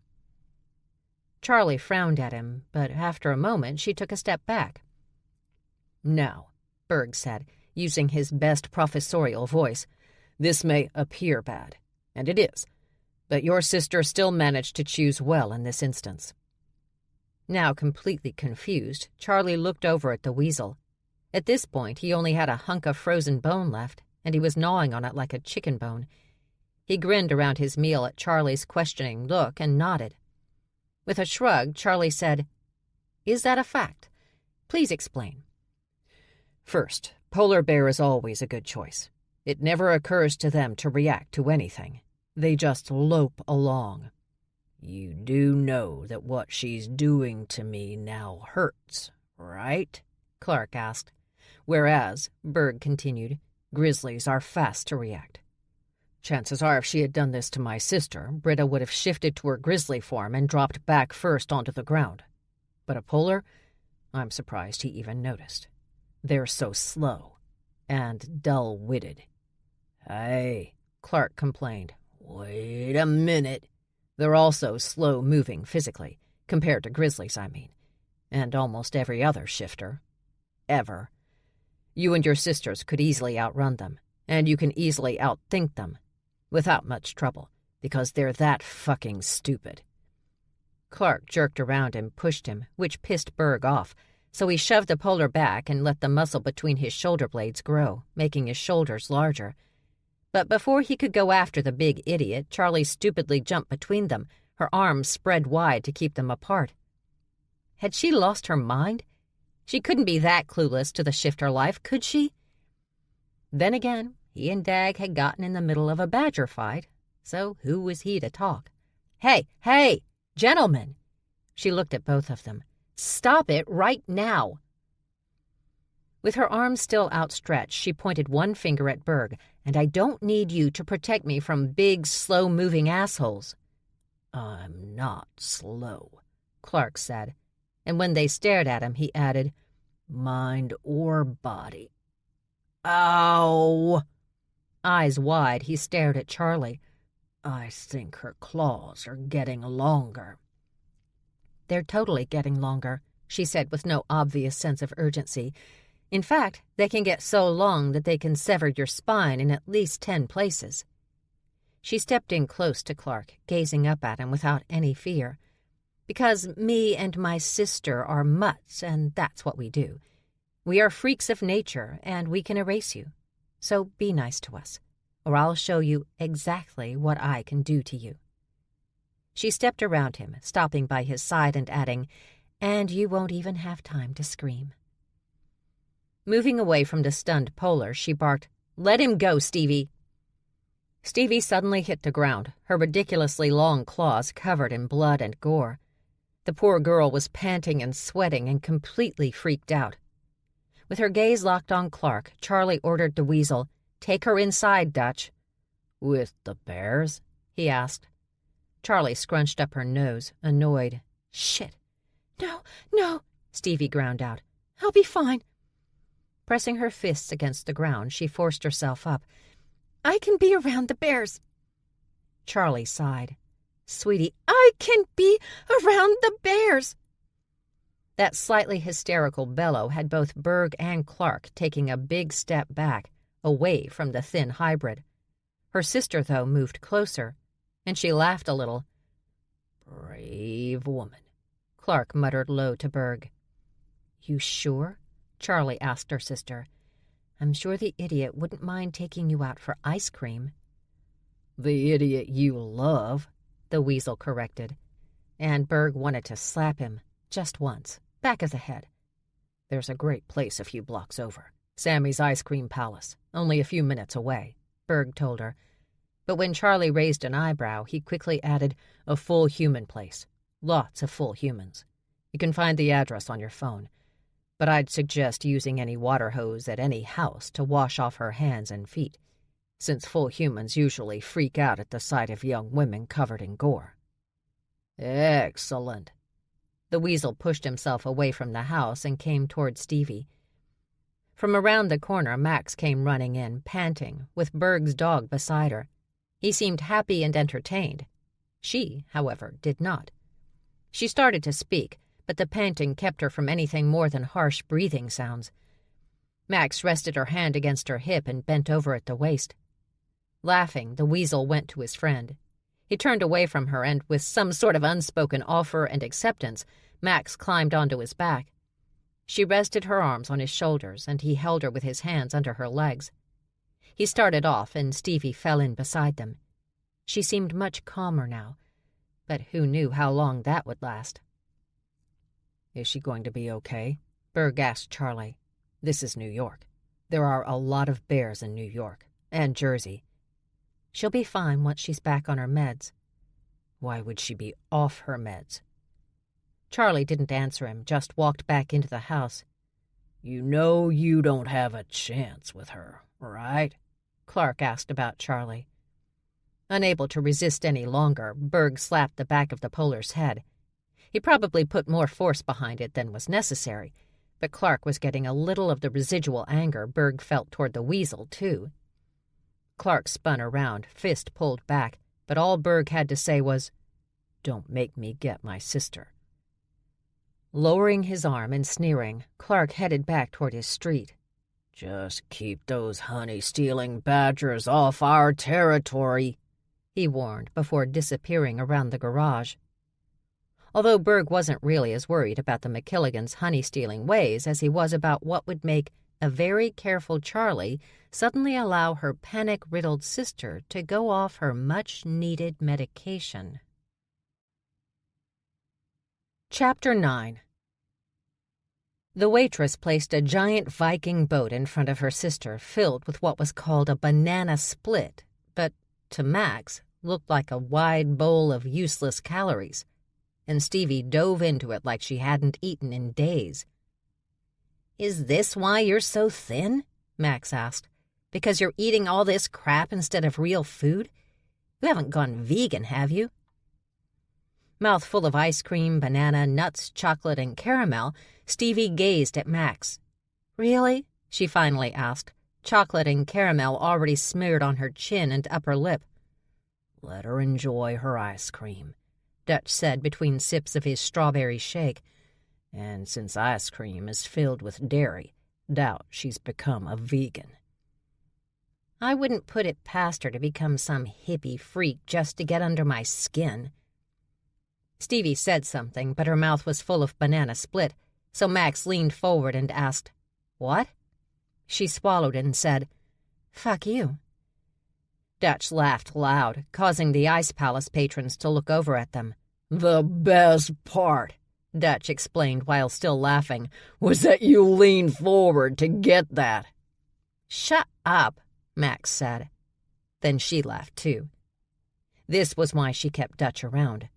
With all the shit that went on in her life, it was nice to have someone who saw the humor in goddamn everything. And she adored his family. They'd let her stay at their house any time she'd wanted. She'd hang with Dutch and his loud, ridiculous sisters, and their parents had been fine with it. Even Stevie would sometimes go to Dutch's house and spend time with the Wolverines. She never found them threatening for some reason. She didn't jump into their hardcore play, but instead would sit somewhere, working in her notebooks and watching the family interactions. They didn't pressure her to be part of anything, so she felt welcome and comfortable. There had been only one problem over the years. So Charlie still hates me? Yes, both Max and Stevie said together. Why? Dutch asked. I'm charming, adorable.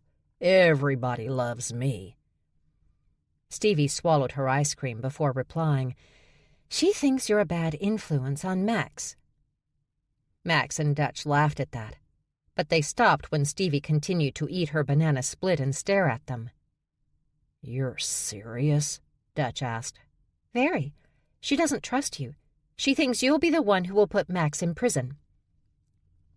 Max blinked in surprise, and she wasn't easily surprised. When did she tell you that? Stevie thought a moment. 3 years ago, over Rabbit, at a French restaurant in the Alps. We went on a little vacation when I had a slight breakdown. I went after one of my colleagues with a fountain pen. Why? Dutch asked. I was under a lot of stress, and his tone when he was telling me something about some tests we had run bothered me. So, fountain pen. Dutch started to ask more questions about what Max knew he'd now call the fountain pen incident, but she bumped his elbow with her own. She knew that Stevie would never be able to explain her reaction to Dutch's satisfaction. In those nice straight lines of everyday storytelling. Her mind didn't work that way when she had her moments. Instead, Max and Charlie tried to keep Stevie out of those situations where she might feel overwhelmed. She could handle a lot more than normal people, but when she did crack, she cracked big. So what should I do? Dutch asked. To get your sister to like me. Absolutely nothing, Max told him. She'll eat you alive. Stevie dropped her spoon into her dish and sat back. She'd finished the entire thing. Max shook her head. You're getting another one, aren't you? It's so good. She motioned to the waitress and ordered another, but this time with extra chocolate syrup, extra caramel, and extra nuts. When the waitress walked away, Max asked her sister, You're not going to throw this all up later, are you? Are you asking me if I have an eating disorder? Yes. No, I do not have an eating disorder. I have a panic disorder and bouts of depression. I do worry I might start hoarding at some point, but it hasn't happened yet. And, of course, when one needs a sense of control in one's life, it can definitely lead to an eating disorder or hoarding. But personally, I'm more worried about the hoarding. Mostly because I do enjoy food and I don't enjoy vomiting. Now, if you're wondering why I'm so thin these days, it's because my metabolism has kicked up again.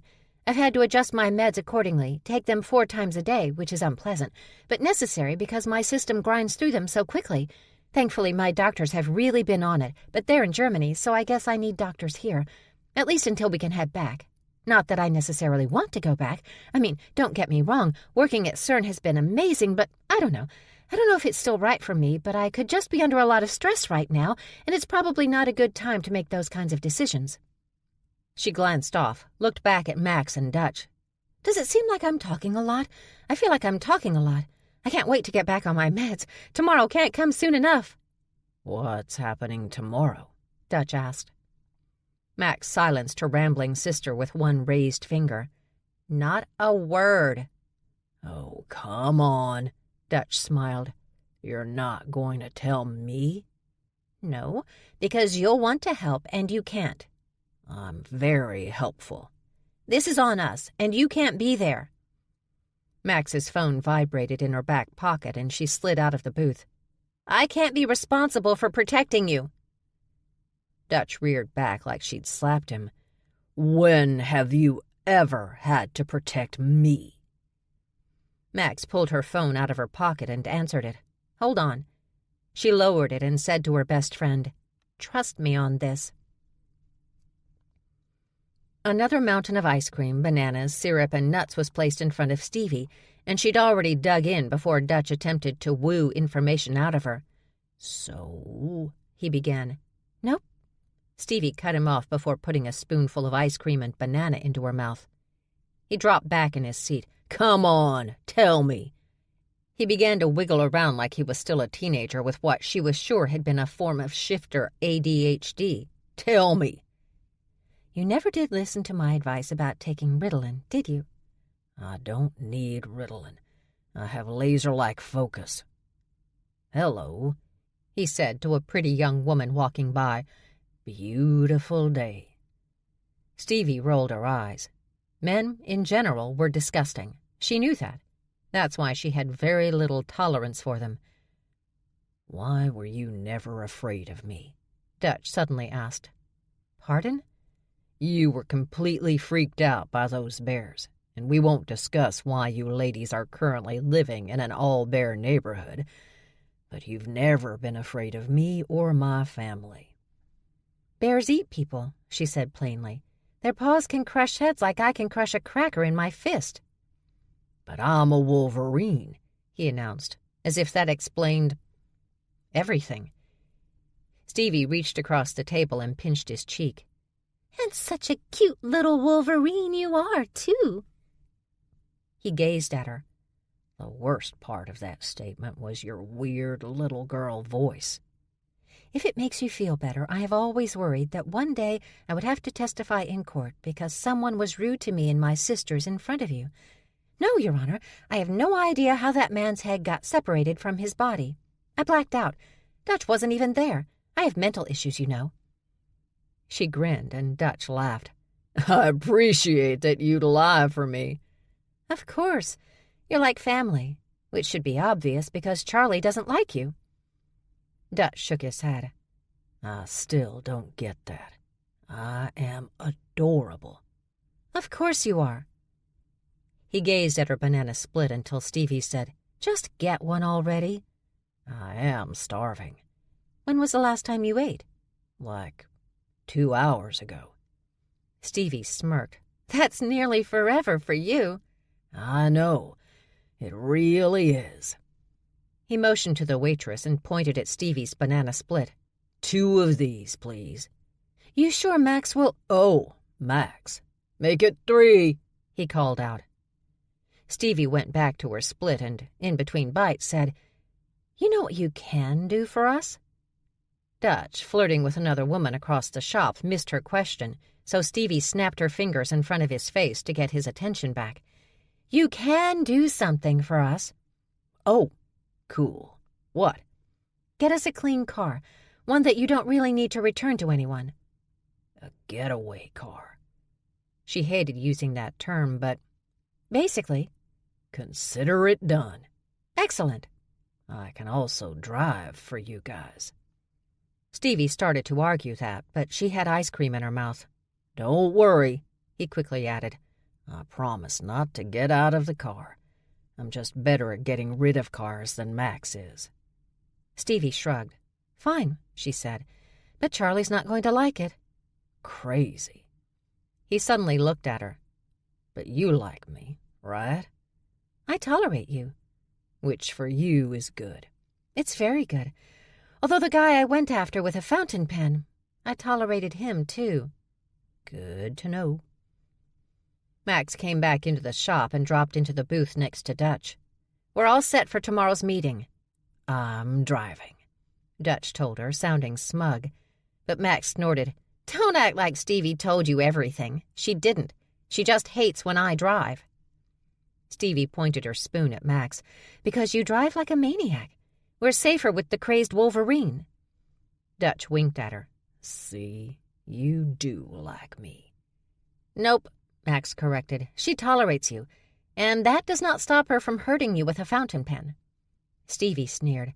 "I barely touched that whiny baby." "I heard you nearly took his eye out. He shouldn't have made me mad."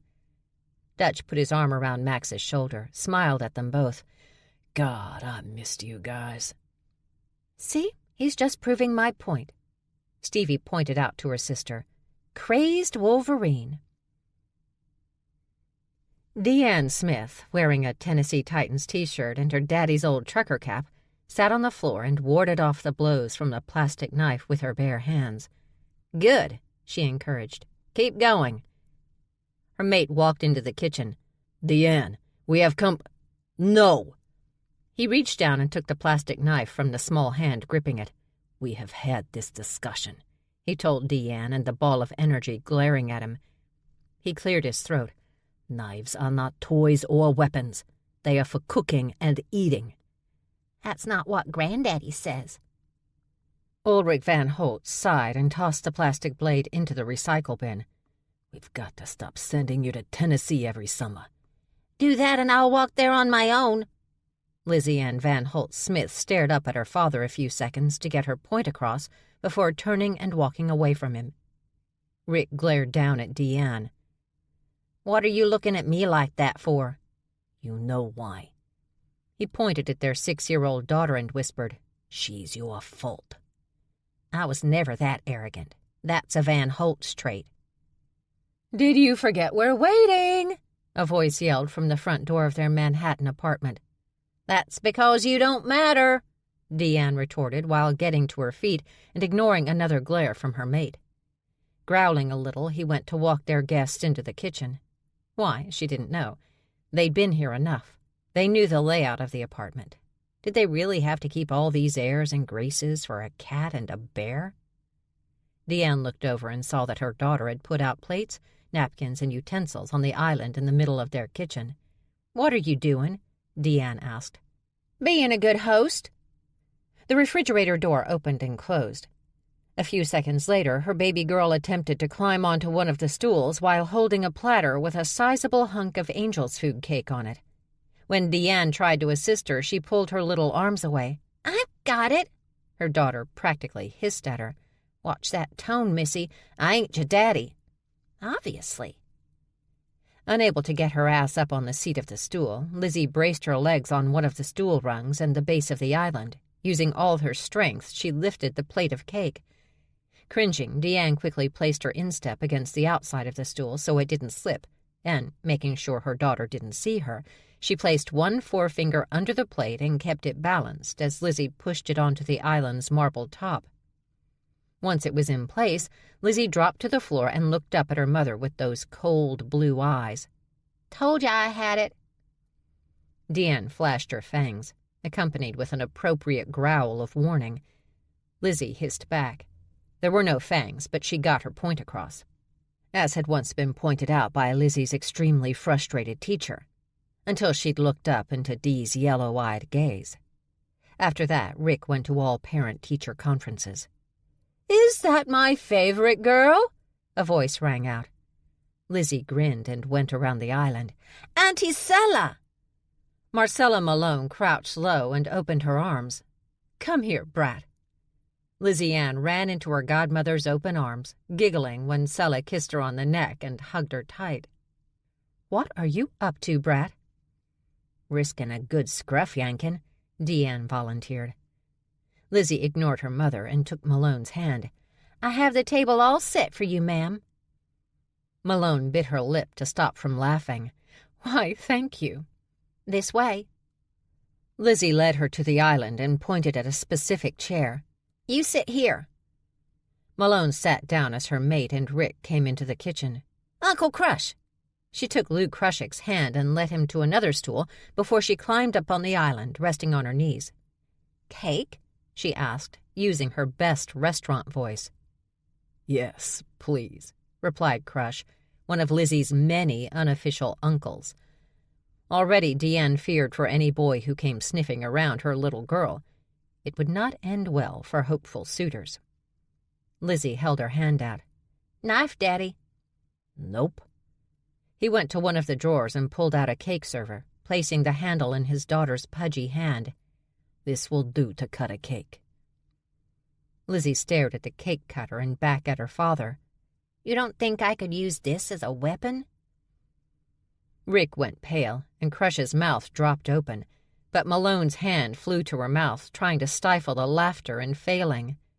"Are you here for a reason, Malone?" Deanne quickly asked, in the hopes of preventing one of those long lectures Rick insisted on concerning their daughter. Because, honestly, it wasn't like Deanne hadn't warned him before she'd gotten pregnant. Then Lizzie's lineage had been confirmed when the first thing their daughter did, her second day on this earth, was to bite down on the doctor's hand. The shifter doctor didn't even try to pretend that what Lizzie was doing was remotely normal, especially when she stared at him with those intense blue eyes while she bit down harder. It was all gum and terror. Of course, the situation didn't improve when Deanne's daddy took the baby from the doctor and said, "She don't like you, Cat. Get out." Malone didn't respond to Dee's question right away, too busy trying to keep that laughter quiet. Eventually, she cleared her throat and said, "You free tomorrow?" "Yep. We got a call. Someone wants us to take a look at something." That was vague. Malone wasn't really good at vague. "Something messy?" Deanne asked. "Not for us. We're just to observe and report." Report to who? Rick, in theory, was her boss. Orders usually came from him or his Uncle Van. They'd been working together for the simply named group since a few months after Deanne had been discharged from the Marine Corps, a U.S.-only protection team for shifters. All shifters, including the ones Deanne's daddy called the Mutts and the Freaks. Malone's international team, however, only protected the felines. Katzenhaus not being big on the canine or Ursus love. More and more often, though, they were forced to work together to protect everyone, but usually Deanne's orders came from Rick or his boss, Niles Van Holtz. But before Deanne could point that out to the feline in her home, her daughter said, "It's whom?" Deanne gazed at her daughter, carefully cutting big wedges of cake and placing each one on a plate for their guests. "What?" Deanne asked. "It's whom. Report to whom, not who." It took Deanne a few seconds to realize her 6-year-old was correcting her grammar. She handled that with a smirk and a sharp, "Shut up." "Dee," Rick chastised, shocked. Malone, however, burst out laughing, unable to hold it in anymore. And Crushik just ate his cake. "It's all right, Daddy," Lizzie replied, pushing a plate toward her father. "She just knows I'm right." Deanne reached over and took the plate of cake Lizzie had cut for her father, knowing full well it would annoy the hell out of her. "I still say we drop her off at the pound," Deanne told her mate after a few bites of her cake, again just to annoy her child. "She's still small. Someone will take her." "Yeah," Crush said around his own cake, "but they'll only bring her back." Lizzie narrowed her blue eyes on Crush and, staring at him, reached over and placed one pudgy forefinger on his cake plate. Then, without breaking eye contact, pulled the plate away from him. At that point, Malone ran from the room, her laughter filling the apartment, and Deanne followed, because she couldn't stop laughing either. Charlie was grateful when her sisters returned to the rental house with their next-day plans locked in tight and a 70-inch flat-screen television in the trunk of Dutch's car. While Max and Dutch set it up, Stevie told Charlie that their route was already mapped and they'd even stop by the location to make sure everything they needed was in place, which wasn't a lot, just a few extra weapons and emergency clothes. What irritated Charlie, though, was that Dutch was there for the entire discussion, which meant to Charlie he was now officially involved. Charlie didn't want Dutch involved, but he'd promised to stay in the car and out of their way, if that was what she wanted. And it was. As far as Charlie was concerned, Dutch's presence would only make things worse, and Max would be distracted because she'd be busy trying to protect him. So it was better this way. Also better, at least at the moment, was the new TV. Charlie was so glad Max had gotten it for them. It not only cut down on the arguing between her sisters, especially once they'd gotten the cable set up and found the horror channel, but it gave Charlie a chance to leave the house without her sisters noticing or worrying. Charlie sat down on the top step and tried her best to enjoy the summer night. There was just one problem. She had the worst migraine ever. So bad she couldn't even look up at the streetlight because it felt like looking into the sun. She removed her glasses and pressed the palms of her hands against her eyes. Then she wondered if her brain was literally rolling around inside her skull, because at the moment, that's exactly how it felt. So Charlie wasn't exactly surprised when she started hearing weird noises. Puffing. Air puffing. Why the hell was she hearing air puffing? What was puffing air around her? Charlie lowered her hands, opened her eyes, and saw the bear sitting right by her stairs. An actual bear shifter in his bear form. Such an interesting world she currently lived in. "Hi, Berg. How are you?" Berg puffed in reply, and unable to help herself, Charlie placed her hand on his head and stroked the fur. It wasn't soft like a dog's, but it was still cool to be petting a bear that she didn't worry would rip her arm off. Now, if she could just keep herself from throwing up because of the migraine, her night wouldn't be so bad. Berg and his brother walked home from the bodega 3 blocks over. The sloth bear who ran it was madly in love with their sister, so they'd been forced to stand there while the 60-year-old asked questions about her dating habits. Questions neither of her brothers were willing to answer. But he always asked just before he rang up everything, making what should be a 20-minute outing into a 45-minute drag. Now Berg just wanted to get home, break open a beer, and put his feet up. But as he neared his house, he had to stop and stare at Charlie petting the head of another bear. "What's going on over there?" Dag asked. "I really don't know. She thinks it's you, doesn't she?" "Probably." "It's a juvenile black bear. Todd's not even 15. Sighing, Berg handed the grocery bag over to his brother. "I'll handle it." "You better," Dag said, continuing on toward their house. "Because in 2 more minutes we both know Todd's gonna roll over on his back. Dirty little perv." Charlie put her free hand to her forehead and closed her eyes tight. She should go to bed, but she knew as soon as her sisters saw her crawling up the stairs, they'd be all over her trying to help. But there was no help for migraines. There was medication, vomiting, and sleep. Oh, and carbs. She always needed carbs after she had one of her bad migraines. She knew what had brought this on, too. Everything.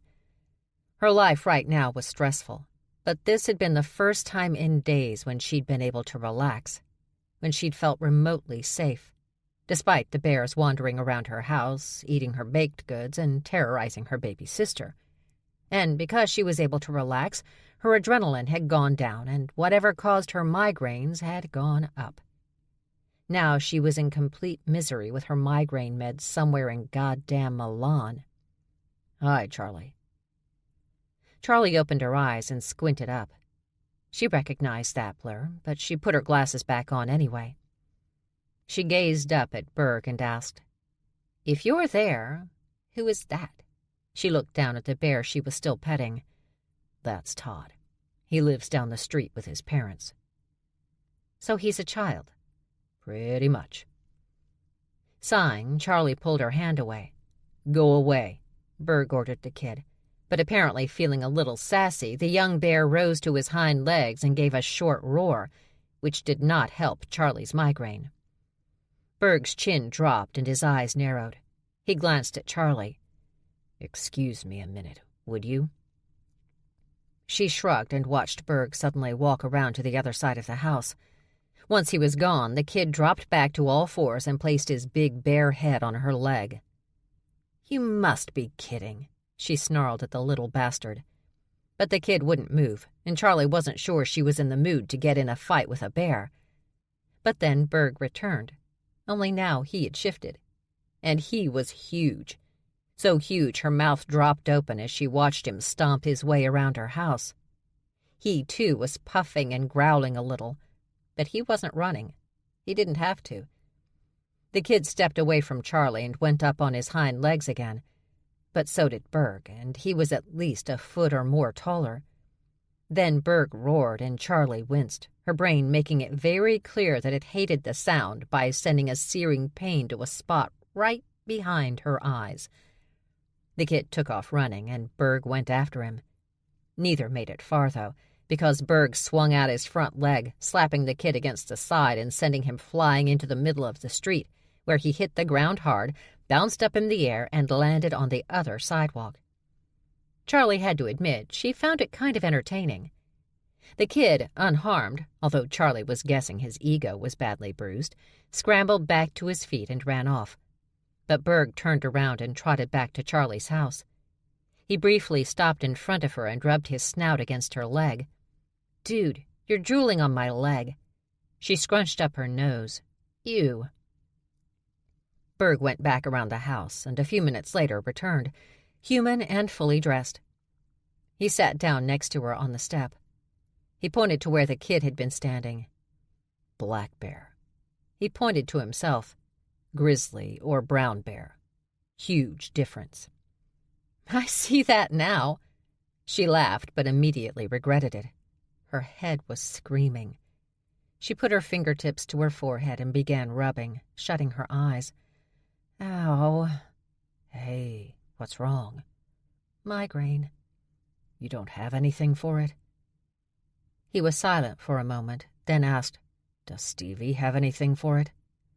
"Stevie doesn't get migraines. She gets average headaches.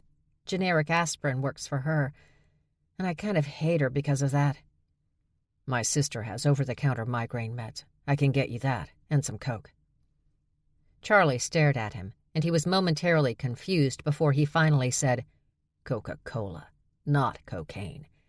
We don't do that because it would probably make our hearts explode. And it's illegal." Charlie thought a moment, shrugged.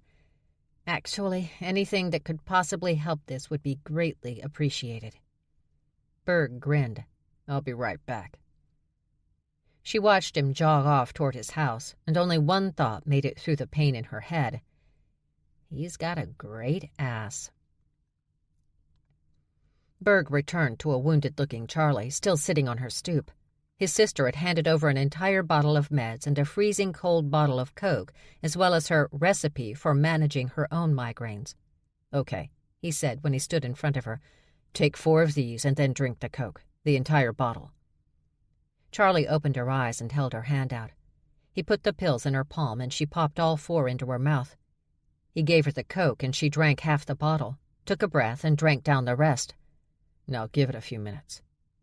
He took the bottle from her and sat down beside her. "You don't have to stay," she told him. "I know." He put the bottle aside and rested his elbows on his knees. "But I'm gonna." "Good," she sighed, resting her head on his shoulder. "I could use the company." "I'm sorry about your head." "I'm sorry I thought that little bear was you." "You have so much to learn, my child," he teased, pleased to hear her chuckle. "Do your sisters know you've got a migraine?" "No, and please don't tell them. They worry about me, and when they're worried about me, they argue more." Now Berg chuckled. "That's Dag and Britta, and me and Dag when we're worried about Britta, and Britta and me when we're worried about Dag. So I get it." "You do get it, don't you? It makes talking to you easier." "What do you mean?"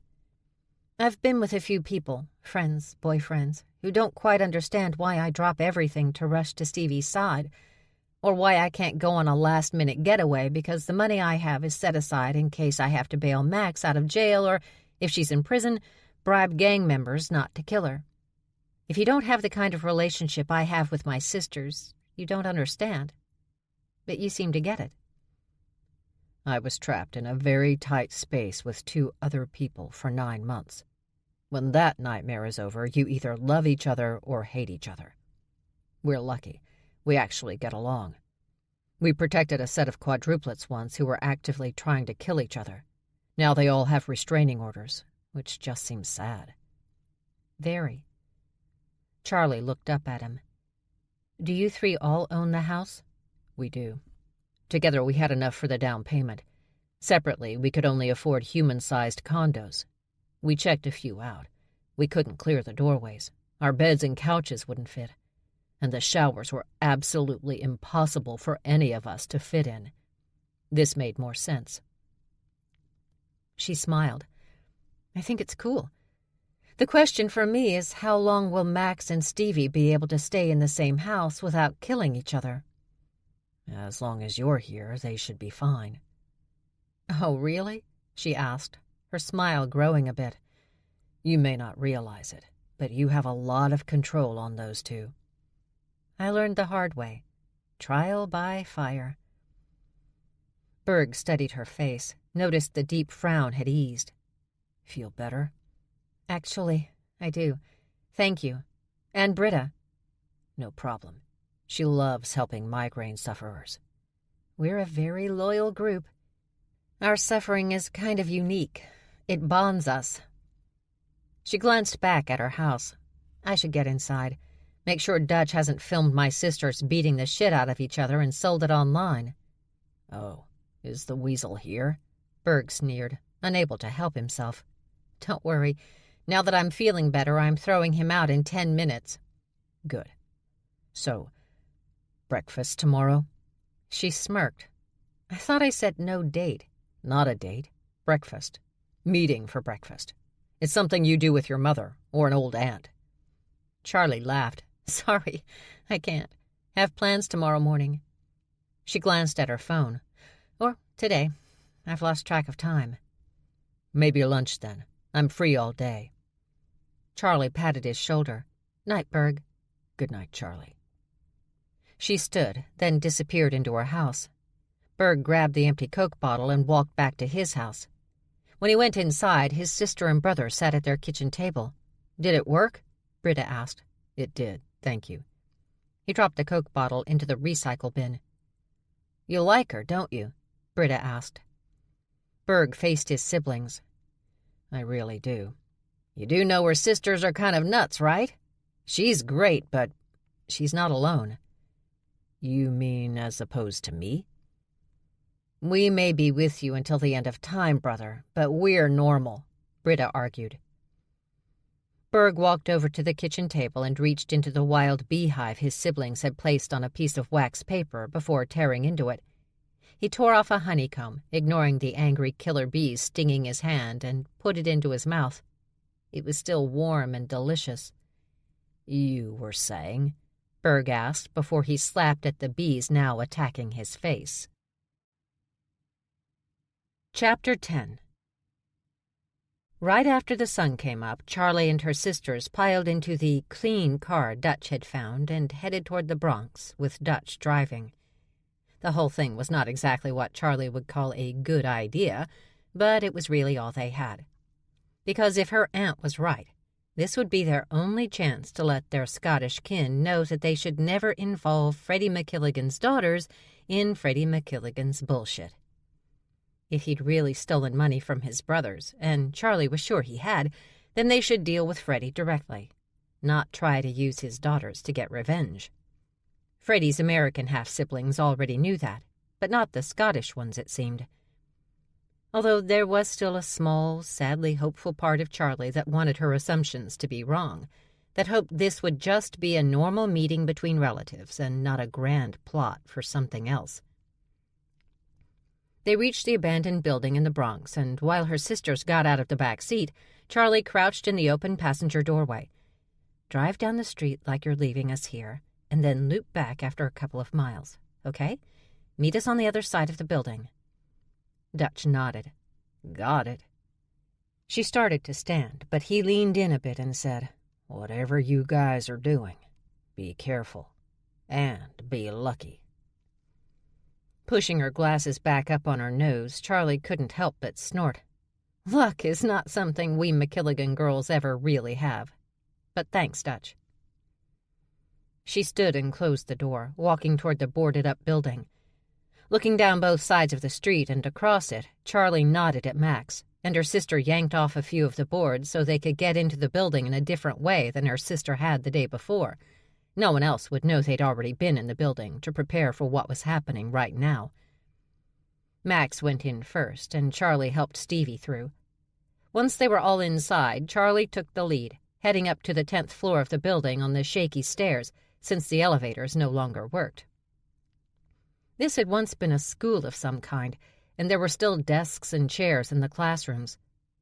It reminded Charlie a little bit of her high school days, when she used to spend most of her time protecting her sisters.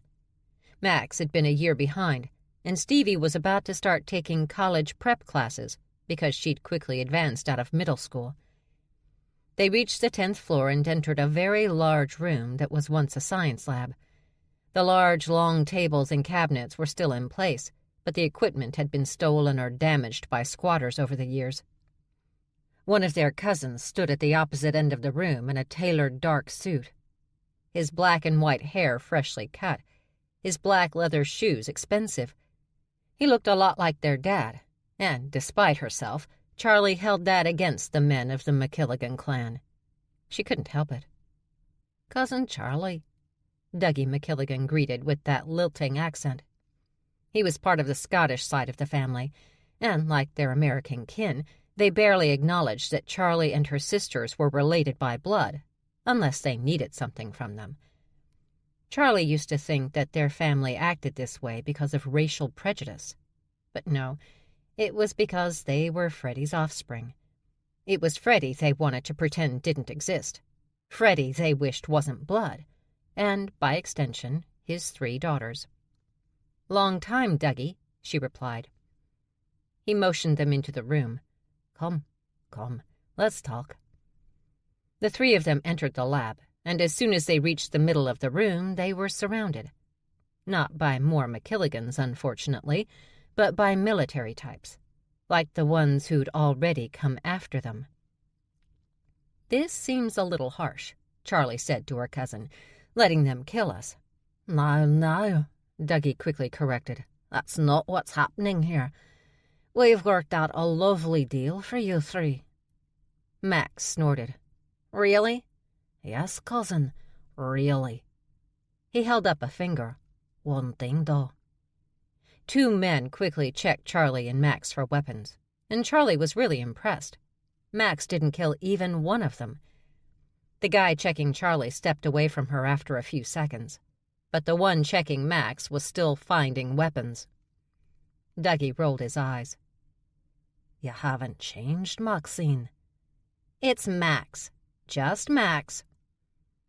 Once a small pile of knives of varying sizes sat on a lab table, Dougie continued explaining the lovely deal his father and uncles had come up with for Freddie McKilligan's girls.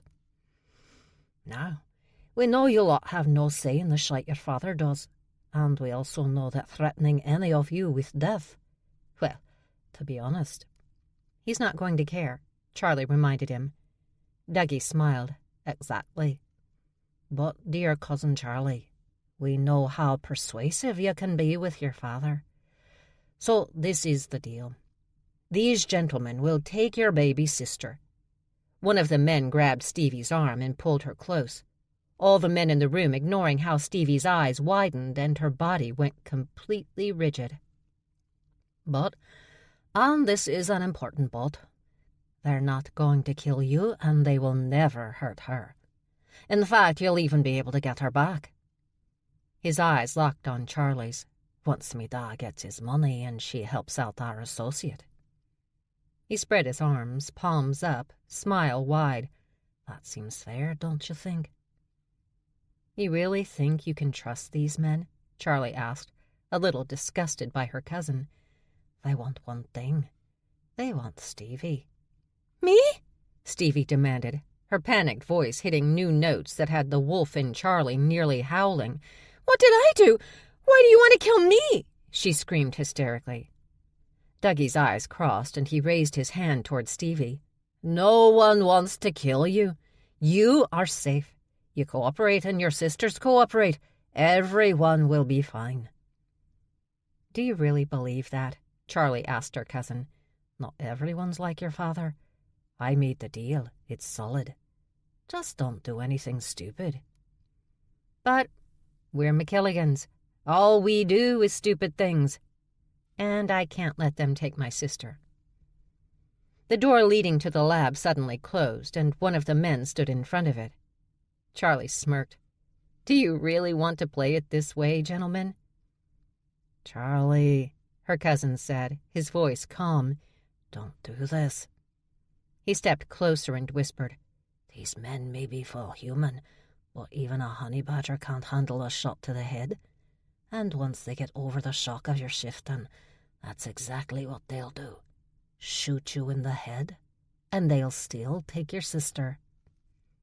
"I don't shift," Charlie whispered to her cousin, before moving away and saying loudly, "But I will say that my sweet baby sister has been off her meds for almost 24 hours now."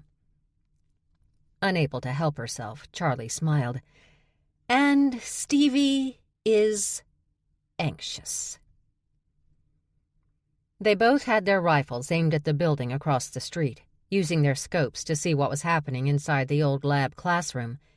They'd been sitting here since before dawn, to make sure they didn't miss anything, but they didn't plan to kill anyone unless necessary.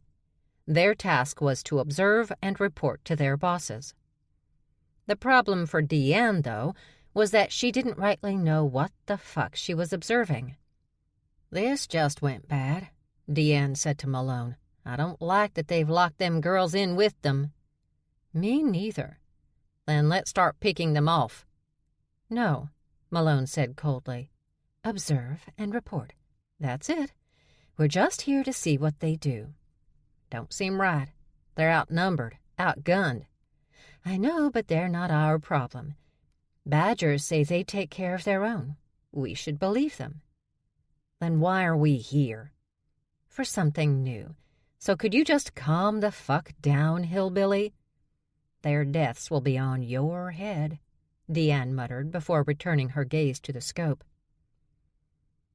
Dougie moved from in front of the window.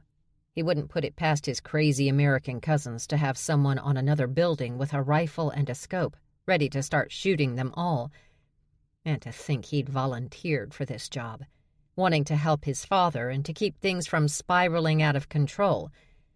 But could anything that involved Freddie McKilligan not spiral out of control? It didn't seem so. Still, he didn't think these 3 little honey badgers would be that much of a problem. They had no weapons, and although they could shift and start tearing into these men, they'd only end up getting shot in the head, and that would be that. He couldn't see the oldest one taking such a risk. She was so protective of the other 2. Everyone in the family knew that about Freddie's girls. But even though Dougie waited, his cousins didn't shift. The oldest 2 did nothing but stand there, watchful but seemingly unafraid. The youngest, though, was panting and desperately trying to wiggle out of her captor's hold. Max pointed at the man holding her sister and warned, "I'd let her go if I were you." The man only smirked as he slammed a syringe in the girl's neck and pressed the plunger down. That had been stupid. The human men in this room didn't understand that to drug a honey badger was a wasted effort. It might knock that thin little thing out for about 20 seconds, but beyond that? Stevie didn't even stagger, though. Instead, screaming, she slapped at the man's hand. Problem was, he still had the syringe buried in her neck. The needle broke off and stayed embedded in her flesh. Not that she felt it. Not as crazy as she was acting. Dougie had heard Stevie was the high-strung one, but her distraught screaming and the way she yanked herself free from the man stunned him and everyone else in the room. Except her sisters, it seemed. "You're trying to kill me!" Stevie hysterically accused the man. "You're trying to kill me!" Had no one taught this girl anything? Did she not listen? Not only could some bullshit drug not hurt a honey badger, but she was the one they wanted alive. The last thing they were trying to do was kill her. One would think she'd be more concerned about her sisters, but she seemed overly involved with herself. Bent over at the waist, one hand on her upper chest, Stevie panted out, "I can't breathe! I can't breathe! My lungs are shutting down!" Dougie gestured to a bland-faced Charlie. "Are you going to do something about this, or just let the poor girl give herself a heart attack for nothing?" "All right," Charlie said, rubbing her nose. "I'll do something." She glanced at her sister. "Max." Max grabbed the arm of the man closest to her. She yanked it out straight and shoved her free hand, palm up, forward, breaking the man's forearm into 2 pieces. That man's scream had the others scrambling to take the safeties off their weapons. Clearly their earlier agreement no longer in effect. Not that Dougie blamed them. The 2 girls would die because their judgment was just as bad as their soon-to-be-dead fathers and hysterical baby sisters.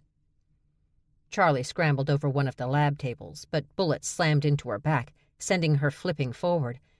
With a grunt of pain, she disappeared on the other side of the table, and Max grabbed a blade from one of the men's leg holster. She cut the inside of the man's thigh, then his throat, before diving behind a nearby pillar. Bullets tore into the concrete seconds after she disappeared.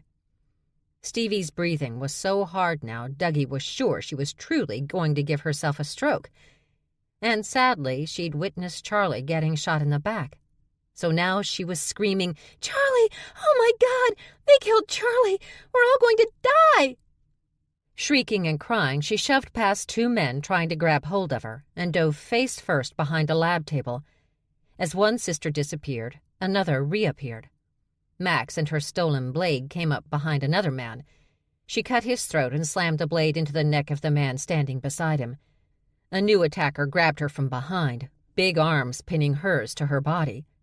She rammed her foot hard on his instep, twice, then bent her knee and brought her foot back against the man's knee, breaking it. Another aimed a gun at her and began firing. Max turned hard, bringing the one holding her along for the ride, so his back became her shield. By the time he hit the floor, he was dead from friendly fire. Dougie sighed and reached for his phone. He quickly texted his father, "It's all gone to shite da." Something his father would not like. But what could Dougie do? Bullets flashed past Dougie, but he only moved his head slightly to the left to avoid getting shot. His phone vibrated, letting him know his father had texted him back. But as he was about to read the message, Charlie appeared behind one of the men blindly shooting at the room, trying to kill Max, who'd managed to brutally knife 6 more men so far. Charlie grabbed the man from behind, trying to get his gun. But one of the man's cohorts came to his rescue, putting a gun to her forehead. She grabbed that gun, though, with both hands and turned her body into the man's. Then she pulled the trigger for him, shooting the first man twice in the head. She aimed and shot another and another. Slamming her foot into the instep of the man she was struggling with, she pulled out of his grip with his gun still in her hand. She shot him twice, in the head. She dropped the empty magazine, reached down and took another mag from the man she'd just killed, shoved the full mag into the gun, put a round in the chamber, and turned to find a .45 aimed at her. As the shooter pulled the trigger, Max came from underneath him, shoving his arms up so the shot went wild. Then she finished him with a blade across the throat.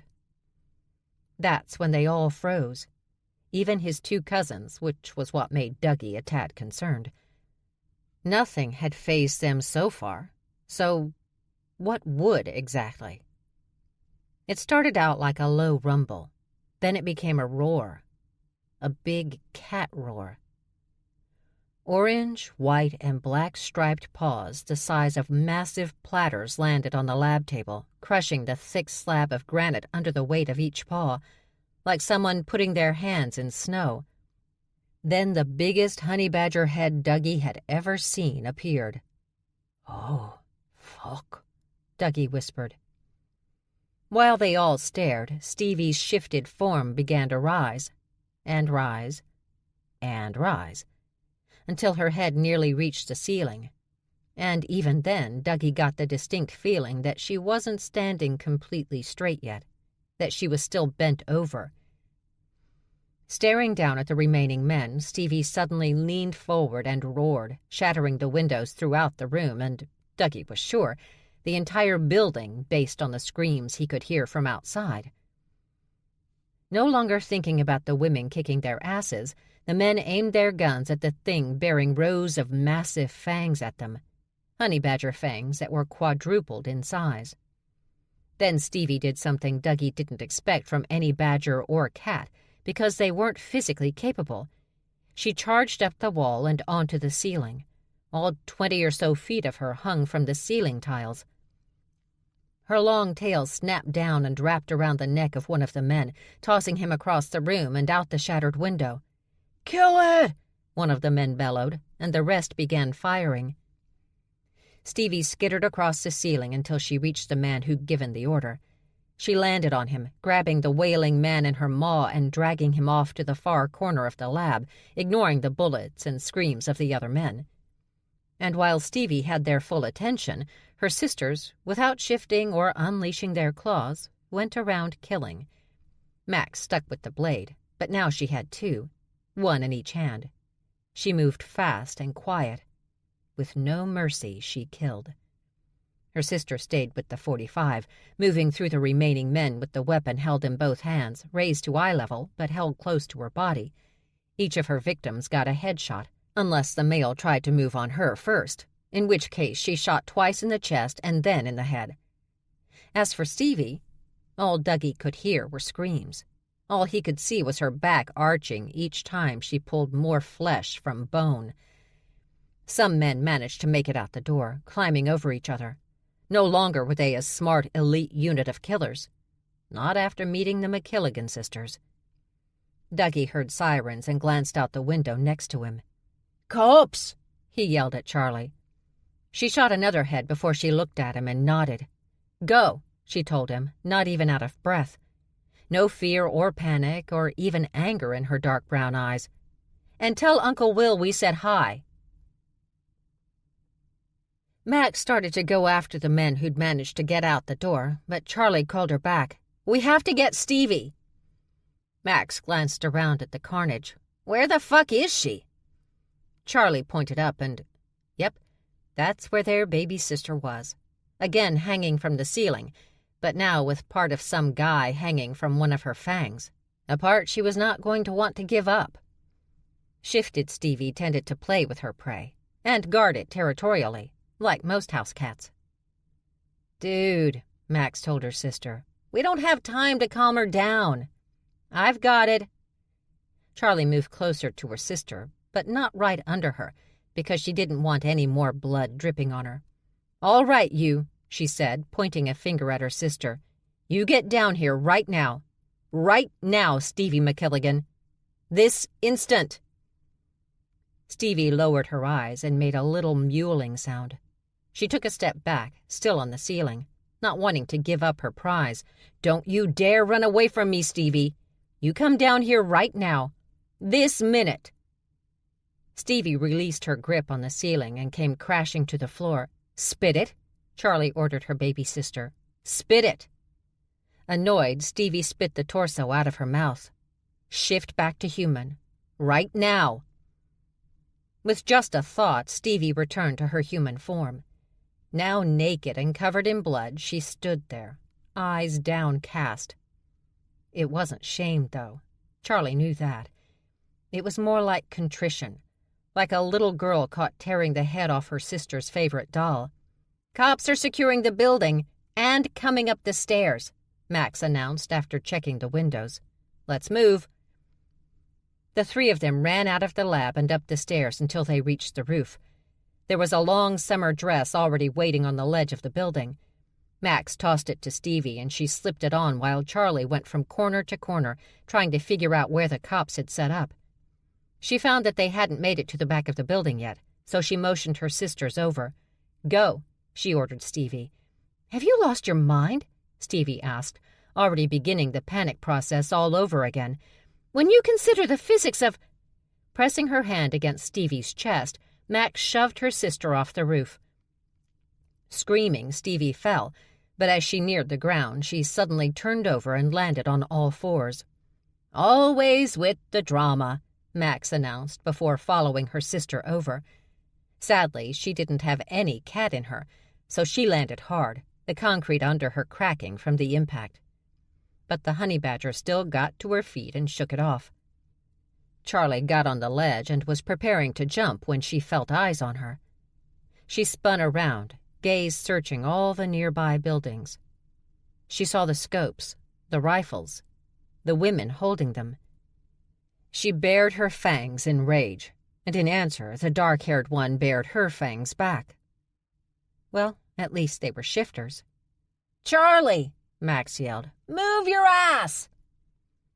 She knew she couldn't deal with this right now, but she mentally filed it away for later, because she had a fear it would come flying back at her at some point. Charlie jumped, aiming for an abandoned car. Her shoulder hit the roof, and she immediately rolled down and off the car. She tried to shake her shoulder out, but it was too damaged. "Move!" Max barked. Charlie started running, ignoring the "Stop! Police!" behind her. She dove into the open front door, and Dutch hit the gas. His turn was so wild the passenger door closed on its own, and he was moving. The way the car handled, Charlie knew Dutch had picked it just for this sort of thing, getaways, proving once again that he was no good for her sister. He was useful, no doubt about it, but he was also trouble. Grateful for the man's driving skills, Charlie held on as Dutch got them away from the cops before they could dispatch a helicopter to follow them. A good thing, since Charlie wouldn't put it past Max to handle a police helicopter the same way she'd handled the chopper in Switzerland. "Do you know you've been shot?" Max said from the back seat.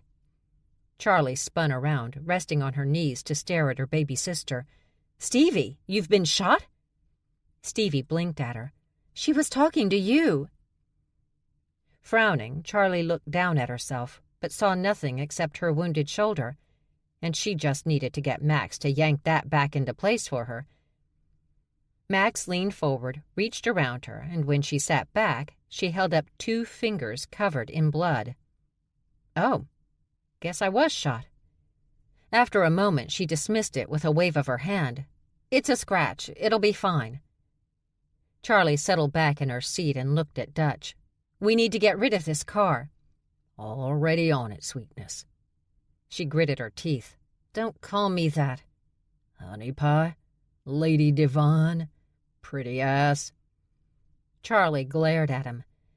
"You're taking advantage of the fact that I owe you, aren't you?" Dutch laughed. "Of course I am." Chapter 11. John Mitchell disconnected the call and stared, shocked, at the closed door leading to the cockpit of the private jet. Being in this business for as long as he had, he'd heard all sorts of things, seen all sorts of things. But this... He looked over his shoulder at the luxury jet. His clients were all the way in the back, spending time in their personal tanning beds. Apparently, they didn't worry too much about skin cancer. John headed through the roomy jet.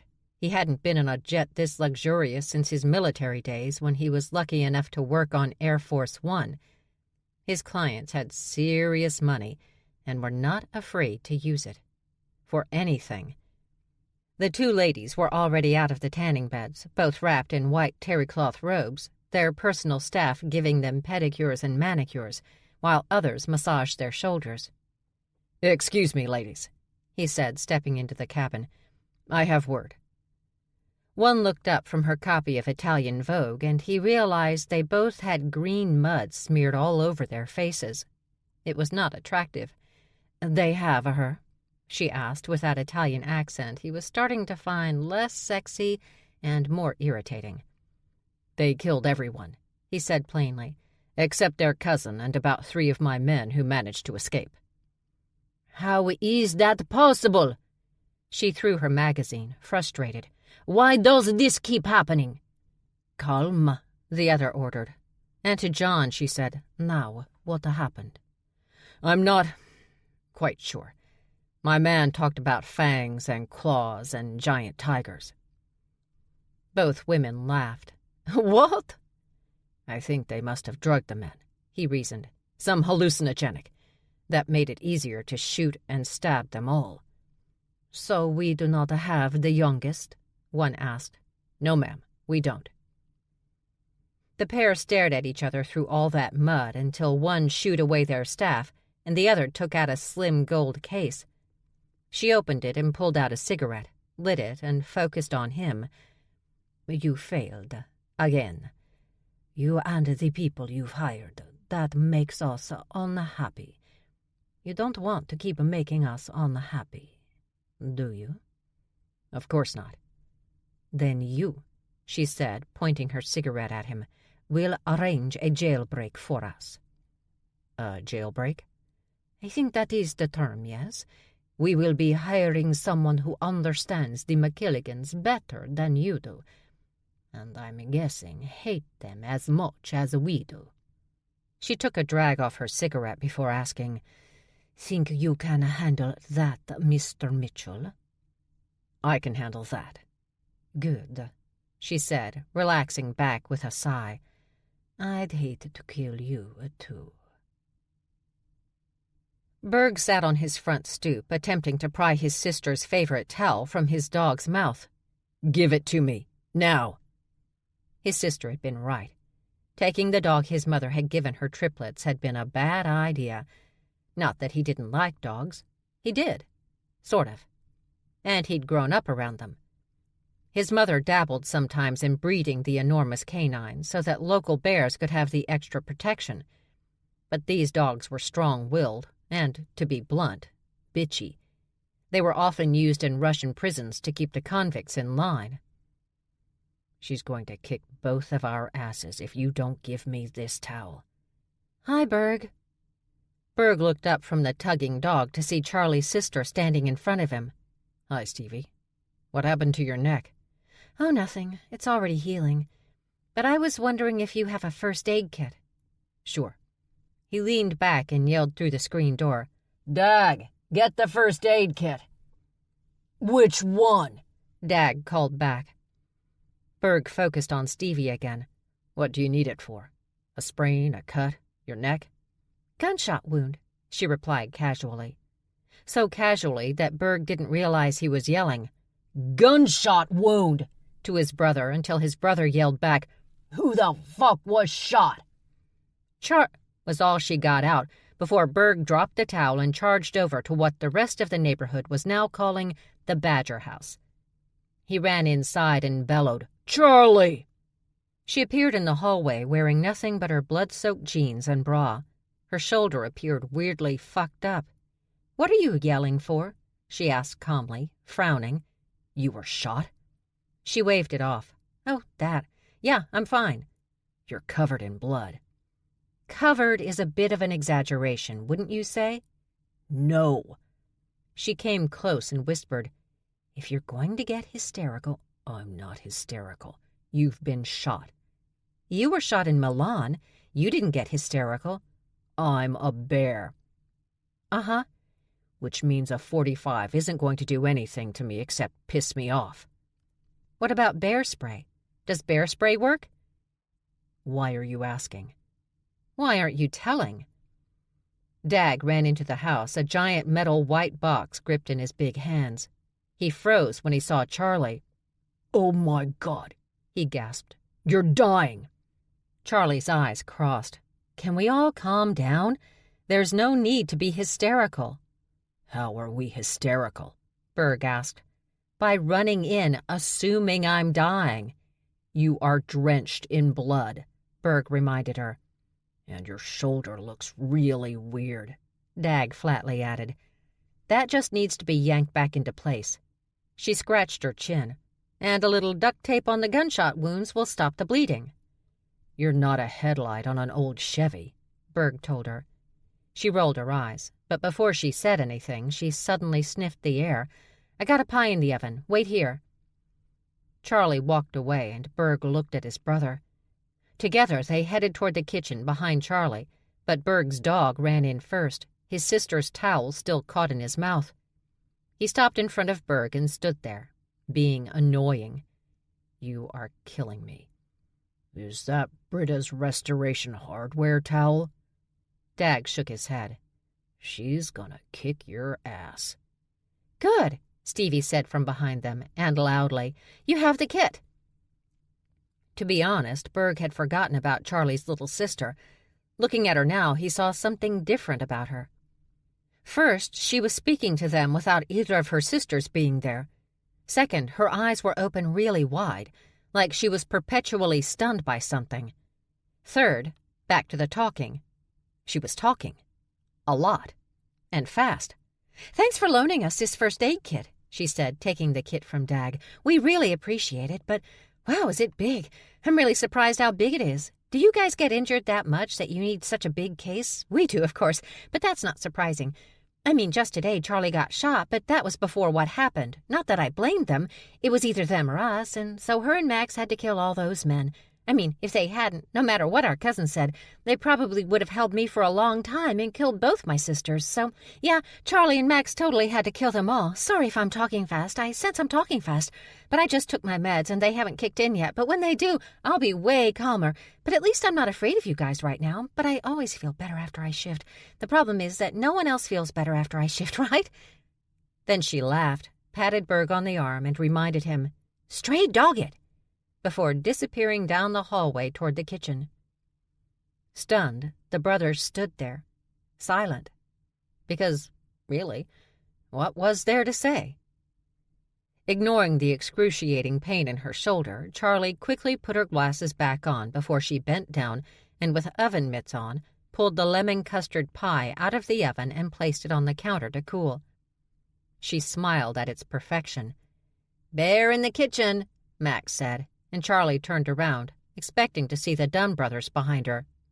But no, it was that dog. "He's going to eat my pie, isn't he?" she asked Max. "If you leave it on that counter, he will."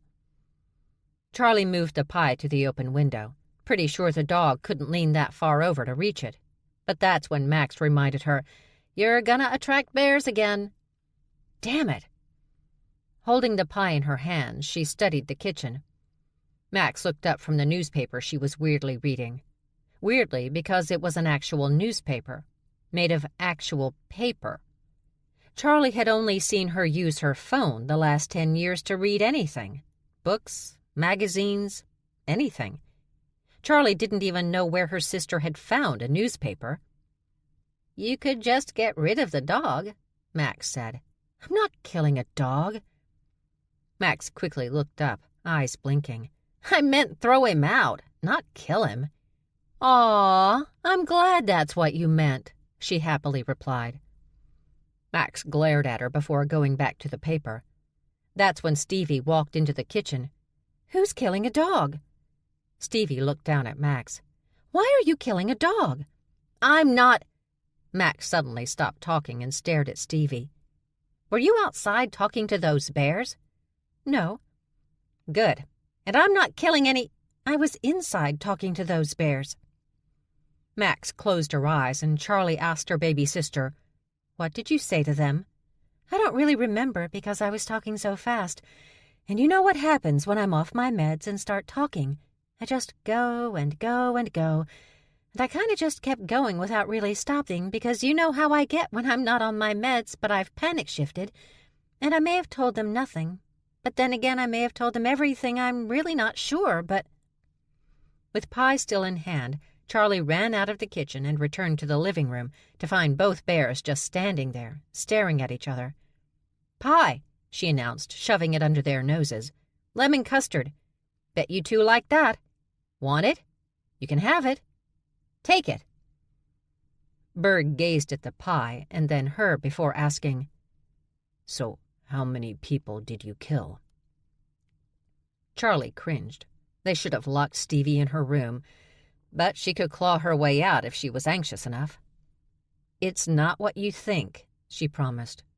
"So you didn't kill a bunch of people?" "Not like that. Like we went on a murder spree. They were trying to take our sister, and they weren't afraid to get rid of me and Max to make it happen. What did you want us to do?" "It's not what you did, Charlie. I don't know what you did or why you did it. What I do know is that you've probably attracted a new problem to you and your sisters." "A new problem? What kind of new problem?" The two look-alike males simultaneously blew out a breath and looked away from her gaze. "All right, bitches, we have a problem," she yelled toward the kitchen.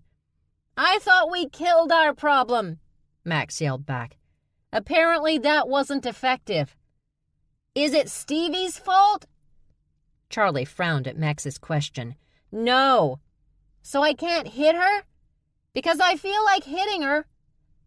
"Don't hit Stevie." Charlie looked back at the two bears and asked, "So what do we do now?" Berg held up a finger because Dag was on the phone. He grunted a few times and disconnected. "They're heading this way," he said to his brother. "Who's heading this way?" Charlie asked, but the bears ignored her. "Who did they send?" Berg asked Dag. Dag scowled.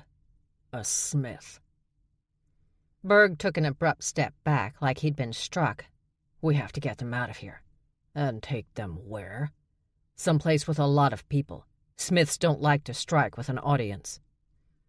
Knowing the brothers were so busy talking to each other they were completely ignoring her, Charlie headed back into the kitchen. Max had poor Steamy in a chokehold and was telling her, "Sleep, just go to sleep. Shh." Charlie walked across the kitchen and placed the pie she was still holding onto the windowsill. "We have to get out of here," she told her sisters. "Why?" Max asked, still choking a pissed-off Steamy. But despite Stevie's very narrow frame, she was really hard to choke out, like most honey badgers. The way she was clawing at Max's arms, though, that was all cat. "Apparently we've gotten some attention from... I don't know. The bears, maybe. They didn't specify, but somebody. Did they give you a name?" "All they said was a Smith, which I found quite vague." "There are 2 sets of Smiths in this world," Max said. Charlie frowned. "I'm sure there are more than 2. One set are Wolverines," she went on, "but they'd never come after us because of Dutch. And then there's the Smith Pack that, I believe, is crazy enough to come after us." "Smith Pack?" Charlie thought for a moment. "Didn't Gramps mention them once?" Max nodded. "He said we were never to date or have pups with them, or he would, without a doubt, disown us." "Disown us from what? He got nothing. Just his love." "Oh, shut up." She looked at her still bleeding shoulder. "I need a clean t-shirt and jeans, and would you let her go?" Max released Steamy, who spun around on her knees and began slapping at her giggling sister. "You were such a bitch!" "Steamy!" Charlie barked, pulling on a fresh pair of jeans and a navy blue t-shirt. "We don't have time for this." Steamy got to her feet, pointing her forefinger at Max. "I hate you. I'm trying to help you. Shut up." She faced Charlie. "What's happening now?" "Find your backpack. We're getting out of here." "Okay." When it came to being on the run, Steamy had learned over time to simply follow orders. She pointed at Max. "And you can bandage up my gunshot wounds on the drive out of here." The bears walked into the kitchen as Max reached under the kitchen table and pulled out a sawed-off shotgun she'd stashed there, along with many other weapons she had under the kitchen table, in the cabinets, under and around the beds, beneath the dining room table, the living room couch, the end tables. Max didn't leave what she called basic home defense to chance. The bears froze in the doorway. "That's not legal," Dag noted. "You're so cute," Max said with a smile, pushing past both males. "We have a place you can go," Berg said to Charlie. She shrugged. "What's the point if they're just going to chase us down? Better to face them here." "You don't want to face down a Smith." "I don't know what that means." "And my goal," he went on, "is to work out an agreement that will allow you to stay here safely, without worry. But I can't do that if you're having a gunfight on the street with the Smiths." Max walked back into the kitchen with a box of shells, although the shotgun was already loaded. Max just wanted to make sure she had extra. "We could win a gunfight." Berg glared down at her. "That's not helping." Max grinned and looked at her sister. "What do you think?" Charlie dug her hands into her hair and said to Berg, "I hate dragging you deeper into this." Berg patted her shoulder. "That's sweet, Charlie. But who gives a shit right now? You've got a Smith on your ass." "Is it really that big a deal?" Dag leaned over his brother's shoulder. "It's that big a deal." Steamy, her backpack securely on, her eyes wide, pointed at the window behind Charlie. "Someone just took your pie." Charlie glanced back and saw that, her pie was gone. "The dog?" she asked. "Nah," Max pointed. "He's under the table. After he opened the fridge, took out leftover steaks from yesterday, and dragged the entire pan under the table to eat. Berg crouched and snarled, "Get home." The entire table moved a few feet when the dog stood up while still under it, lifting it off the ground with his back. Stevie grabbed and held it, allowing the dog to keep going. "What's his name?" Max asked Berg. "Who?" "The dog's." "Oh, "You didn't name your dog?" Charlie demanded. Can we please go?" Berg asked. "Before the gunfight?" Shaking her head, Charlie took a 9mm out from under the kitchen table and tucked it into the back of her jeans. She pulled on a light denim jacket to hide it and, tisk-tisking the entire time, walked past the two bears, her sisters following her. "You're welcome," Berg said from behind her. "I didn't thank you yet," she reminded him. "And keep that attitude going, I may never." The women walked out of the kitchen and Berg scratched his head. That's when he saw his brother staring at him. What the fuck have you gotten us into?" Dag asked. "What are you talking about? There has to be an easier way to get a date. That's not what this is about. We're being helpful." "Do they need help? Because they don't really seem like they do. With Smiths coming here, of course they need our help." The sisters suddenly walked back in, Charlie still leading the way. "Car just pulled up in front of the house," Charlie said. "Dutch is gone. We'll need to steal a car." "I can do that," Max announced, marching by. Berg grabbed the shotgun she still held, quickly aiming it toward the ceiling. Once he was sure no one would accidentally get shot, he calmly asked, "Can you grab something a little less conspicuous?" "Oh, sure," she said with a big, friendly smile. She released her grip on the shotgun and moved to the kitchen table. She reached under and came out with a .45. "A Desert Eagle is less conspicuous." "Then a shotgun?" "Yeah." Berg continued to stare at her until she rolled her eyes and said, "Fine." She dropped the gun on the table and went to the cabinet under the sink. She pulled out a strap with several holsters on it. Each holster held a knife. Stevie lifted up her sister's T-shirt and Max strapped the knives around her torso. Then she tacked a few more holstered knives to her jeans, and Stevie let the T-shirt drop. "Okay," Max said with that pretty smile. "Let's go. I've got a car to steal." "Or we can just borrow Mrs. Fitzbayer's car. Nice elderly sow who lives one street over, and she lets me and Dag borrow it all the time." Max's smile faded away. "Fine. But just so we're clear, I find that really boring." "Sorry." "It's all right. I'm just letting you know." Max walked out the back door, leaving the brothers with Stevie. She gave them a small half-smile. "Sorry about earlier," she said, "but my medication has finally kicked in. I'm calmer, and I amped up the dosage a little bit, so I don't find you nearly as terrifying." "Great, Stevie." She cleared her throat. "But, should you suddenly decide you have to eat me, I have bear spray in my backpack, a proprietary mixture of my own that will burn the eyes from your head." She patted Berg's arm. "I'm not saying I'll use it. I'm just saying it's there, in case you have any terrifying ideas involving me, okay?" Berg nodded. "Okay." "Excellent. Very good." She turned and rushed after her sisters, her overstuffed backpack so heavy and Stevie so thin it looked as if she should topple over. But she didn't, because none of the McKilligan sisters were quite what they appeared. Berg didn't bother to look at his brother. What was the point? He didn't need to see him to hear him clearly. "I'm telling Britta what an idiot you are." Chapter 12. Deanne came down the stairs of the large house and went into the kitchen where Malone was. "Looks like they're gone." Malone grinned. "You're gonna love this." She suddenly tipped the kitchen table onto its side. Holstered guns and knives were duct-taped to the underside. "That seems like a lot." "You think?" Malone laughed. "These are your kind of girls, Smith. They've got weapons, She raised her hands, forefingers up, and made a circle in the air, all over this house.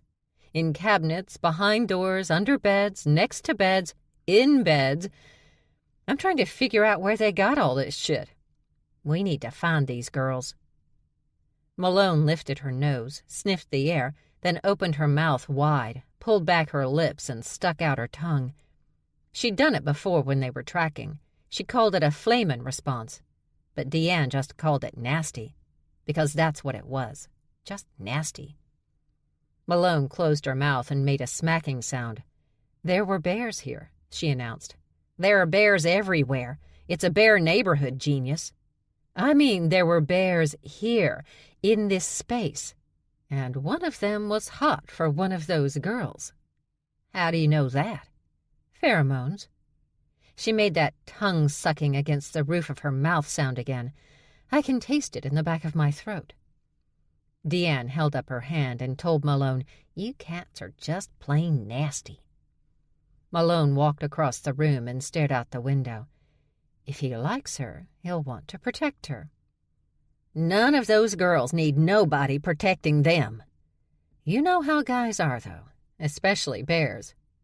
She looked at Deanne over her shoulder. And there are 2 places they'd probably think of taking them. But one of those places they can't risk yet. So that leaves the other. She nodded. Yeah, I think I know where they took the girls. Malone was so cocky Deanne couldn't help but ask. What, Malone? You fuck a bear on the regular and you think you know what all other bears will do?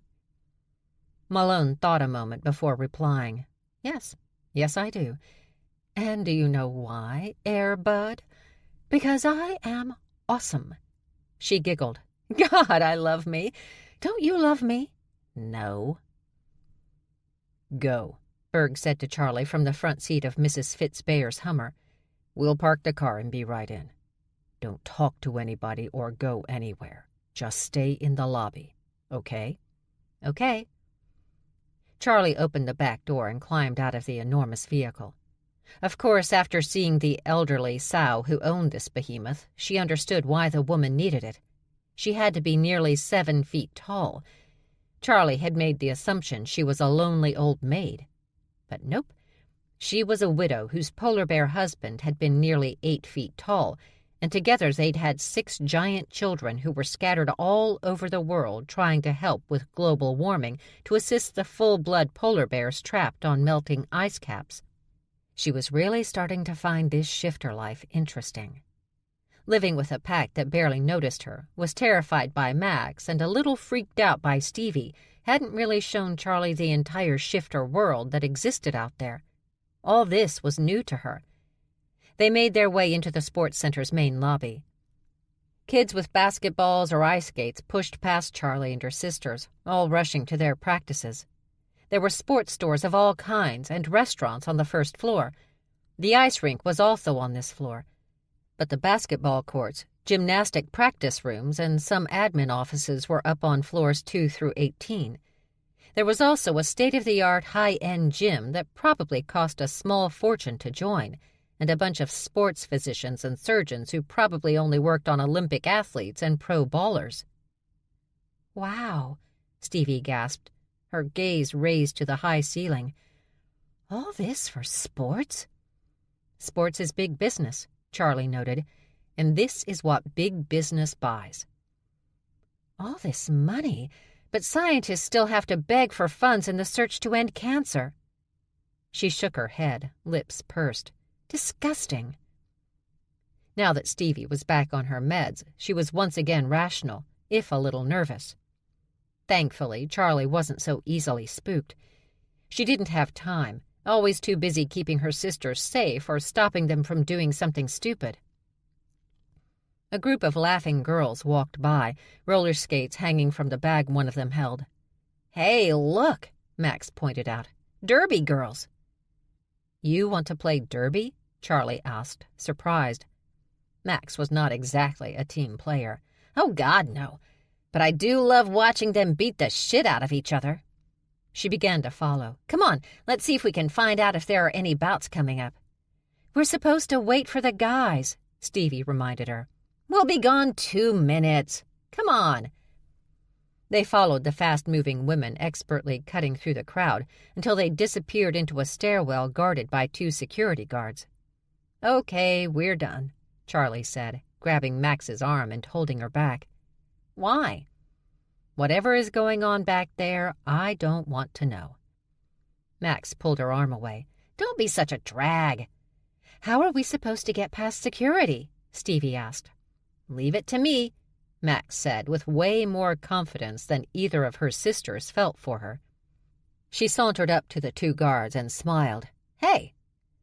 The 2 men looked at her with no real expression. The nose of one twitched, and he suddenly opened the door, holding it for them. Max walked in, and Charlie ran after her. Stevie slipped in right behind. "What was that?" Charlie demanded, catching her sister's arm. "Apparently I'm really good at being sultry." Charlie stopped her sister and pulled her around to face her. "But, honey, you're not good at being sultry." "She's right," Stevie agreed. "Actually, your sultry is almost threatening." "Gee, thanks," Max muttered. She shook her head. "Look, let's just go explore a little. It'll take forever for the guys to find a parking spot around here. 5 minutes. "I'm concerned the stairs only go down," Stevie pointed out. "Are we going to a morgue?" "Why would there be a morgue in a sports center?" Charlie asked.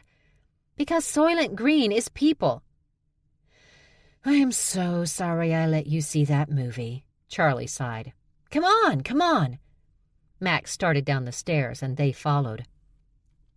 "Aren't you a little concerned," Charlie asked, "that there was security at the door?" "Why would I be? They were shifters." "They were?" Max stopped and faced her. "I thought you got your allergy meds." "I did, and Stevie introduced me to a new nasal spray sent from those German doctors. So far, it's really good." "And yet you couldn't smell—" "I don't go around smelling people, Max. Sometimes they smell funky." "You don't go around smelling. It's just... you just..." Stevie walked past them and headed toward the door on the next floor. "She doesn't get it, Maxie. I don't know why you go on so about it." "But we're shifters." "Would you stop screaming that?" Charlie snapped. "We don't know who's around here." "Hey, guys!" Stevie called out. She now stood in front of the open door, staring out at something. "You may want to check this out." Charlie went down the stairs and stopped behind Stevie. She was taller than her sister, so she could look over her head. It was another lobby, like the one on the first floor. There were restaurants, stores, and people dressed for the sport of their choice. But there was a distinct difference between this lobby and the one on the floor above. It was the energy. And it took a moment for her to understand what this all reminded her of. But then it hit her, like a lightning bolt. A watering hole in Africa, one where all the local animals had to go to get a drink. Lions, gazelles, giraffes, wild dogs. Predator and prey all meeting in the same place because they had no choice. And although these were all predators, many of them had their cubs and pups with them. The way the mothers watched out for their offspring, keeping them close, gazes darting around, searching out any danger, any risk, ready to attack at a second's notice, reminded Charlie of going to the mall with her mother.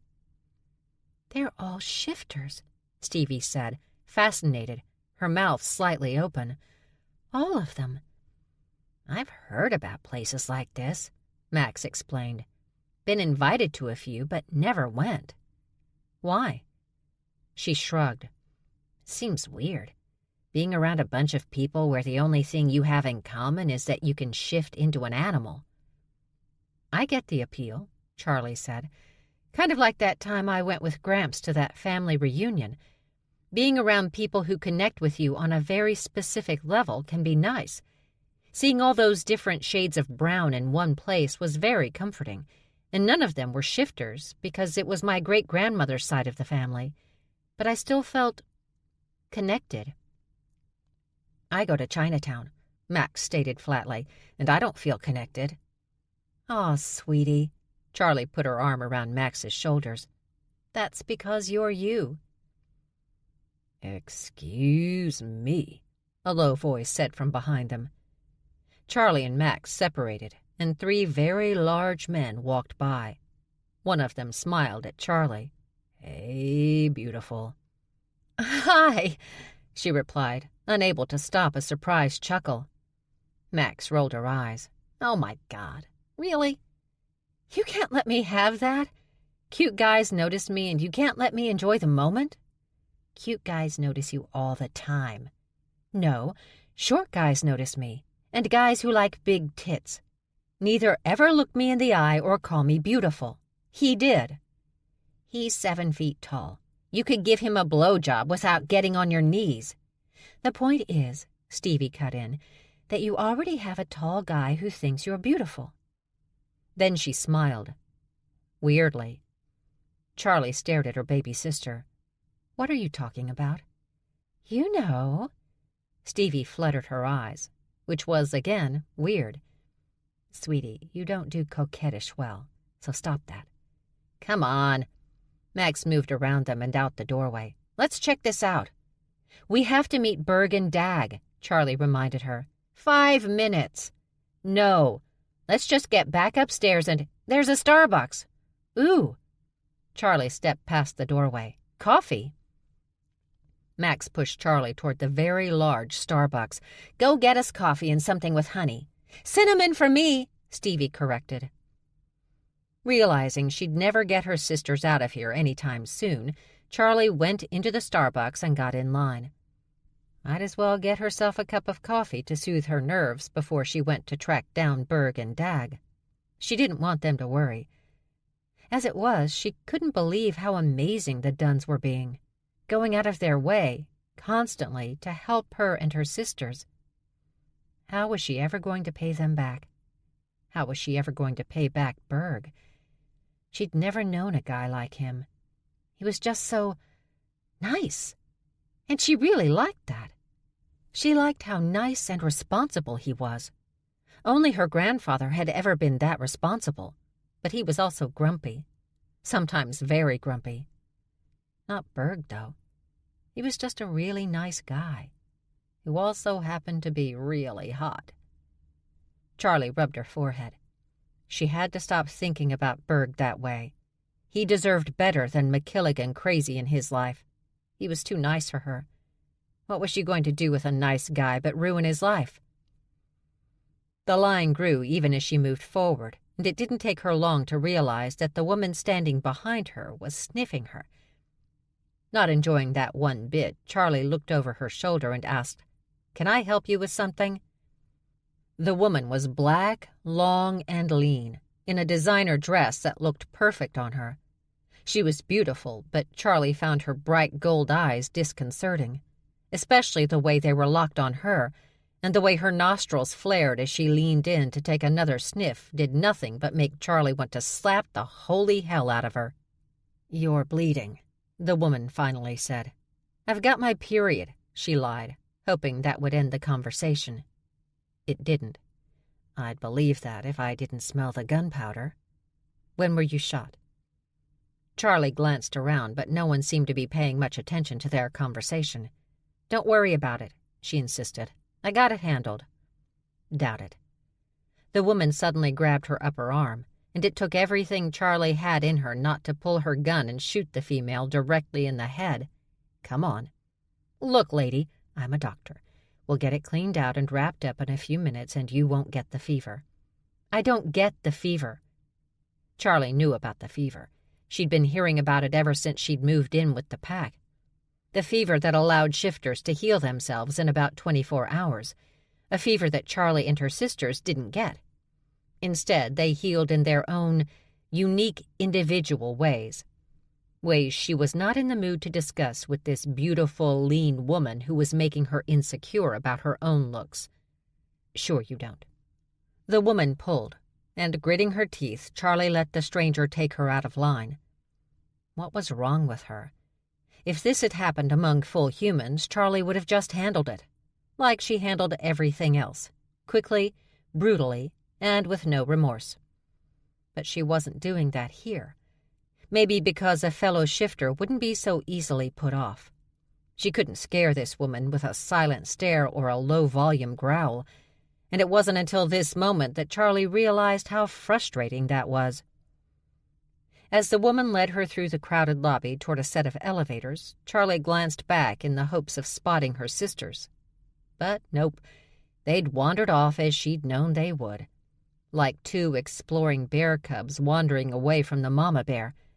She expected no different from Max, but she often forgot Stevie's problems with crowds, in that she had no problems with crowds.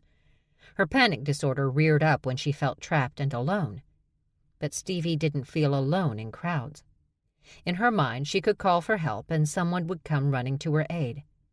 That's what allowed her to play in front of vast crowds, to lead entire orchestras, to wander around Paris in the springtime while ignoring the beauty and the danger of the city all around her.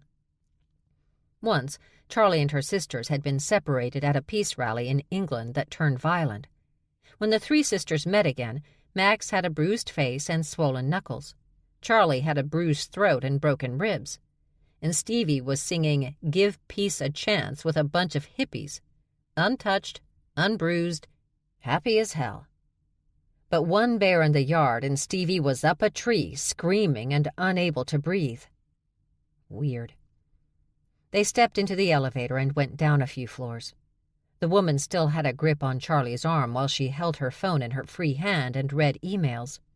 "Look," Charlie tried. "I appreciate—" "Nope." "Nope what?" "Just nope," the woman said, not even looking up from her phone. "Whatever bullshit you're about to tell me, nope." The doors opened and they were moving again. Only this time, as they walked, people greeted the woman. "Hey, Doc." "Looking good, Doc." "Marry me." "I'll be by around 2, Doc. My leg is acting up again." The woman nodded and smiled as shifters of varying sizes greeted her, but she never stopped and she never eased her hold on Charlie's arm. Well, at least she was a doctor, of some kind.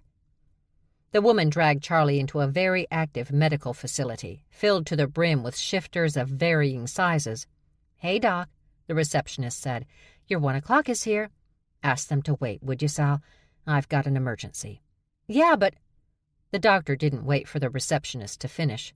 She simply took Charlie into a room and over to an exam table. She briefly left and returned a minute or two later wearing a lab coat with a stethoscope in the pocket and a blank chart. A nurse followed in behind her.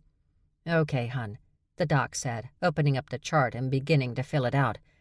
"Let's get that stuff off and see what we're dealing with. I really can't afford health care. At least not health care here. So I can just move from that spot and I'll have Nurse Konami put you in a headlock that will make your eyes bleed." Charlie glanced over at the nurse. She wasn't a particularly tall or brawny woman. Nothing too threatening. The doctor said, still not looking at her. "Nurse Konami may be full human, but she is married to an Asian black bear, and she deals with football and hockey players all day, every day. Men and women 2 to 3 times your size are terrified of her, and for good reason. So if I were you, I'd take off your clothes, put on a gown, and shut up." Charlie knew she could still fight her way out of here. If nothing else, she was armed. But Berg had brought her here. He must have some connection to the place, and she wasn't about to embarrass him. So as much as she didn't want to, she'd suck it up for the very nice bear who'd been helping her and her sisters. She pulled off her light jacket, T-shirt, and bra and sat there, refusing to put on the robe, partly because she hated those things, but also because she'd been busy putting her gun under her jacket so the 2 females wouldn't see it. "By the way, my name is Dr. Davis, and let's get a look at—" She'd finally looked up from her paperwork and stopped when she saw Charlie sitting there, topless. "So you're not shy," she guessed. "Nope." "Excellent." She walked over and carefully pulled off the gauze that Charlie had stuffed in and around the wounds on her back. "Huh," she heard the doctor say, and Charlie looked at her over her shoulder. The doctor's expression changed a bit, her brow pulling down in concern and confusion. She wanted to step away, and Charlie didn't blame her. You really don't have to do anything. Charlie explained while the doctor stared, or gawked. "It'll work itself out." "My dear girl, this is not going to work itself out." "Actually, it will. You just have to wait a little bit. It's in the final stages." "The final stages before your death?" That made Charlie chuckle. As if my life could ever be that simple. She looked around the room. "Got a magazine I can look at while we're waiting?" Max put a baseball cap on Stevie's head and stepped back. "Perfect!" Not really. The hat was way too big. It was apparently bear-sized and covered half of Stevie's face. Embroidered on the hat was "The Carnivores," which seemed really bold to Max. Just putting out there that they were all meat-eating predators and everything. It was true that Max had had more interaction with shifters outside the pack than Charlie or Stevie, but those shifters were Dutch and his family and their few friends. Wolverines. Like the honey badgers, the Wolverines weren't involved with the shifter nation, as they called it. They preferred to be around full humans or, even better, no one. They could be quite introverted. Not unpleasant, rarely rude, but introverted. So seeing all these shifters in one place, hanging out, pretty much getting along was unusual. Interesting, though. "I can't see," Stevie complained. "But you look adorable." She took a picture with her phone and texted it to Charlie seconds before Stevie slapped the hat off her head. Laughing, Max showed the picture to Stevie. "Adorable!" "Do you ever get tired of mocking me?" "No." "I'm going to look for a bookstore." "Why?" Stevie patted her shoulder. "You make me sad. Do me a favor and keep an eye out for Charlie. If we go missing, she will flip out on us." I know. Max went through the sports store and found a few shirts and caps she wanted to buy. But it had been a while, and she thought it was best to go track down Charlie before Charlie had to track down her and Stevie. Their big sister's anxiety went through the roof when she couldn't find them, and Max didn't want to be responsible for the ulcer she was sure Charlie was going to get if she didn't relax a little. Max walked back to where she'd last seen her sister. She stood outside the Starbucks and, going up on her toes, she tried to look over the heads inside the open cafe. So many tall people. Frowning when she didn't see her sister, Max decided to go inside for a closer look. But as she began to move, she heard a screeched, "Livy!" and then something landed on her back. Without thought, only instinct trained into her since the death of her adopted mother, Max reached behind her, grabbed hold of whatever had her, lifted up and over, and slammed the person onto the floor. She rammed her foot against a chest to pin her prey to the ground and pulled out the blade holstered at the back of her jeans. She raised the blade over her head, about to drop onto the prey beneath her to keep it pinned in place. But a hand grabbed her wrist, halting the blade mid-attack and yanking her back and away. The grip on her wrist was firm. So firm, Max knew she couldn't break it. So she turned her body, dislocating her shoulder. She ignored the pain and unleashed the claws on her free hand, burying them deep into someone's side. She heard a grunt of pain and finally looked up. And holy shit. Up, until she was gazing into bright blue eyes surrounded by white hair. Max hissed, unleashing her fangs. In return, the man unleashed his own, and when his two eye teeth continued to grow until they reached past his square jaw like a pair of tusks, Max decided she was out. Fuck that shifter shit with their honorable fang-to-fang, claw-to-claw code that Dutch had always told her about. Max yanked out her claws, causing blood to arc out of the male's side and splatter several onlookers. She spun again, the pain in her shoulder very close to making her pass out. But she clenched her jaw, and when she faced the man again, she quickly sized him up before kicking him mid-chest. Shocked by the power of the blow, he finally released her, sending Max reeling. She hit the ground, rolled backward, and stood. By then she had blades in both hands. Her wounded shoulder couldn't move much, but she could still have his eyes out and his throat cut before the pain got so bad she'd wish that someone would just kill her already. She cracked her neck and started forward, but two adorable bookend bears slid to a stop in front of her, both with their big arms out, matching eyes wide in panic. "No, Max," Berg said. "Don't do it." Max narrowed her eyes, not because she was plotting something, but because her shoulder was killing her. But the two males misinterpreted. "You can't do this," Berg begged. "Please, just walk away." Max?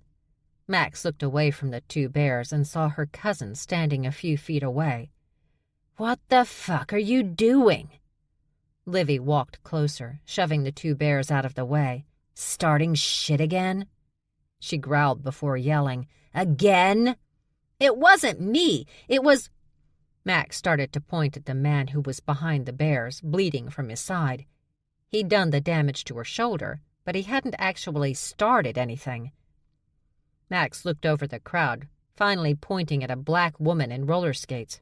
"It was her." Livy turned and saw her cousin's entire body go tense. "What did she do?" "She hugged me from behind." Livy rested her hands on her hips. "I thought we talked about that sort of thing, Blaine." "Okay, this looks bad," the woman called Blaine said, skating forward, focused on Livy. "But I thought it was you." Max stepped up beside her cousin. "Is that your excuse? That we all look alike?" "What?" Blaine's eyes widened in horror. "No, of course not." "Really, Blaine?" Livy asked. "Because it sounds like you're saying we all look alike." Of course, they were cousins, and Blaine hadn't actually seen Max from the front. She was just going on body size and the short hair. But that didn't matter, because this chick was just too easy to fuck with. Hell, Max could do this all day. "Because we're Asian?" Max asked. "Of course not. I mean, my husband—" "What?" Max pushed. "You about to tell me that some of your best friends are Asian?" "Actually, my best friend is, look, I'm just saying that, Her brown eyes narrowed. "You two are fucking with me, aren't you?" Max started laughing. She couldn't help it. Who was this little weirdo? The big guy who'd gotten between Max's blade and Blaine's sternum stepped up beside Blaine and glowered down at Max. "You tell him, honey," Blaine said. "My husband." Max knew she was looking at a fellow half-Asian, so she was kind of expecting a talking to, as Charlie liked to call her lectures. To be honest, looking at the size of the guy and seeing the blood dripping onto the floor from the side she'd ripped open with her claws, she'd gladly welcome a talking to rather than a beating on. Still glowering, Blaine's husband demanded, "Do you skate?" "Yeah," Blaine agreed. "Do you—" She turned to her husband. "Does she skate?" "We need a new enforcer, and she's mean." Max grinned. "I am mean." "I think she's a serial killer," Livy added, for some reason. "Look at that smile," she said flatly, pointing at Max. "That sick, disturbing smile." Max tilted her head to the side and tapped Livy on the elbow. "Thanks so much, cousin," she said with as much sweetness as she could possibly manage. Frowning, Livy stepped away from her. "See what I mean?" "She was going to kill me," Blaine accurately pointed out to her husband. "She wouldn't be the first." "Where's your sister?" Berg asked Max. "Which one?" "Don't play word games." "Excuse me, Britta," Blaine's husband interrupted, glaring at Berg. "I'm trying to have a conversation." Berg's eyes briefly closed, and he gave a short shake of his head while Dag smiled a little and looked away. "I am not Britta, you Cro-Magnon. I'm Berg. That's Dag." "Is there really a difference?" "Yes," Berg insisted. "Yes, there is." The man shrugged. "I don't see it." Berg's jaw tightened in frustration, and Max wondered how many times he'd had this conversation with the Tusk guy. Clearly more than once. "Let's get your sisters and go." Berg finally said, focusing on Max. Max shrugged. I have no idea where they are. Go find them. Max. Yeah, Blaine's husband said. Go find them. He reached out and grabbed Max's wrist. She'll be at the training rink. I can't believe this, Blaine nearly shouted. She tried to kill me, and now you're going to test her out to be your enforcer? Her big brown eyes welled with tears. I am the mother of your children. He faced her, but still didn't release Max. I don't understand the connection. I should be more important to you than hockey. He looked off, blew out a breath. You should. Max bit the inside of her cheek to stop from laughing. Blaine stomped one skate-covered foot before skating off, a group of derby girls following her. The giant glowered down at Max, but now she saw a hint of a smile around his eyes and at the corners of his mouth. I'm going to pay for that later. Berg watched Max follow Bo, the marauder Novikov. Does he really not know that we aren't Britta? Dag asked. Again. If it doesn't involve hockey or that one woman who tolerates him, I don't think he notices anything. Livy tapped Berg's arm. So what has my cousin and her sisters gotten you two involved in? Are you in danger? Did you lose any money? Are you being followed by foreign interests?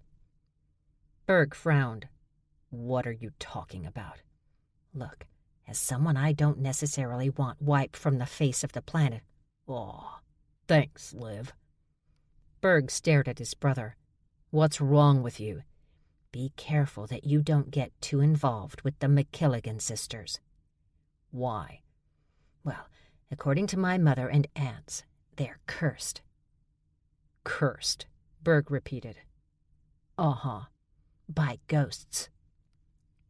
Scratching his forehead, Berg gave himself a brief moment before asking Livy, You believe they're cursed by ghosts? No, I don't believe in ghosts.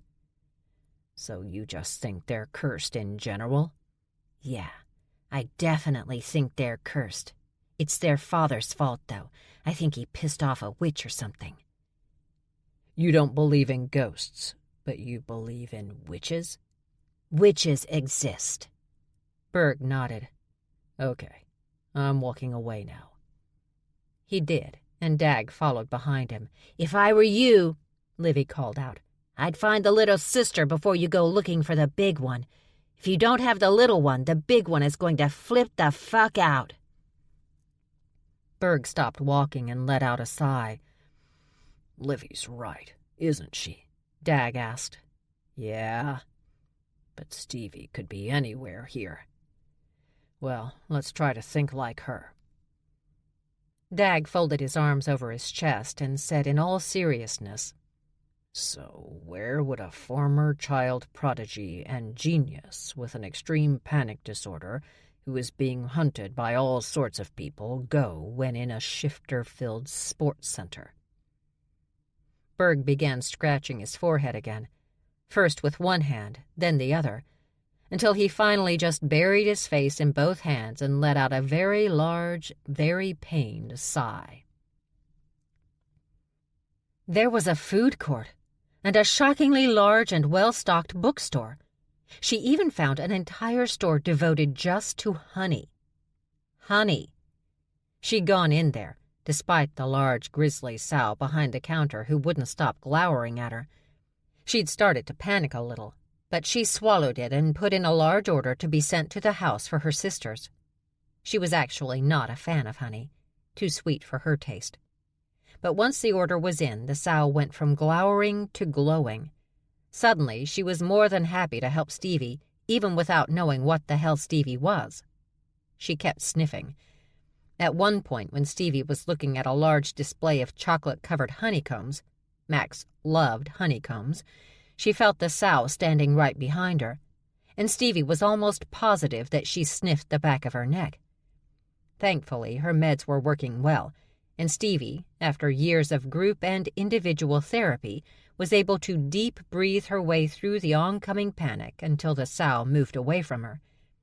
After leaving that store, Stevie bought a large order of very crispy French fries, a large bottle of water, and asked for extra ketchup. Then she found a bench in the middle of a high-traffic area where she could comfortably people-watch. Everyone was going somewhere or coming from somewhere and didn't notice her at all. She loved it. Watching the movement of people, hearing their voices rise and fall, listening to the noises coming from the nearby food court made her think of music, made her think of what she could do with these sounds. She could easily see trained dancers moving to what was playing in her head. She smiled a little. It had been years since she'd had the time, energy, and emotional fortitude to allow herself to think about her own music, to let her easily stressed-out mind wander down those roads of emotion and art. To this day, she still got emails from fans.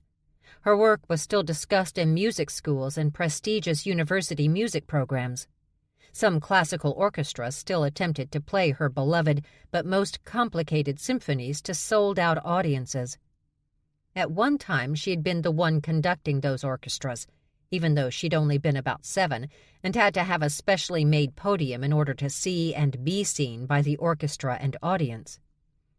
She was 10 when she'd walked away from all of it. She'd hit a creative and emotional wall that had her, literally, hanging from the ceiling by her newly formed claws, unable to breathe, unable to think, unable to do anything but cry and hyperventilate until they started her on medication. Medication, though, hadn't been an easy fix for Stevie. The first reason was because she was a shifter.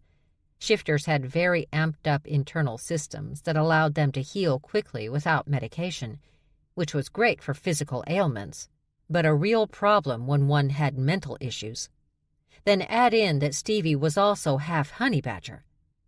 Medications and poisons were easily absorbed and then pissed out by honey badger shifters. 16-year-old Max had once tried vodka infused with the venom of the black mamba snake. She was in a coma for an entire day before she snapped awake, hungry and smiling. Smiling until a livid Charlie punched Max in the face, breaking their sister's nose and cheekbone as she screamed, "Never do anything that goddamn stupid again!" And even though Stevie and Charlie were only half badger, with what Charlie insisted on calling our dad's fucked-up genes, they still had to manage their medications differently from nearly everyone else in the world. So it took years before Stevie and her team of psychiatrists and therapists and German physicians found the right combination of talk therapy and meds. In that time, she'd not only walked away from her brilliant music career, she'd run, screaming. Most of the prodigies Stevie had known when she was growing up had parents who would have never let them quit what had been a substantial worldwide career, especially considering the money she'd brought in. But Stevie's mother had abandoned her to Charlie's mom for reasons still unknown to her. When Charlie's mom had been killed and the 3 of them had gone to live with the pack in Wisconsin, the pack left decisions about Max and Stevie up to Charlie's grandfather and, eventually, Charlie. When Stevie said she didn't want to write, play, or even think about music anymore, Charlie had only asked, "Then what are you going to do? Because you'll need to do something, and we both know it." As always, Charlie had been right. If Stevie didn't occupy her mind, things would get bad for everyone. So, Stevie focused on physics and math. She liked equations and science, and behind it all, she'd always found a certain level of music, of art. It turned out she'd been a prodigy in that, too, which meant all her scholastic financial needs were met by other people. Important, since financially her father had eventually ruined what was left of her music career. Universities, labs, and some rich people liked being a benefactor to a child who tested out of high school by the time she was 11. The thing was, life wasn't exactly great now. They were being hunted. So what made Stevie feel comfortable bringing music back into her life? Why did she feel calmer than she had in a long while? It could have been shifting to her animal form earlier in the day. She didn't do that often, which wasn't surprising. She kind of terrified everyone when she became a giant, tiger-striped honey badger, bigger than even the polar bears and grizzlies. Yet Stevie was starting to think it was being around her sisters that was doing her the most good. Yeah, Charlie's anxiety and obsessive baking could be trying, and Max never stopped fucking with Stevie, no matter how many times Stevie punched her in the throat. But at the end of the day, knowing they were there for her... "Hello." Stevie heard the voice. Someone was talking to her. Crunching on a French fry, she looked up. The handsome man appeared vaguely familiar, but... "Still don't remember me, huh?" he guessed with a smile. "Should I?" "We saw each other at Livy Kowalski's apartment. You were hanging from the ceiling before passing out from lithium. I'm Cooper." Stevie picked up another fry, put it in her mouth, chewed, and stared. Still nothing? When she continued to silently stare and eat, he said, "Maybe you remember my sister." But Stevie doubted it. He turned, called out, "Charisse, come here." A pretty young woman walked over, and Stevie sized her up instantly. This woman did not like being out in public. She did not like being around crowds. Stevie was guessing that if she had even one more minor trauma, she'd end up going full agoraphobic if her family didn't keep an eye on her. But other than that unsolicited psychological diagnosis, nope, Stevie had no idea who this woman was either. "Wow, Stevie, look at you," Charisse said. "You look amazing." "Thanks. You..." "She doesn't remember you, or me, or anyone." "It's nothing personal." "Really?" the male called Cooper said. "Because it feels personal." "I have a lot of knowledge in my head. If something isn't important, I just get rid of it." "How is that not personal?" Charisse softly asked. "I get rid of a lot of people in my head. I don't do it to be vicious, or because I hate you. You're just not important to me. It's like clearing off a hard drive. All those songs you never listened to or out-of-focus pictures that are useless, you just wipe it off the drive. I mean, why would you keep that stuff?" Again, not seeing how this isn't personal. "Well, to be blunt..." The male raised a brow.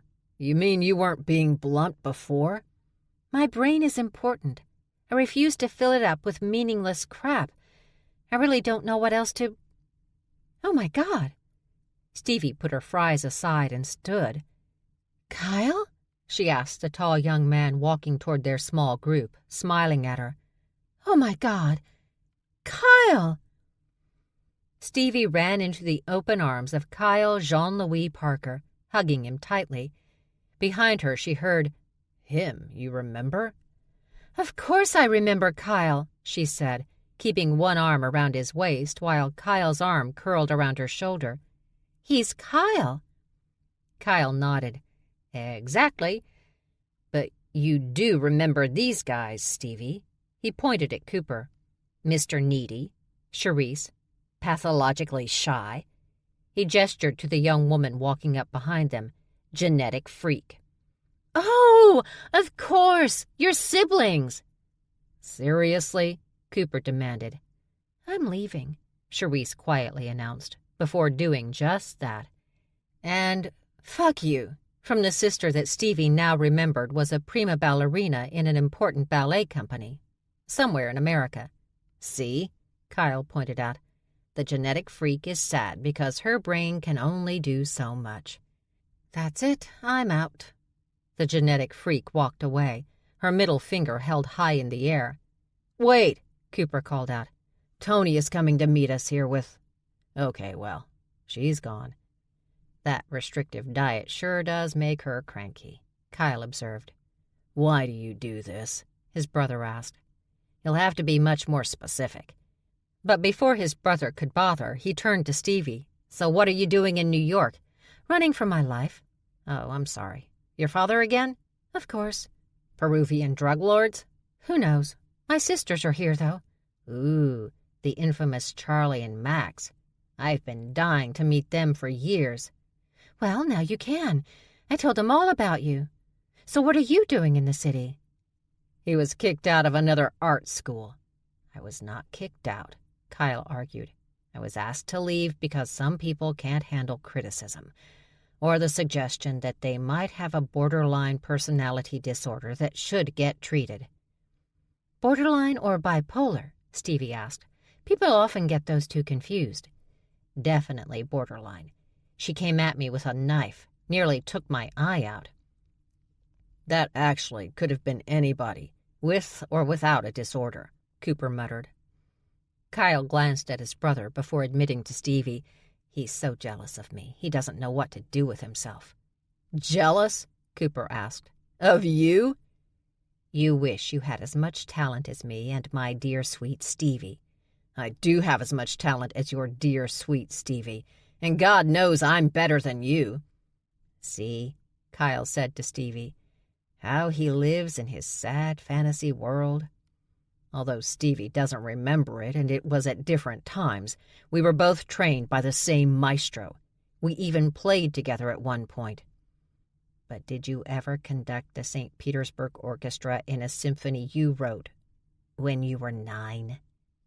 "Didn't think so," Kyle said before his brother could reply. "Hey, Coop." Cooper turned and waved at a woman walking toward them with a large male behind her. As soon as Stevie saw him, she recognized that mane of hair. Stevie immediately moved behind Kyle, using his tall frame to block her. It had been so long ago, and she'd been so young. Too young. Not even 17. He'd come into her life trying to get her back into music, trying to drag her back to a world she'd willingly left. But she'd listened to his pitch because he was a cat shifter, and Stevie had stupidly thought he was like her, would understand her. She'd assumed that it had all been about money for him, and to a point it was. But that day he'd backed her into a corner in her lab, saying things to her that made her uncomfortable, but making her feel like she couldn't leave, that she had to listen, that she somehow owed him something. Of course, those had been the days when her sisters had kept a much closer eye on her. They couldn't afford to go to college themselves, but they liked hanging out at her campus. So when her sisters had walked into Stevie's lab, things had spiraled out of control quickly. After that, there were cops and lawsuits and more threats, until it all disappeared. Stevie still didn't know how or why. She'd just been grateful.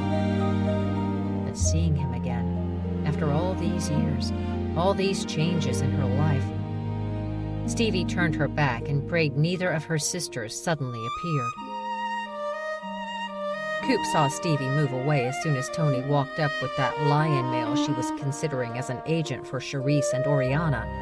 He apparently specialized in representing artists and was known for making them very profitable deals. But the way Stevie reacted to the sight of the man... Kyle, who rarely cared about anyone but himself, moved in front of her, helping to block her from the cat's sight. Stevie was older than Kyle by a few years, but Kyle always got along better with adults than kids his own age. He didn't know how to talk to them. He did, however, know how to emotionally torture them, which was another reason he didn't spend a lot of time with kids his own age. Their parents wouldn't allow it. Coop thought back and remembered some news many years ago about the possibility that Stevie McKilligan would be re-entering the music business. She'd apparently found an agent who'd convinced her that the world was at a loss without her music and passion. Then, just as suddenly as the rumor started, it stopped. There was no comeback. She stayed with science and moved through that difficult profession like a house on fire. But Coop also remembered reading a small story in a German paper about the Sisters of Maestro Stevie McKilligan being investigated by American authorities for a brutal assault. Since Coop hadn't really known Stevie's siblings, he hadn't paid much attention. He had his own psychotic siblings to worry about. He was just grateful none had ended up in the crime section of the paper. Yet.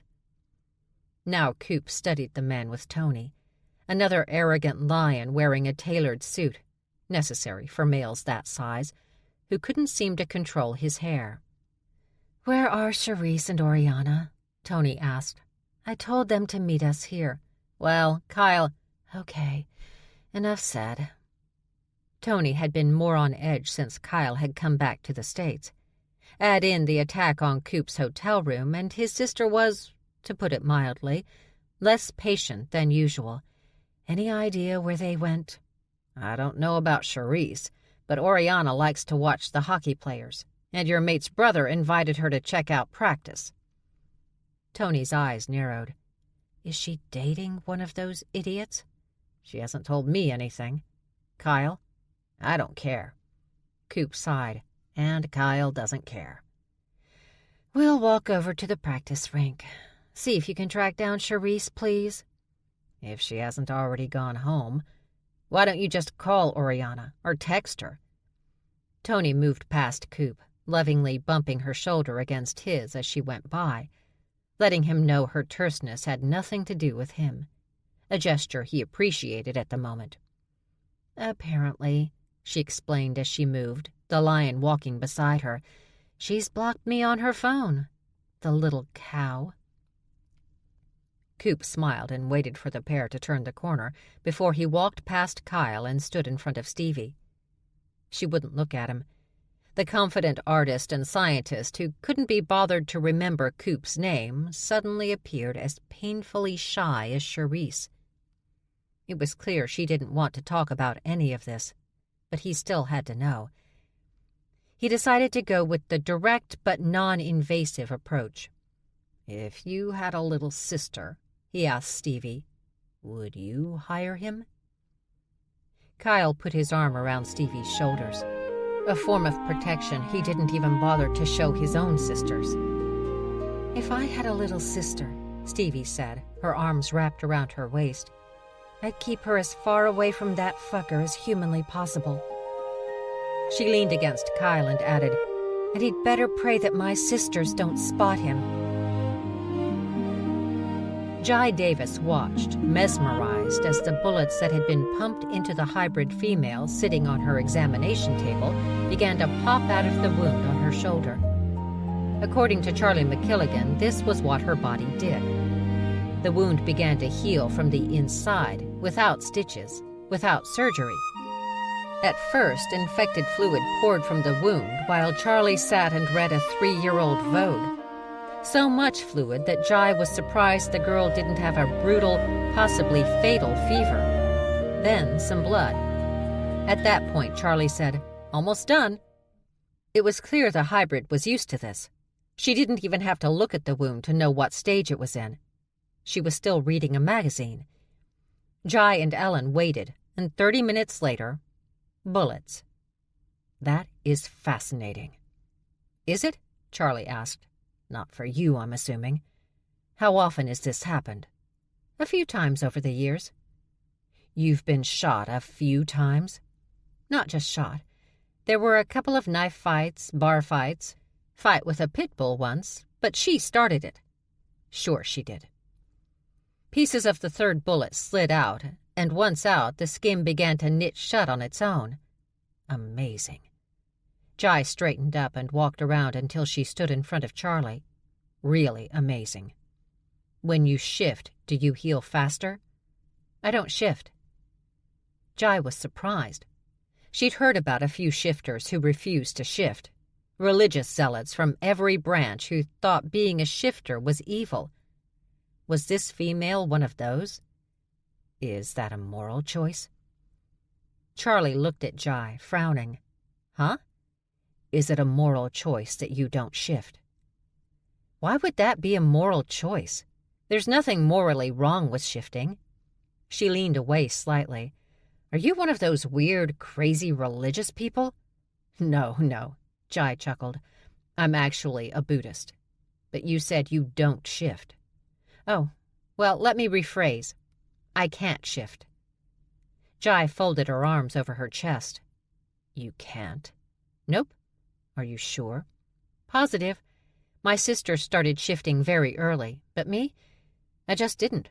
And my grandfather's entire pack worked with me for years after I hit puberty. But other than claws and fangs," she shrugged, "I don't shift." "Are you okay with that? Well, she thought a moment. I heal really well, have bones like iron, and my inability to shift is just more proof that my father can't get anything right. So I'm all good. Jai laughed. She liked Charlie. She was unusual, although she'd never met a shifter who couldn't shift. She'd met a few who didn't know they were shifters, who'd lived their lives as full human and, when puberty hit, hadn't gone through that quintessential moment of shifting back and forth to human. It was rare, but it did happen. But that wasn't Charlie's story at all. She had to be the strangest hybrid Jai had ever met, and she'd met quite a few. There was a large and still growing group of hybrids in the tri-state area, yet Charlie now stood out among them, and apart from them. At least Charlie had a sense of humor about it. Nothing would be worse than if she was a whiny mess about herself. Jai hated people like that. The always victim, she liked to call them. Jai's cell phone vibrated in her coat, and she took a quick glance. Slipping it back into her pocket, she moved forward and took another look at Charlie's wound. The scar was ugly, but Jai couldn't see any lingering evidence of infection or internal damage. "Get dressed," she ordered, "and I'll be right back." Jai went down the hallway toward the large glass windows that separated the exam rooms from the waiting room. She saw her best friend standing among all the chairs. Sadly, though, Sella Malone was not by herself. She had that hillbilly hound dog with her. Jai opened the thick glass door and went into the waiting room. "Hey, what's up?" Sella jerked her head toward the exam rooms. "Do you have Charlie McKilligan in there?" It was true. Jai loved her best friend. She wasn't just a best friend. She was family. Their daughters, conceived before either was even 17, were like close cousins. But as much as Jai loved Marcella Malone, she didn't lie to herself about Marcella Malone. "You know I can't tell you that," Jai replied. "Doctor-patient privilege." "For shifters?" "For everyone, dumbass. You know that." "Look," Sella went on, "I can't get into detail. I don't want to hear it. But we really need to—" "Don't want to hear it. Talk to the kid." "Go away, Sella." Jai heard the glass door close, and she turned to see that some male had slipped past her into the exam room hallway. "Sella, what have you done?" "Trust me. Just give him 5 minutes." Jai faced her friend, eyes wide. She was horrified. She knew what her friend did for a living, had heard what her hound dog companion was known for, knew the kind of people Sella hung around when she wasn't hanging around Jai and the Malone family. Jai turned to run back into the exam room to help her patient, but Sella grabbed her arm, held her in place. 5 minutes, she said, calmly and coldly, just the way Sella killed. Chapter 13. The helpful, full-human nurse had given Charlie a clean T-shirt to wear, and as she pulled it down, it was so big it reached her knees, she saw what was written on the front. "The Carnivores," she read. Subtle. "It's the local pro hockey team," the nurse said with a smile, busy wiping away the remnants of Charlie's healing process. She had to admit she was glad she didn't have to clean it up herself. What her body went through to heal was disgusting, but she was still grateful for it. The nurse dumped unclean things in a special trash can, stripped off her latex gloves, and dumped those, too. "I'll be back in a moment." "Okay." The nurse left, and Charlie looked down at her jeans to make sure they didn't have any gross stuff on them. They didn't, so she felt comfortable heading out into the world dressed in a weird black, silver, and white T-shirt with carnivore written on it in giant letters. It wasn't like the shirt was lying. Reaching down, Charlie grabbed her burgundy Converse sneakers and placed them on the exam table. She was going for one when the door to the room opened, and she lifted her head, expecting to see the nurse or the doctor, but it was neither. Her frown grew deep, though, when she saw who was standing there. "Dutch?" she asked, extremely surprised to see him. "What's wrong?" Her anxiety ramped up. "They didn't find the car, did they?" No, that's all done. I just need to talk to you really quick." About what? He looked off and Charlie let out a sigh. What did Max do? What? Oh, nothing. She didn't do anything. Then what did you do? Well, look, she said, pulling on one of her sneakers.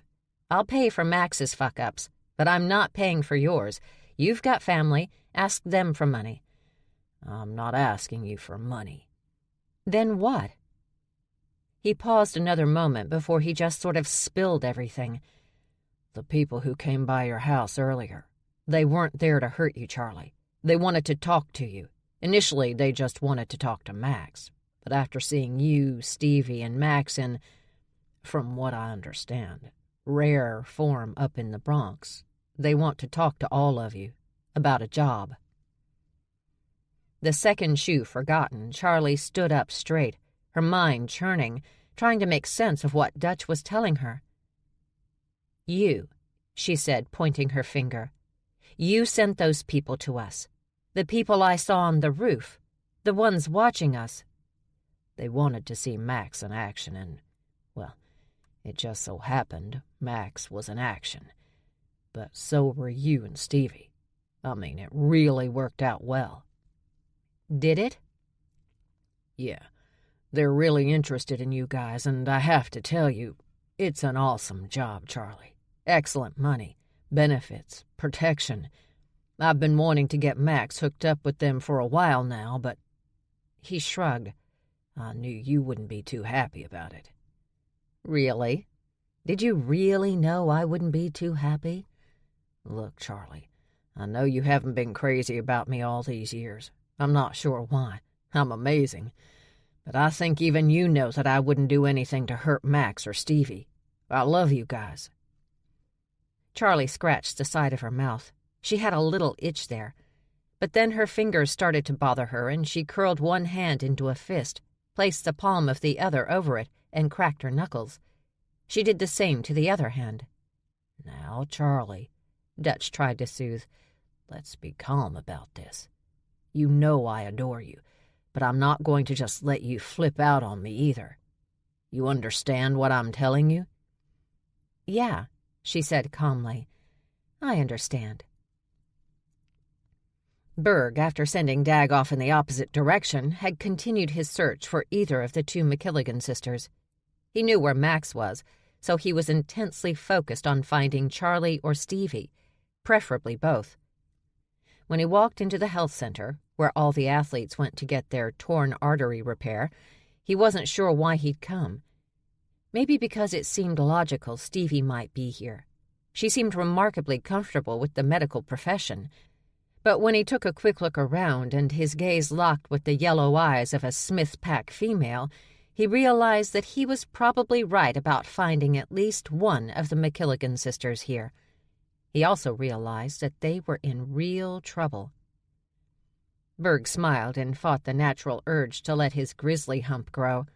It added strength to his attacks, but he had to be careful when it came to members of the Smith Pack. They weren't like other wolves. He slid his hand behind him, wrapping his fingers around the butt of his gun. "Berg!" Sella Malone cheered. "I'm so glad you're here." "Hey, Sella."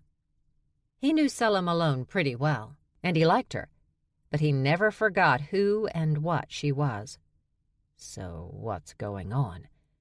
"Pull that weapon out, son," the she-wolf drawled, no longer looking at him, "and it'll be the last thing you ever do." Sella frowned in confusion, her gaze darting back and forth between him and her Smith Pack associate. "Wait," Sella said, walking away from Dr. Davis and over to him. She sniffed him. "It was you at their house. Hold on. Do you think we want to hurt the McKilligan sisters?" Berg let his silence answer her question. "Oh, God, no. No, that's not what's happening." "Uh-huh. You don't believe me?" "I don't believe you," Dr. Davis said from across the room. "Jai, is this you helping?" Sella asked with false sweetness. Dr. Davis didn't reply, so Sella refocused on him. "I can see how you might think we were, but we're not. That's the farthest thing from our minds. Just a conversation. That's all we want. So if you could just—" A crash from the exam rooms cut off Sella's next lies, and Berg moved past all the women, heading right to the glass door.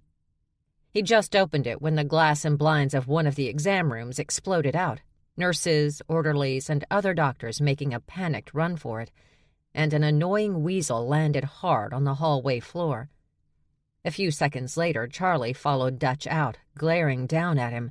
"You're not being reasonable," Dutch was saying, just as Charlie reached down, wrapped her hand around Dutch's throat, and lifted the guy off the floor. With one hand. Berg had to be honest. He hadn't realized how strong Charlie was, and to be completely forthright, he found it kind of a huge turn-on. Shaking his head, Berg tried to get control of himself and the situation. "Charlie, let him go." "He's a lying sack of shit," she growled out between clenched teeth, "and I'm gonna twist this motherfucker into a pretzel." "Good Lord," the she-wolf sighed, pushing past Berg and sauntering into the hallway. Sella came in behind her. Berg tried to stop Sella, but she just pulled her arm away and kept going. "Darlin'," the wolf said, standing beside Charlie and Dutch, "you need to put that boy down now. You don't want me to get nasty." Charlie didn't even look at the wolf. She acted like she didn't notice her. How could she not notice her? Had her packmates not warned her about the Smith pack? He thought every shifter, everywhere, knew about the Smith pack, and especially about Deanne Smith. Charlie's fingers tightened on Dutch's throat, and the weasel began to turn a dangerous shade of blue. Without Berg even really seeing it, Deanne Smith had pulled a blade from somewhere and was swinging it toward Charlie's arm, probably just to cut her, probably just to snap her out of her homicidal rage. But still without looking away from Dutch, with her free hand, Charlie caught Deanne's wrist in mid-swipe and held it there. Slowly, Charlie moved her gaze from the weasel to the wolf. Her eyes changed color behind her glasses. Deanne didn't seem to like that, and she unleashed her fangs while she tried to pull her arm away. Charlie's lips pulled back over her teeth, and slowly, rows and rows of large fangs descended from her gums. They weren't exactly wolf fangs, but they weren't all honey badger either. They were more like a bizarre combination of the two, and they were terrifying. Then her jaw opened, and it continued to open, yellow eyes bright as she issued a growl hiss that had Sella's fangs dropping. Charlie had her back to the she-tiger, which was just the way Sella liked it. She jumped toward Charlie with nothing blocking her, nothing there to stop her, claws out and extended. In that split second, Charlie turned to the right, flinging Deanne into a shocked Sella, so that the two she-predators collided, slamming into the wall and falling to the floor. He heard Jai gasp behind him, sensed the mountain lion starting to shift in order to help her friend. "No," he said to her, because that could only end badly, especially when he saw that Charlie still had her grip on Dutch. "You lied to me," Charlie said, shoving Dutch against the wall, his feet not even touching the floor. "You've betrayed me and my sisters, and you know how I feel about traitors." Deanne managed to get to her feet, the blade still in her hand. She went for Charlie again. Now Charlie dropped her prey, turned, and caught Deanne's entire arm. She slammed the wolf into the wall, ramming her elbow into her throat, pinning her there. She brought her knee up and hammered it into Deanne's lower abdomen. Shaking her head, Sella scrambled to her feet